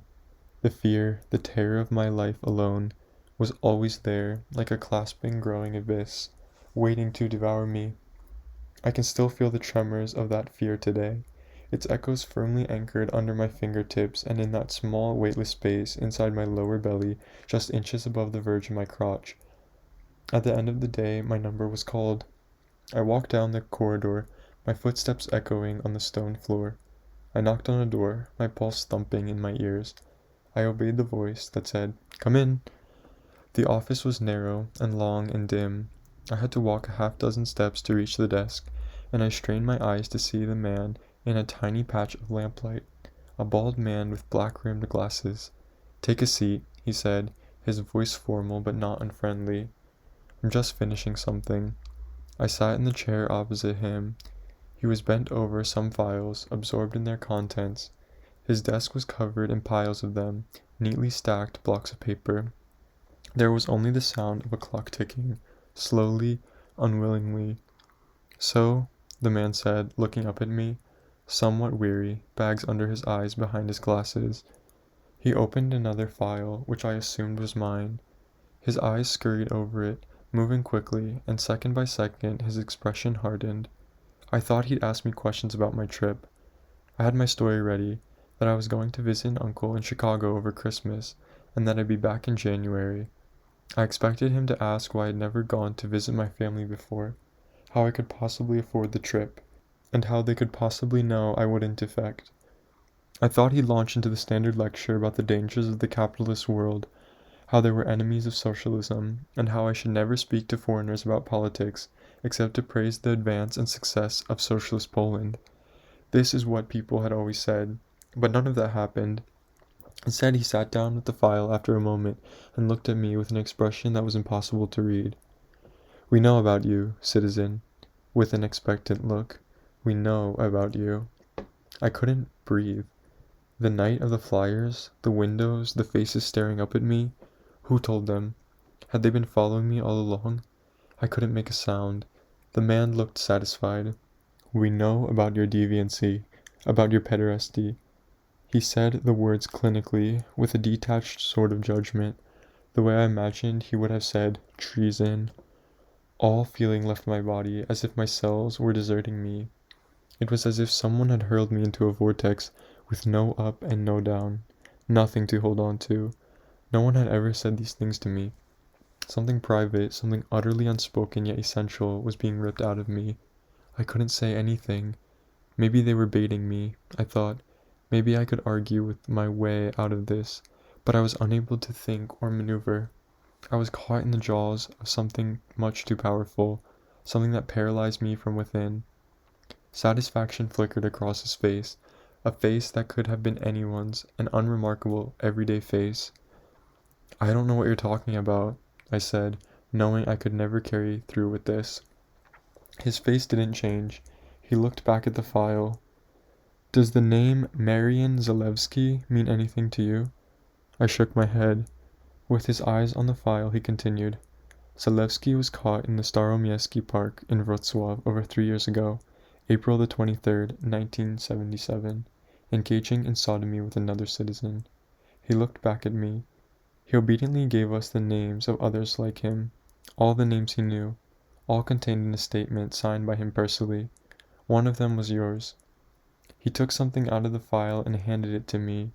It was a photograph, passport-sized. It showed the face of an old man I had never seen before, staring straight into the camera. His face was deeply lined and hollow, dried, emptied of life. And then, in a flash, I recognized him. It was the man from the park bench, from the night I'd run away from home. The man who told me his life story. The man whose mouth had relieved my anxiety for one night, and whom I had told my name. Instead of anger, a strange sort of tenderness evaded me. He looked so sad, so forsaken in the photo. Fury awoke in me on his behalf. I could see him being dragged out of the park, into the back of a police van. I could see him sitting in some cold underground office, beaten, blackmailed, made to sign this statement that now lay neatly before a bureaucrat. What does this have to do with my passport? I asked impatiently. Will you give it to me or not?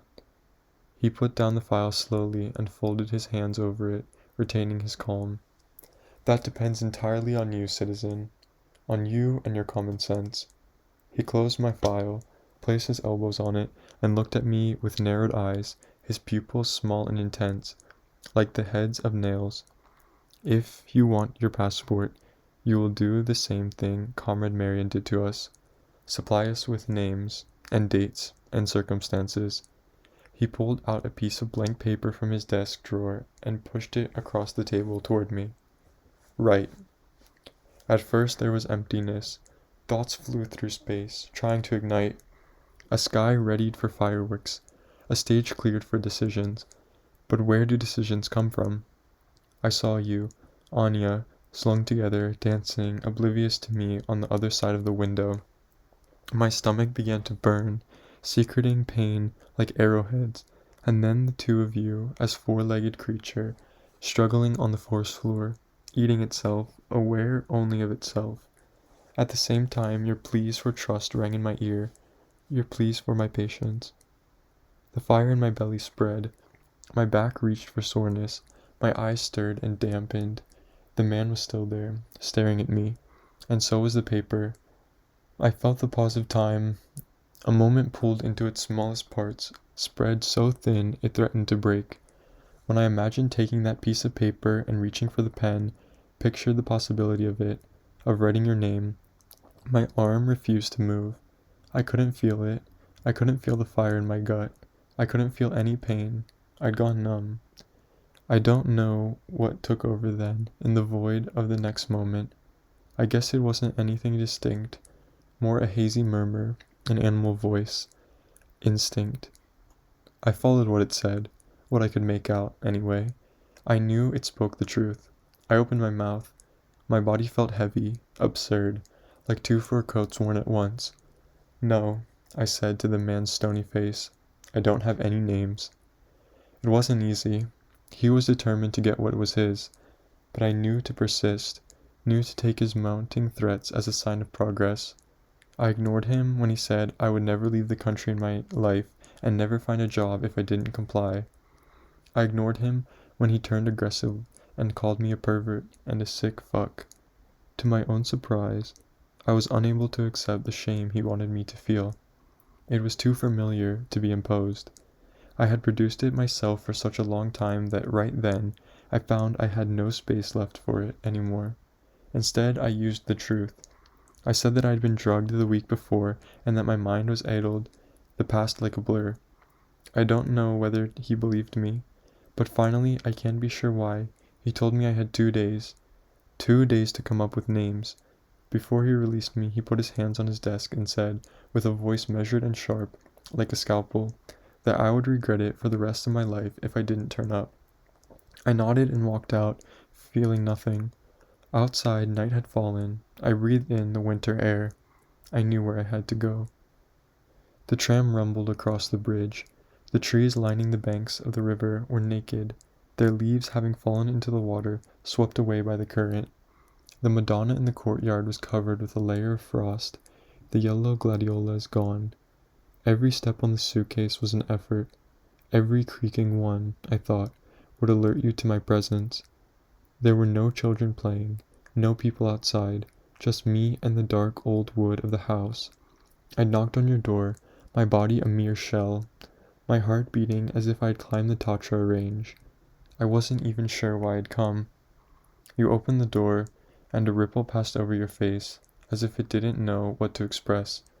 Right then it showed me nothing but determined strength. You looked at me, I looked back, trying to gauge the moment, feeling out of control. You seemed so much taller then, standing above me, looking down. I thought we would stand like this forever. I thought I was too proud to even begin to speak, that I would not beg for anything, that I had no reason to feel sorry. But looking at you softened me, despite your new hardness, or because of it. It hurt to see you like that, to have nothing pass between us. Then I saw something in your eyes, an opening. "Aren't you going to let me in?" I said. You stepped away from the door, opening the way for me. I had never been so cold in your room.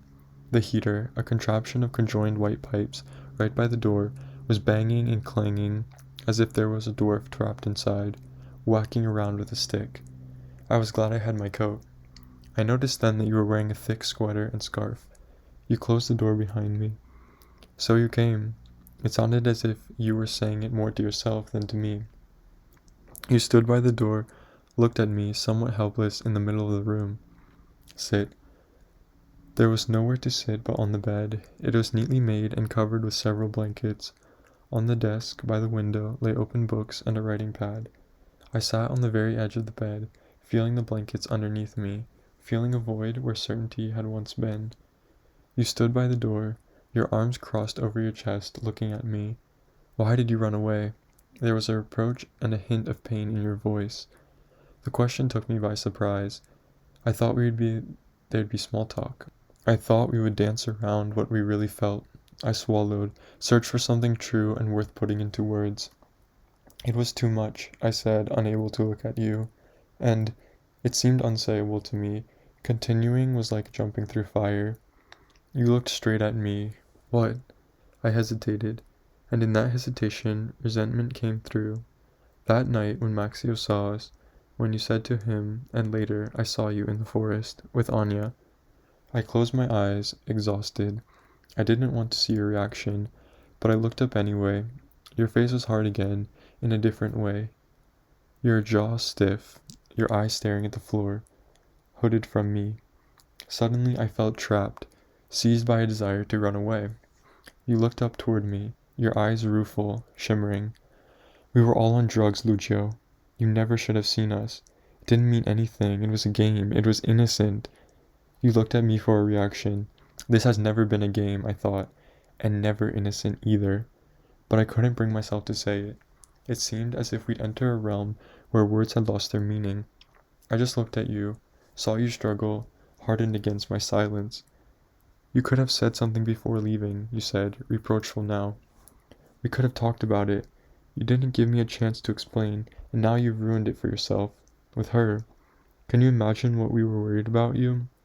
That we thought you might have run into the forest and be in need of help? You looked genuinely pained, and I felt, for a moment, guilty. Luckily, her parents told us they'd seen you. They obviously think you're crazy. What are you gonna do now, huh? I looked at you, for the first time, I think, with pity. We're beyond that now, I said softly. I'm leaving. The words were like a spell, suspending whatever we'd said before. Fear grazed your face, made your eyes search mine for signs. Where to? You asked, almost in disbelief. The States. Realization spread like water on paper. Your mouth defeated, your eyes averted. I hated to see you like this. Did they give you a passport? You asked quietly, without any intonation at all. I remained still. Not yet. You nodded, looking at the floor, then toward the window. I wanted you to say more. I felt as if I had no more weapons left. You walked to the window, didn't look at me. I breathed heavily. Won't you come?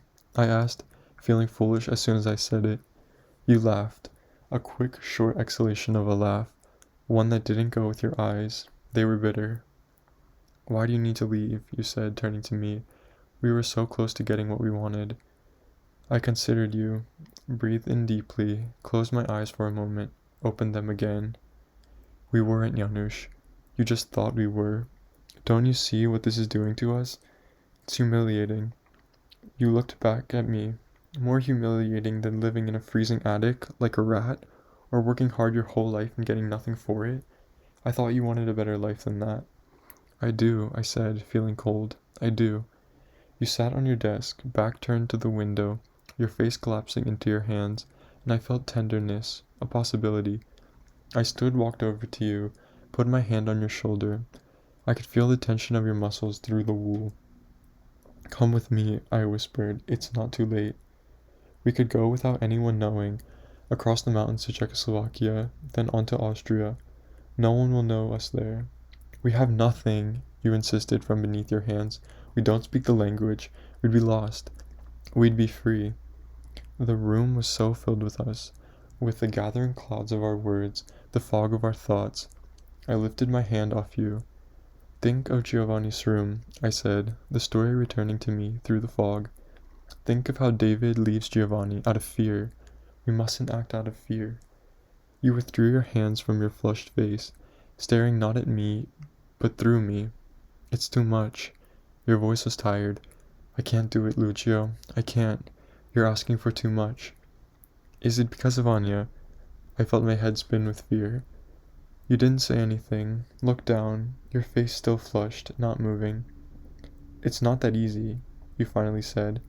Somehow, I believed you. Remember how David feels after his decision, I said, feeling my throat tighten. He regrets it.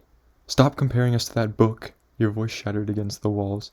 Your face was distorted, scrunched up beyond recognition. You're the one who wants to run off. You're the one trying to force me into this. You can't make people love you the way you want them to. I felt life drain out of me, as if a plug had been pulled. I sat down on the bed. I'm not cut out for it, Ludwig. You said, like an apology, I belong here, and I will make it, one way or another. You got up from the desk, stepping toward me with new confidence.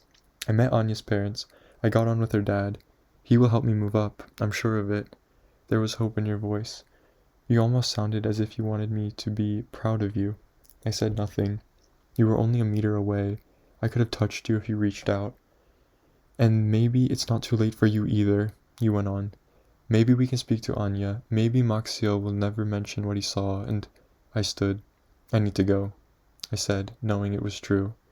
Your face, your limbs. It was as if your entire being was trying to hold itself together, almost shaking from the effort. I couldn't bear to see it. I averted my eyes and slid to the door like some retreating thief, stopping in my tracks when you called my name. It sounded like an appeal, a right violated and invoked.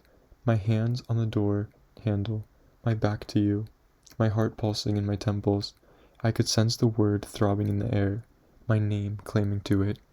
It wrapped its fingers around my shoulders and tried to hold me back. With a terrible jolt, I thrust the door and hurried down the dark of the stairs. The night had grown colder.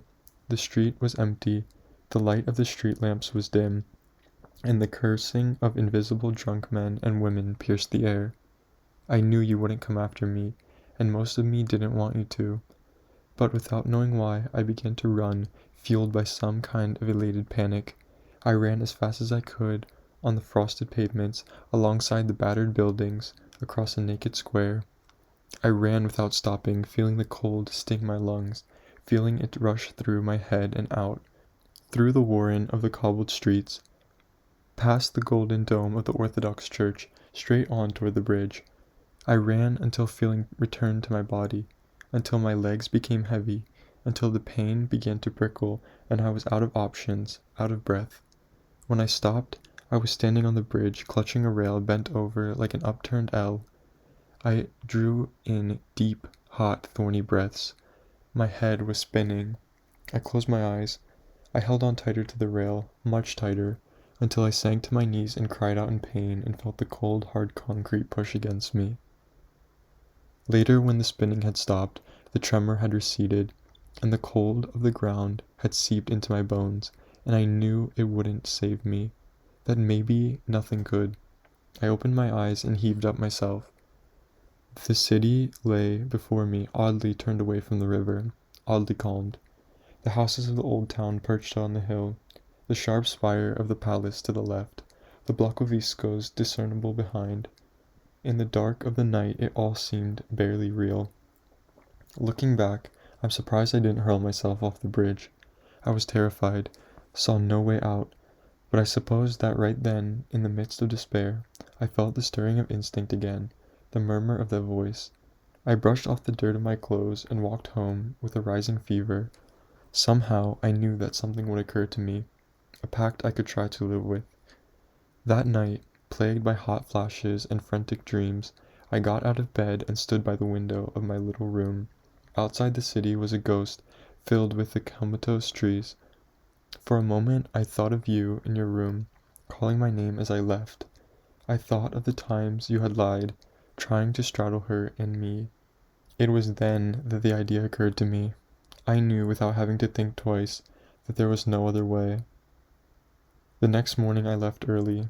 I walked from the same spot where we'd met that night, along the avenue by the Łazienki gardens, its trees and bushes leafless and naked now. How did my dear cope? I found the side street with the large kamienica. I pressed the button on the intercom. "Hello?" Her voice clear and unattained. "It's Ludwik," I said. "Oh," surprise in her voice. A little pause. "Come up." I took the lift, observed by my burdened face in the mirror. The last time I'd been there with you felt like a lifetime ago. The door to the flat was open. As I came out of the lift, Anya stood beside it, with a consolatory smile that pained me. She was wearing a sweater, a long red skirt, and thick socks. We kissed on the cheek. "It's good to see you," she said softly. And again I believed her, as I had every time she'd said it. I could hardly muster the strength to go in. The flat looked lighter and bigger than I remembered. We walked through the splendid living room, where the party had been, now flooded by winter light. She made me sit on the white couch. "Would you like something to drink? Grapefruit juice?" She frowned, sensing my nervousness. "Maybe some brandy?" I shook my head. She sat down, her long skirt falling from couch to carpet. "I need to apologize," she said, looking at me ruefully, "about the night in the country. I'm sorry the Zupa was so strong. I feel terrible about the whole thing. It all went too far and it was my fault." She looked embarrassed. "It's okay," I said, feeling relieved. "You didn't know. I'm sorry for taking off without a word." I tried to smile. She nodded as if she'd understood. There was silence for a moment in which I felt my pulse quicken. "I came to ask a favor," I heard myself say. I couldn't look at her, so I looked at my interlaced fingers, which I'd been pressing so hard they'd turned red and white. "I'm in trouble. I need your help." Her eyes widened, and she gave me a nod, as if to say, "Go on." I told her about the men in the office. The words came out more easily than before.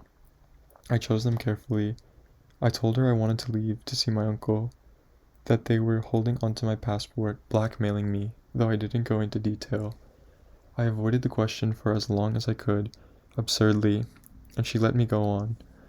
Light shone onto the parquet, making it look smooth and perfect, like the surface of an ice rink. Anya looked at me with concern and sympathy all the way through, and strangely, despite myself, despite all my instincts of pain and revenge and humiliation for having to ask her, of all people, I felt a surge of love for her gentleness, her kindness in listening to me, for her ignorance of all that had happened between you and me, and for my innocence as seen through her eyes. When I finished talking, she put her hand on my shoulder, a hand that weighed almost nothing, and said, "I will talk to my father." I thanked her, but saw that there was something unresolved in her face. She turned toward the large windows, toward the white winter sun. Then she pulled her legs up off the floor and folded them against herself, embracing them in her skirt. "There's just one thing I need to know," she said slowly, looking uncomfortable. "What they are blackmailing you with. It will help to know how to best approach the situation." I tried to concentrate on breathing. It felt like I was falling. I couldn't possibly. "Ludwig? They know that I couldn't face her eyes, couldn't say it, had never said it to anyone, not even myself. It felt like jumping over a 5-meter wall. "Tell me," she said gently, her weightless hand on my shoulder again. "Go on, don't be scared." I almost grumbled. I took on the words again, as if they had fallen to the floor. I picked them up, lifted them, and tried to push them over the threshold, like something immensely heavy that could crush me. I tried and failed under her gaze. It was the same feeling, the same pulling to and fro one feels when standing on the edge of a diving board. My voice almost steady. "I'm a homosexual." The word did not tumble. Her face remained calm. The white winter light still streamed into the room, as if into a church, illuminating the floor and us. My heart pumped blood around my body, accelerated but still, and a shiver ran through me, through my entire being, and I felt as if something dead and heavy inside me had been expelled, as if I'd been carrying a leaden ghost with me all that time. I felt dizzy. I tried to say something else, but there was nothing to say. She took me into her arms, and I allowed her into her soft arms, against her pullover, cushioned by the soft breast beneath it. "It's okay," she whispered. "I understand." She stroked my hair. "You're good. Don't worry. You'll be fine. You're good." Even if I had wanted to, I wouldn't have been able to stop the tears. They poured out all by themselves, a force of their own, agents of relief and consolation flooding my face, emptying my mind. And we sat like this, enveloped in each other, in the bright light, for an immeasurable amount of time. When I straightened myself, she left, returning moments later with a tissue. I wiped my face and thanked her. She stood still, looking down at me. "You love him, don't you?" She said it softly, neutral, almost as if it wasn't a question. I closed my eyes to say yes and looked at her, saw that she'd understood. Then a shadow flickered across her face, a trace of doubt, the moment I'd been sure would come. She remained still and looked at me intently, scanning me for reassurance, begging me for it with her eyes. "You and Janusz," she began, but I interrupted her. "He doesn't know," I said, slipping the wet ball of tissue into my pocket, trying not to tremble, to keep my voice steady. "But don't say anything to him." She nodded, her fear dissolved. "Of course not," she said, trying to cover her relief. "I won't." She offered me brandy again, asked me whether I wanted something to eat. I shook my head and thanked her. It was time to go. She accompanied me to the door, hugged me. "I'll call my father now," she said, and assured me they'd do what they could. "Thank you," I said again. She hugged me, this time for longer. "Come back soon." Again she sounded as if she meant it. "I will," I said, almost believing it myself. This morning I awoke and listened to the gentle traffic outside the horns of the ships gliding past. They got up, took my coat, and walked outside. The snow on the pavement was powdery, shimmering in the sun like shredded glass. It's Sunday, and people were out on the streets, taking their families for a walk. I looked at all of them. It's an impulse I can't seem to shake. to look at everyone I pass, hoping to recognize a face in the crowd, yearning for the familiar. I went to the water, past the brownstones, their solid broad stairs leading up to the angels and stars and Santa Clauses in the windows, past the decorations, the abundance. They buried the miners this week. They didn't even say anything about it on TV. Yarek told me. He heard me about it from home. It seems hundreds of security forces were there to prevent riots. A funeral procession lined by men in helmets, in honor of those who were killed by men in helmets. I felt more sadness than anger. Maybe because the year is drawing to an end. There's almost so much hatred you can produce, only so much resentment you can hold inside of you. Yesterday I tried calling Granny again, and the unthinkable happened. The signal went through. Someone picked up the receiver. Hello? I couldn't believe my luck, as if I'd thrown a rope across the ocean and she'd caught it. How are you? I asked again and again, clutching the receiver until my palms turned oily. Her voice was the same as ever. She was fine, she insisted. A little too much. She had enough to eat. She stayed in, mostly. She tried not to read the news or listen to what the neighbors said. Of course I knew that the line was tapped, that somewhere, in some sad cramped radio room, someone was listening to us and that Granny was trying to say the right things. And you, Lucio? I'm alright, I said quickly. And then I told her that I was thinking of coming home. That, don't, she said, interrupting me, her voice becoming urgent. There's nothing here. Your suffering won't help us. Granny, I tried to stop her from incriminating herself, but she interrupted me again. Stay where you are, she said. At least it gives me hope. And now hang up, my love, she added. This call must be costing you millions.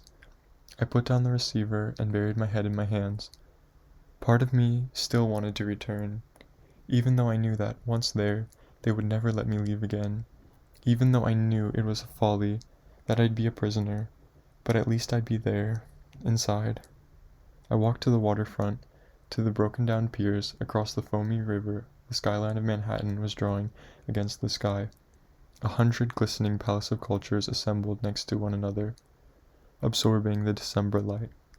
And looking at that light, I thought of Christmas at home, the way we used to spend it. I thought of Granny and Mother, and me buying a carp from the main in the street, picking the fattest one from those swimming around in the metal basins, standing on the pavement, pointing our gloved fingers at the same one. We would take it home, let the bathwater run, and make it swim in the tub. That was my favorite part. I would give it a name. I would tell it that I'd take it to the odor and release it. And I'd mean it.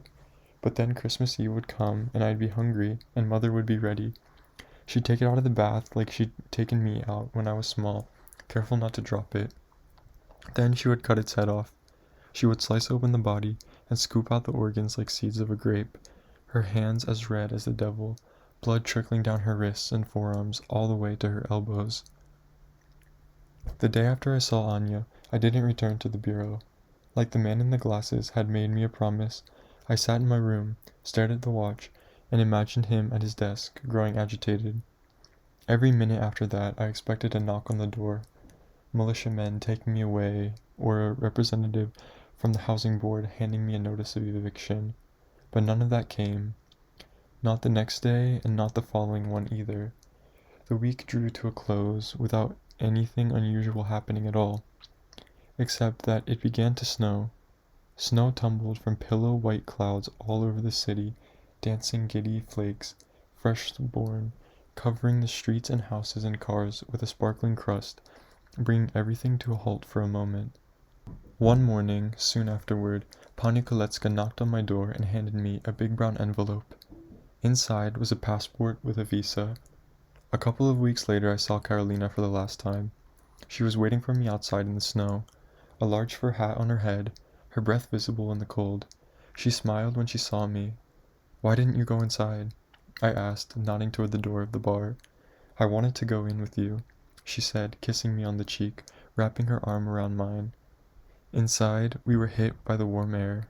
The looks of patrons. Men, young and old, eyed us with barely concealed curiosity. Like last time, we sat near the bar and ordered 2 beers. They were playing Donna Summer's latest song, Bad Girls. I tapped along with my fingers. Funny you would ask me to meet here, said Carolina, smiling. I thought you didn't like this place. I laughed. I changed my mind. That's allowed, right? Encouraged, she said, enjoying herself. The beers arrived and we toasted. Carolina started telling me about the last few weeks, her dates with Carol. They were in love. I'm so glad for you, I said, and I meant it. So glad. We ordered another round, toasted again. What about you? She asked. What was it you wanted to tell me? I took a long sip and began to tell her about you and me and Anya. The uncensored truth, for the first time. She gasped throughout, but didn't seem too surprised, until I told her about the passport. So you're... Her eyes began to shimmer. Yes, next week. That's great, she said, her voice breaking with emotion. She looked at her beer. And can't you... Wait, I think it's time for me, I said. And now that you're the one in love, I'm not going to ask you to come with me.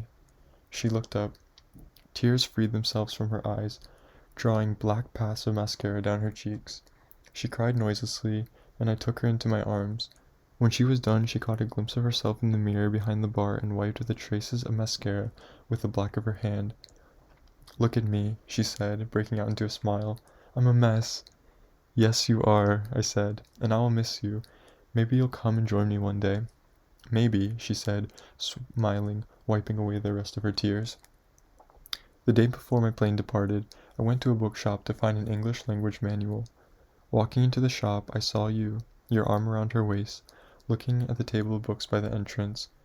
You were wearing a new leather jacket, brown, with a beautiful fur collar, and there was a mustache above your upper lip. I froze. It was Anya who looked up and saw me and smiled, and I had no choice but to walk over and say hello, my body numb. The air was impenetrable between us. She kissed me on the cheek. You and I shook hands solemnly. I could feel her looking from you to me with a quiet sort of concentration. Then she excused herself and said she was going to pay for the books. And there we stood, the two of us. You watched her go, avoiding my gaze. Finally you put your index and middle fingers toward your lips. Want a smoke? We stepped outside under the awning of the bookshop, looking out onto the street. It was cold and sunny. Frost covered the pavement like icing. You took out a packet of Marlboros from your pocket and handed me one. Nice mustache, I said, nervous, when you lit your cigarette and saw your eyes flicker over your face. Your fingers grazing mine as you cupped your hands to protect the flame from the wind. You ignored my comment, its platitude. Instead, you lit your cigarette without looking at me and blew the smoke through your nostrils like you couldn't wait to get it out of you. Then you turned your head in my direction, your eyes measured. I sensed that you wanted to say something, readied for my body for whatever it was that you needed to come out. Then the shop door swung open and Anya appeared, with a bag filled with books. We stood for a moment, uncomfortable, mourning the missed opportunity. We searched for words, each one of us trying to say something that meant anything. In the end, we just said goodbye. We said it casually, like we would see each other again soon, or maybe like two people who had never been much more than acquaintances. You two walked off arm in arm, and I watched you, the burning cigarette still in my hand, the last thing you'd ever given me. I come back home from my walk, take off my coat, and rub my hands. I sit down on the couch and stare at the TV without switching it on. I remember how I left our country, and how I thought my nightmare of loneliness would return. The nightmare of fossilized time, where I walked through the desolate landscape of overgrown gravestones, not a soul around, condemned to a life among the dead. But I didn't. I came to a new country, a new city, and decided to leave my loneliness behind. America's good like that. Even if it isn't true, even if you can't ever completely shed your past, no one here will tell you that. It makes it easier. Easier to fool yourself. You of all people must know what that feels like. And yet, it sooner occurs to me, now, that we can never run with our lies indefinitely. Sooner or later, we are forced to confront their darkness. We can choose the when, not the if. And the longer we wait, the more painful and uncertain it will be. Even our country is doing it now, facing its archive of lies, wading through the bog towards some new workable truth. 6 months after I arrived here, Carolina sent me a letter about the wedding, that Anya had been pregnant during the ceremony, how it had already been visible, and I cried, despite myself. All this time I'd meant to ask you whether you loved her. It was the only thing I regretted not asking. I realize now that it never mattered, because you were right when you said that people can't always give us what we want from them, that you can't ask them to love you the way you want. No one can be blamed for that, and the odds had been stacked against us from the start. We had no manual, no one to show us the way, not one example of a happy couple made up of boys.